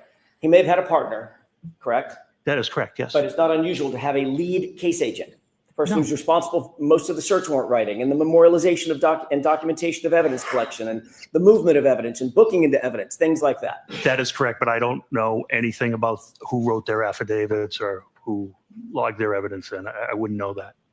You're also familiar with Yuri Buchanan, correct? I know who he is. You're also familiar with Lieutenant Tully? I know, yes. They're all Massachusetts State Police officers, correct? Yes, they all are. Did Michael Proctor interview you before April of 2024? He did not. Did Yuri Buchanan interview you before April of 2024? No, he did not. Did Lieutenant Tully interview you before April of 2024? No, he did not. Did anybody else from the Canton Police Department, your deputy chief or the chief, interview you formally about your conduct and responsibilities before April of 2024? I don't understand that question. Did anybody at Canton PD, separating out Massachusetts State Police, did you sit down at Canton PD and provide an interview with anybody at Canton PD about your conduct at the scene? What do you mean by conduct? Going to the scene, collecting evidence, securing evidence, transporting evidence, booking evidence, those kinds of things. Your conduct at the scene, sir. Yeah, I briefed my superiors, yes. Okay, other than briefing, was there a formal report written? No. Or a formal interview conducted of you? No, absolutely not. Okay. Tell us when you wrote your report about what happened at the scene, memorializing what you did at the scene. I didn't. You didn't write a report?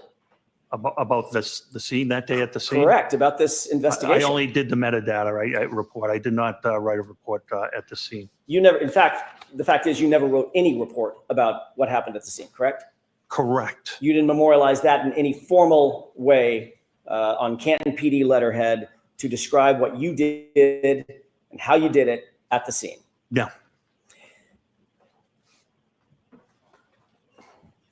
Normally, when you report to a scene as a first responder, you would be expected to write a report about that, whatever that conduct is. I'm not the supervisor, no. What if you're the ranking person at a scene that ultimately turns into a homicide scene? Well, we don't know it's a homicide scene at this time. We don't even know there's a crime committed at this time. My responsibilities are to make sure reports are written, not to necessarily write the reports myself. I'm the supervisor. It's my job to make sure reports are written, evidence is logged, those types of things. Under ordinary circumstances, you would respond to a scene as a supervisor and you would oversee what other people are doing. That's correct. Can I finish? Sure. I don't want to talk over each other. I apologize.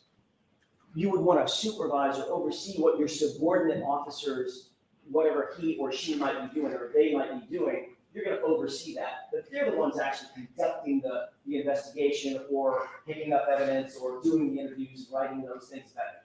Correct. Detective Sergeant Lake's investigation, yes. So in that circumstance, you wouldn't be expected to write a report because all of that conduct is memorialized by others subordinate to the supervisor, correct? Correct. But in this case, quite the opposite happened. You were the one that was in the video utilizing the leaf blower, correct? That's correct. You were the one that actually exposed the drinking glass, correct? Correct, yes. You noted the drinking glass and actually called somebody else over to take a look at it, correct? That's correct. You directed someone, Sergeant Lang, to pick up the drinking glass and recover it as a potential piece of evidence, correct? That is correct. You noted the blood or the coagulation of blood in and around that area, correct? That is correct. You noted where you believe the drinking glass was, in other words, what location, if there were grid coordinates, where it would be, correct? Correct. And you instructed others to transport that important evidence back to Canton PD to have it booked, correct? That is correct. You also secured the plastic containers in which to recover the blood. That is right? correct. You also directed someone to get a bag to put the plastic containers in and ultimately transport it, correct? That is correct. So you would agree with me Mr. Gallagher, that in this circumstance, you were the centerpiece of the recovery of evidence and the investigation as it was at that time in that limited context. You were the centerpiece of what was happening at the scene, correct? And I made sure it was documented by Detective Sergeant Lang. But you didn't find it important enough to write a report yourself. I think that's poor misrepresentation. There's a person fighting for their life. It was very important. When you were there at the scene at, what time was it, by the way? I got there shortly after 7. Okay, you knew that that person who was fighting for his life had already been transported and was in good care, as best care we can provide at Good Samaritan Hospital, correct? That is correct. So certainly you're not excusing away the idea that you didn't memorialize your conduct because you were too busy fighting for someone's life. That's not what you're saying. No, definitely not what I'm Okay. saying.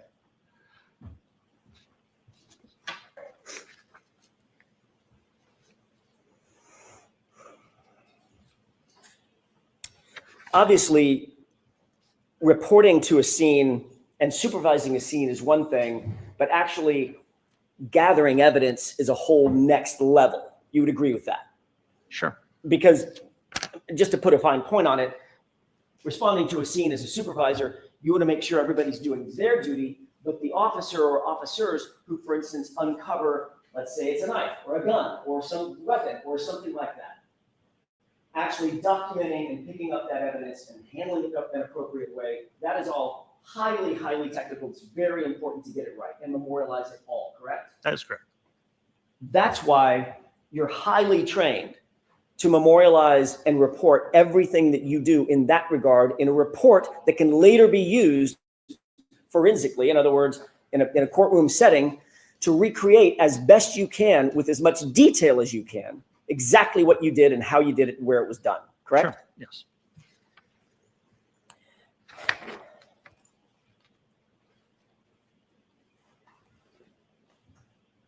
Officer Lank wrote a report in this case.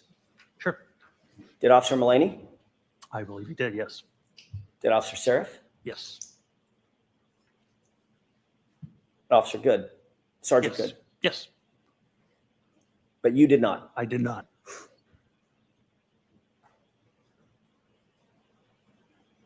Who was the first officer to find any potential physical evidence at the scene, be it blood or glass? I can't answer that. It was not me. I was not the first thing that was spotted was the pink spotting, not the glass. Okay. Who was the first person to see the glass? I think it was myself as I uncovered it with the leaf blower.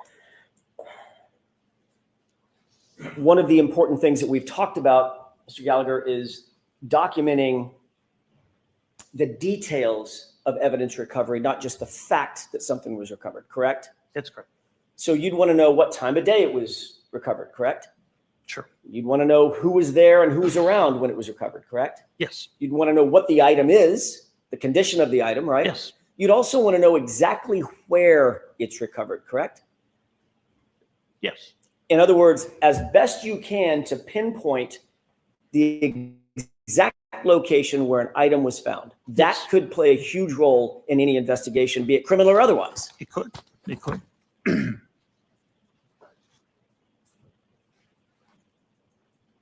Did you diagram or draw a diagram back at Canton PD or I did out not. at the scene? No. About where that glass was found? No, I did no reports or diagrams. Did you diagram exactly where you recovered the blood spots that you did recover? No.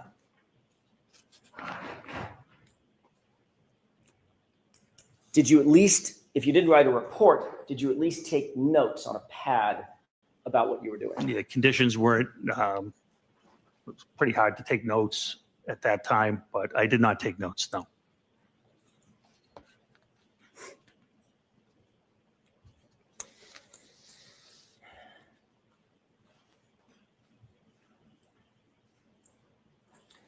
At some point, you mentioned a person by the name of Tom Kelleher, Deputy Chief Kelleher. That's correct. Who is Deputy Chief Kelleher? He's the Deputy Chief of Canton Police. He was active on active duty at the time? When I say active duty, I don't mean that morning, that hour. I mean just generally. Yes, he was a lieutenant at that time. He was someone to whom, as a matter of fact, probably the only person to whom at Canton PD you actually reported, correct? Up the chain of command. He was the only person to whom you reported up the chain of command, meaning he was your direct report. He was in charge of detectives at that time. And then, of course, the chief would be above him, correct? Deputy chief and chief. Okay. When you responded to the scene, Deputy Chief Kelleher did not come out of his house and take over the investigation, correct? Correct. That was yours to detail, That is correct. at least while you were there. That is correct.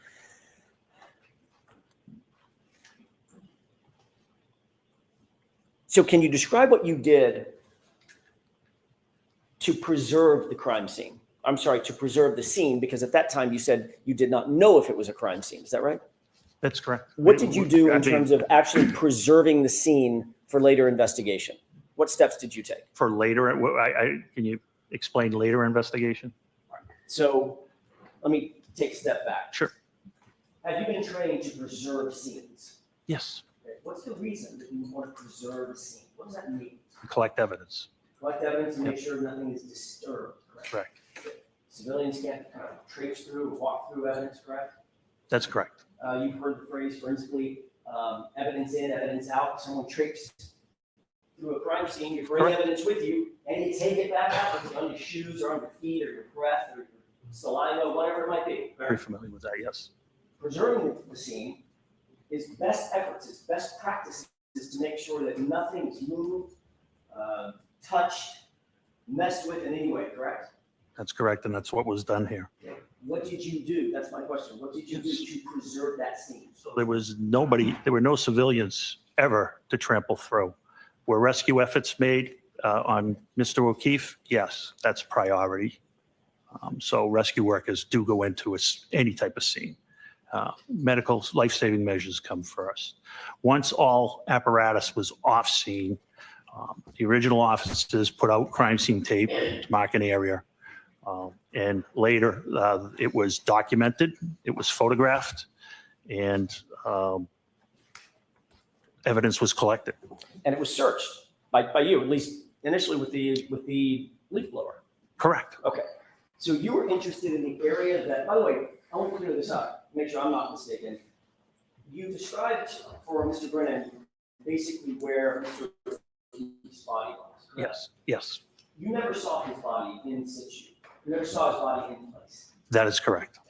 You were told by Sergeant Lang generally where his body was, correct? Yes, and Sergeant Lank actually never saw Mr. O'Keefe either. That's my next question. Okay, Sergeant Lang- and Mr. Good, and Sergeant Good as well. Right. Sergeant Lang never saw John O'Keefe actually in place, correct? That is correct.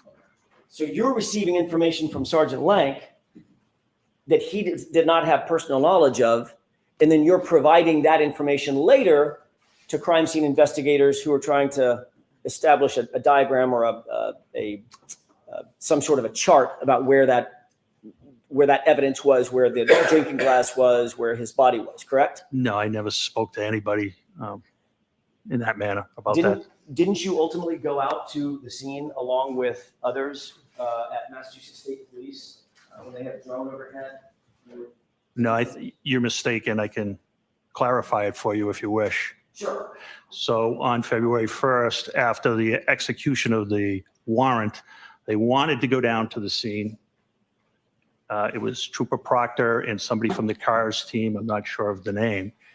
Once they got down there, I did show them where I was shown John O'Keefe was. They did want to put up a drone, but they could not do it because they were too close to Norwood Airport and because of FAA regulations. Okay. And that was the last of my involvement with that. So- I hope that clarifies things for you. Forget the drone.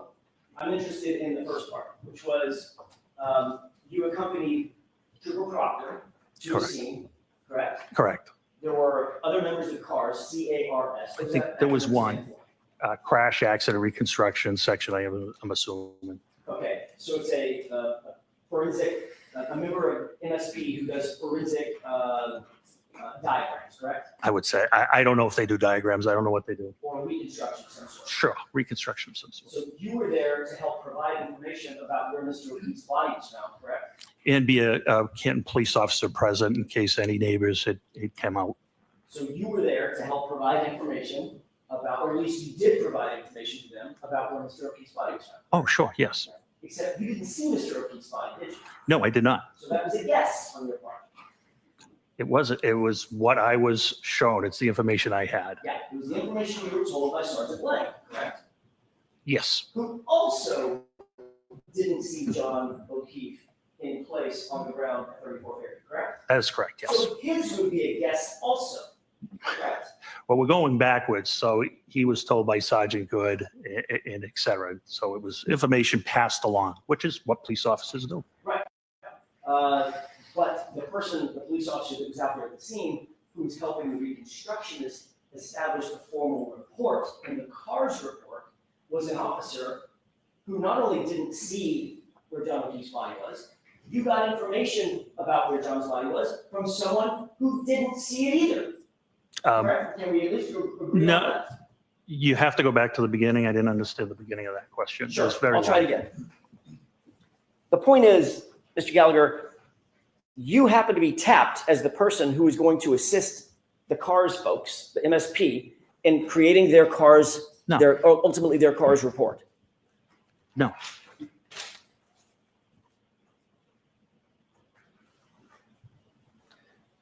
Isn't it true that you accompanied Trooper Proctor and members of the CARS unit to document Fairview Road and the scene of the incident? Yeah, I thought I explained it could not be done. Okay.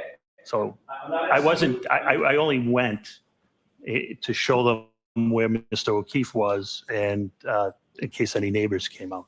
I wasn't there to assist in any documentation at all. You were there.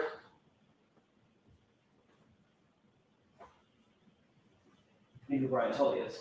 I do. Have you reviewed Brian Tully's report? I have not. You showed me one section of it.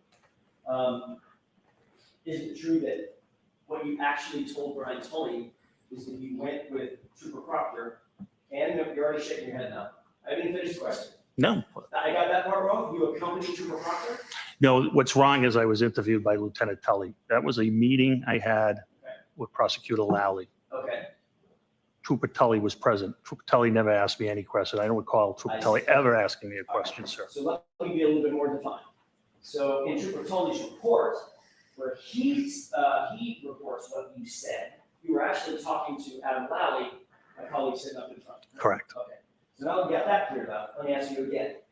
Did you say in front of Trooper Tully that you accompanied Trooper Proctor and members of the CARS unit to document Fairview Road? Meaning they were documenting Fairview Road. It's not clear. The report's not clear. They were going to document Fairview Road, not me. So you just said something that I want to follow up on. Okay, The report's not clear, correct? that's correct. So that's an inaccurate report. I wouldn't call it inaccurate at all. I'm just saying you're misinterpreting the wording. I see. And I'm misinterpreting it even though I just read it directly from the report? Yeah, sometimes sentences have different meanings. Okay. Yes, you are. Okay. The reality is you did end up going to the scene, correct? I did. And you accompanied, I don't want to use a word that you'll challenge, you went with Trooper Proctor, correct? I took my cruise into 34 Okay. Fairview, yes. You were there at the same time Trooper Proctor was? Yes, And you were aware that the CARS team was there so that they could document the scene, correct? I don't know what the purpose of the drone was. I'm not familiar with that section. I thought I answered that question. I'm not familiar with what they do. But you do believe that as you sit here, you were there, we weren't. You do Right. believe that that's the reason that they were there was to document the scene. Put up a drone. Okay. I don't know what you mean by document. I don't know if it was to photograph, I guess, which if you mean by document photograph, I guess it could, I would agree. If it means take measurements, I wouldn't know. Okay. Did you tell any of the members of the CARS team where you believed John's body was? I believe it was Trooper Proctor, but I believe he was there, yes. Trooper Proctor obviously was not there when John's body was there either, correct? That is correct, So yes. he would have gotten that information. From you. That is correct. So now that's 3 people. It's probably more, quite honestly, yeah. Well, I'm just talking Yeah. about this report. Correct. The CARS report. That's 3 people in line none of them saw John O'Keefe's body as it lay in the lawn when he was occurred. That is correct, yes. And there's no photographs Of, of Mr. O'Keefe oh, no, at the location. no, we wouldn't, nobody would photograph somebody undergoing life-saving measures. Wouldn't be appropriate. There's no video specifically. They wouldn't take video of somebody undergoing there's life-saving measurements. There's no either. body cam. We don't have body cameras. There's no dash cam that shows it. Well, dash cameras would be on the road. Mr. O'Keefe was approximately 8 to 10 feet off the road. Well, hang on a second. You're not sure where Mr. O'Keefe was because you never saw him. That's why I used a range, yes. Right. I know where the blood was. I know where the glass was. Right. You don't know if he was 7 to 9 feet off. That's correct. 4 to 12 feet off. You can't say. I could, only approximately. You are correct, yes.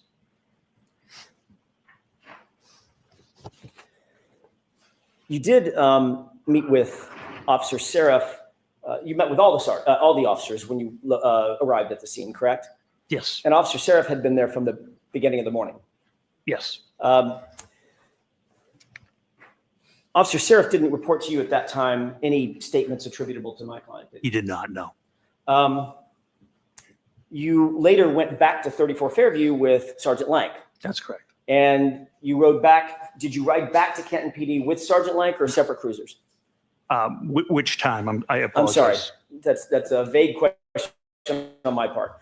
You went back to 34 Fairview with just Officer Lank, and you described the circumstance in which you went in, you were let in by Brian Albert. He went to the kitchen. You were in the family room or some other place. Right by the kitchen, yeah. Right by the room kitchen. off the kitchen, yes. Okay, so right next to where he was interviewing. That's correct. Jennifer McCabe. Yes. Did you ride back from that meeting with, or that event to Canton PD with Sergeant Lank? Yes. And Sergeant Lank didn't say anything to you about his interview with Jennifer McCabe at that time? I don't recall our conversation on the way back. Okay.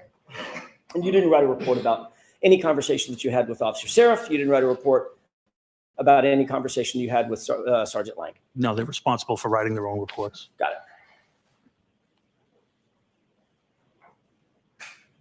You did say that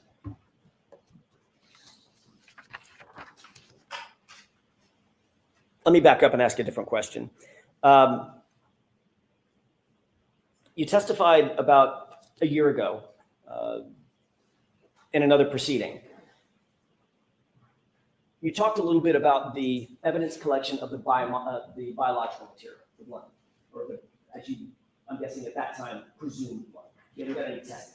That's correct, yes, sir. But you assumed it was blood just because of your experience and it looked like it could be blood on the street. That's correct.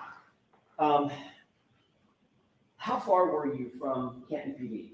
Approximately. Mile A drive. Mile and a half. Mile and a half. You had your cruiser with you, I had my personal vehicle with me. your personal vehicle. In other words, your ambulance where you could get from point A to point B if you wanted to. Yeah, I was the scene supervisor. I wasn't leaving the scene. Okay. But you also had subordinate folks at the scene that you could have dispatched had you wanted to. Correct. They all had cruisers Yes, they did. or personal vehicles. I'm not sure which. I'm sorry? Or personal vehicles. I'm not sure which. I was the only one with a personal vehicle. Detective Sergeant Lank had a Toyota Tundra pickup truck that is not marked, but it's assigned to our detective unit. So if you wish to, as the ranking officer at the scene, you could have dispatched one or more of those officers to run an errand, to go do something in furtherance of the investigation had you wanted to. Yeah, I actually did that. Okay, you did. What did you Yes. do in that regard? Remember, I sent Sergeant Good to get the leaf blower. Got it. You also know that Canton PD has evidence collection bags at Canton PD. Yes. You also know that they have materials and tools to gather biological material, correct? We do have swabs, yes. And those swabs go in little containers to maintain their sanitary nature, correct? That is correct. In other words, if you see a blood stain, you don't just walk up with a Kleenex that you find on the ground and wipe it up. There's your blood stain. There's a process for gathering that type of evidence, correct? Sure. If you're looking for DNA, you can use a bloody Kleenex, to your point. It'd be kind of an emergency. Yeah, absolutely. My point exactly. But if you're a mile from the Canton PD, Yeah, you could have gone back and done a swab. could have. But you didn't. Didn't want to because of the weather, because you just said because it's an emergency, and we thought it was an emergency there. I mean, the storm was coming down terribly, and I believe if we didn't collect that biological matter, we weren't going to get that biological matter. But Canton PD was a mile and a half away, 4 or 5 minutes. In a blizzard. Still, in a blizzard, it's 3 minutes in good weather, probably 4, 5, 6 minutes in a blizzard, correct? I'm not sure. So let's call it 12, 15 minutes. You certainly could have gone back. If you wanted to, you could have dispatched one of your officers to go back and get swabs and properly collect the blood material. Sure. And I believed 15 minutes would have made a difference. And what you did instead is, well, 15 minutes would have made a difference, but you asked Sergeant Good to drive to his house and get a leaf blower. Yes, and while he was doing that, we were documenting the scene with photographs. You could have documented the scene with photographs even if you went back and get a swab. What's the difference? Because we were ongoing. It was ongoing. I wasn't leaving the scene. I didn't ask you to leave the scene. I mean, I didn't ask if you were I leaving the scene. needed the other officers. We talked about scene security. I already let one officer go. I now have 3 left. We're securing that scene. So you saw pink stains in the snow, correct? That's correct. And you said, Officer Good, probably called Sean, Sarge, go home and get a leaf blower. That is correct. Could have said, Officer Mulaney, get your butt over to Canton PD and pick up 10 swabs, correct? He wouldn't have had access to the swabs. Oh, so now one of your officers could have gotten swabs, even if the lieutenant, or ranking lieutenant, had dispatched him to go get a swab. Because he doesn't have access to the BCI, the Office of BCI, where our stuff is kept. Could you have made a phone call? No, nobody there would have had access at that time. It was only Officer Dever on the desk. So you're the only person that could have gotten those swabs? Sergeant Lang could have gotten them as well. So Sergeant Lang could have too? Sure. But you didn't say that? No, definitely didn't. Okay. What you did do, however, is you went to the neighbor's house. Happened to be Tom Keller, right? The lieutenant of detectives, yes. Right. And Lieutenant Keller gave you red Solo cups. Yes. I asked for plastic or glass containers. He had Solo cups, and I utilized them. The same kind of Solo cups that we all see at backyard barbecues. Yep, they hold liquid terrifically. They're also not sealed, correct? They are not. They're also not used normally. I mean, they were here. They're not normally used for evidence collection, correct? Oh, absolutely not. And then you decided you needed to transport that very important biological material back to Canton PD for storage and safety, right? That's correct. And why was it important to transport that blood material so quickly? What are the factors that you considered, weight and balance, in terms of getting that material back to Canton PD in good condition, sanitary condition? So a criminalist could extract a proper DNA sample. What would happen, for instance, if that blood material, I don't know, were contaminated? Contaminated how? You tell me. You're the professional. So DNA is pretty hardy, pretty forensically stable. The only things that are going to harm it are radiation, ultraviolet light, harsh chemicals such as bleach. That's not present here. I wasn't. Then you would have 2 sets of DNA when it's tested, which would benefit you. Well, depends on whose DNA it is. That's correct. That's correct. Yes.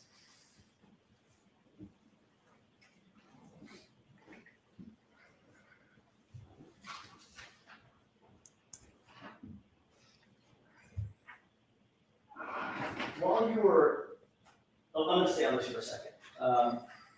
So obviously there's a reason why blood swabs or biological swabs are handled with such care. For instance, a DNA analyst is going to put on gloves. Correct. Oftentimes they're going to put on a mask, right?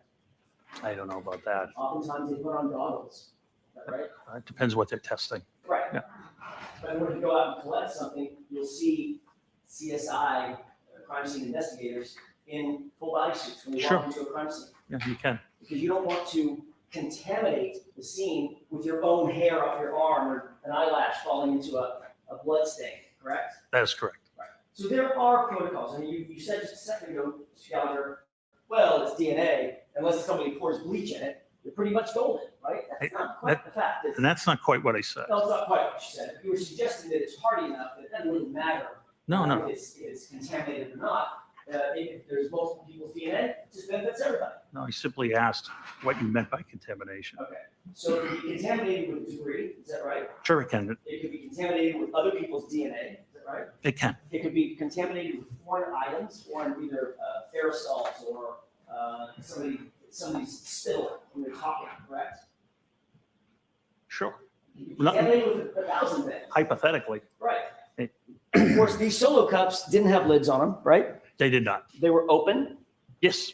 You didn't photograph where you picked up the samples? No. You didn't document where you picked up the samples? No. So if the samples were in 6, how many solo cups were there? 6. 6 solo cups. We don't know as we sit here where each of those solo cups contents came from specifically, do we? Specifically, no. Okay. Then those solo cups with no lids were placed into a bag, right? That's correct. You said on direct examination that this was a brown paper bag, right? It is. Stop and Shop, I believe. And you said that Stop and Shop bag is, other than having the words Stop and Shop on it versus evidence on it, basically the one and the same thing. Same dimensions, made out of the same materials, yes. Right. But with an evidence bag, you know exactly where it came from and who's handled it. Not necessarily. Comes from a manufacturer Sure.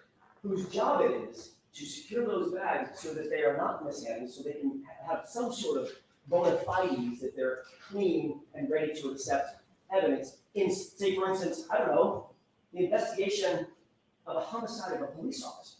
Okay. Important stuff, right? We're not at a homicide of a police officer at this point. I'm just talking about evidence bags in general. Evidence bags in general. In other words, I'm trying to think of some of the most important investigations around. The manufacturers of those evidence bags manufacture them and send them in a way so that their bona fides, the provenance of those bags is maintained, correct, and protected. That's the way they ship them, yes. Right.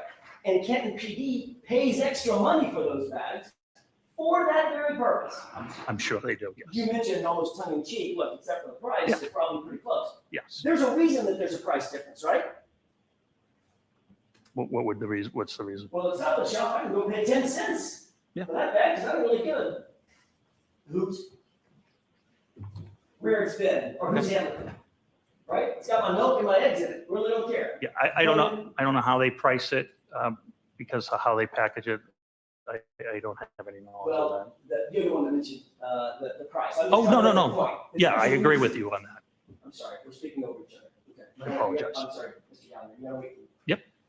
There's a reason. My point is, there's a reason, right? Yes. That evidence bags are more expensive because there is a way they're manufactured and they're taken care of, and Canton PD is willing to pay that extra price, like every other law enforcement agency, because of that, correct? All right. So they're not quite the same, are they? No.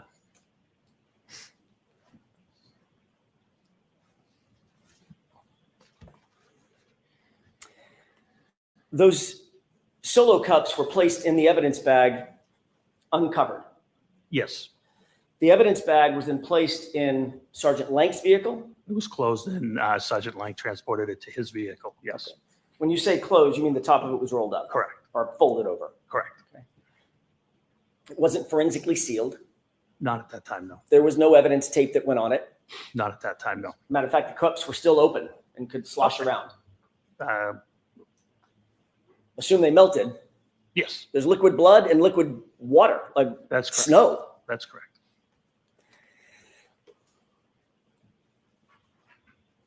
And you indicated that those were, at least you believe, those were placed in an evidence locker, temporary evidence locker, correct? No, the blood samples were put in a refrigerated unit. My mistake. I thought the refrigerator was the temporary storage locker. It's different? Yes, lockers are not refrigerated. That's where the glass would go into a locker. Okay. This was placed into an evidence refrigerator. That's correct. That was to maintain the integrity of the sample, the biological sample inside the cups, correct? That's correct. You have an evidence log of that. I don't know. You've never seen an evidence log indicating that those were actually put into a refrigerated evidence log. I removed them myself, so I know they were in the refrigerator unit When did you remove them? on February 1st. Right. We're talking about January 29th. They were taken to Canton PD by Officer Lang, Sergeant Lang, on January 29th. I'm just asking, well, let me ask a foundational question. Does Canton PD maintain something called evidence logs? I don't know the answer to that. I'm not the evidence officer. No. There is, it's all computerized. Right. So like I explained earlier, when they do get logged in, the officer puts the description of the property, hits the space bar, and the computer generates an evidence number. Right. And that evidence number is associated with just that piece of evidence. Just that piece of evidence, correct? And every time it's checked out or put back in, there is a log created, correct? Yeah, they do it by computer, yes. It's a digital fingerprint. Correct. All right. I mean, you're a former narco specialist, right? Mhm. You did narcotics for years, right? I did. Drugs, about the most sensitive thing out there, right? I mean, you get a bottle of fentanyl, you're not just gonna go set it on the evidence subject's desk. You're gonna make sure that damn thing gets logged exactly how it's supposed to, correct? Of course. Because it needs to have a trace of where it goes and who touches it and who has access to it, correct? That is correct. You've never seen an evidence log for these items that were taken from 34 Fairview and supposedly put into the, well, not supposedly because you took them out, and ultimately went into a refrigerated evidence log.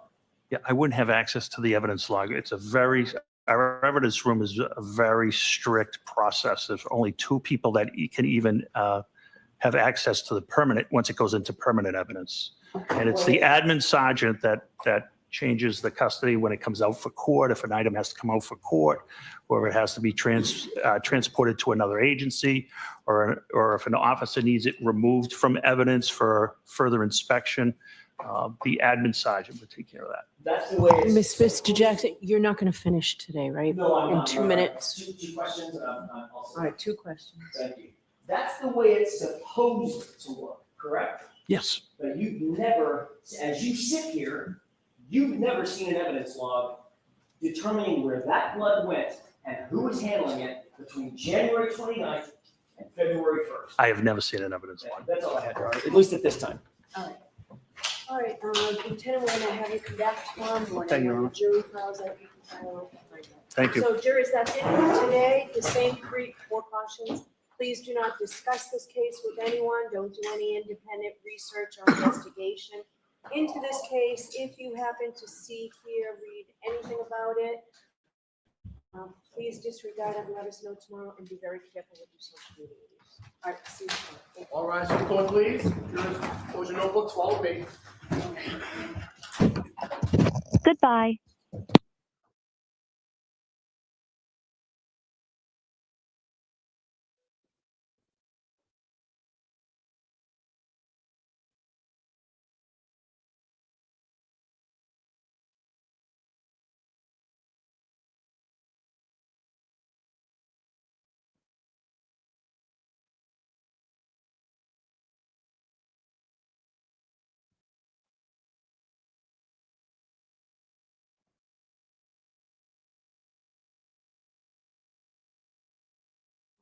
You don't need me for anything, right? No, Your Honor. There's one very, very short issue. Please be seated. That's how I go with court permission. Yes.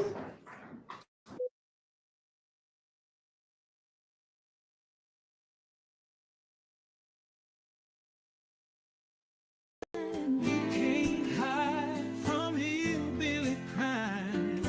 You can't hide from hillbilly crime. You can't hide from hillbilly crime. You may not know that there's a crew in town. The head hillbillies are making their rounds. Small town whispers loud and clear. The sheriff shot the judge in his chambers chair. Sheriff got a secret he won't keep.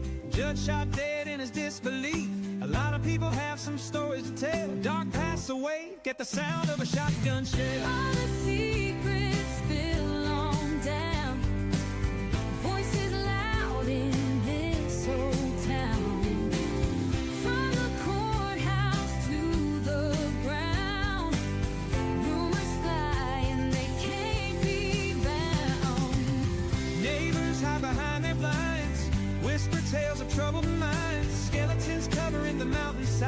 a treacherous reality in the pines. Winter reveals the hidden lies. Moonlight couldn't mask the cries. Shadows caught in sunlit skies. There's no cover, no disguise. On a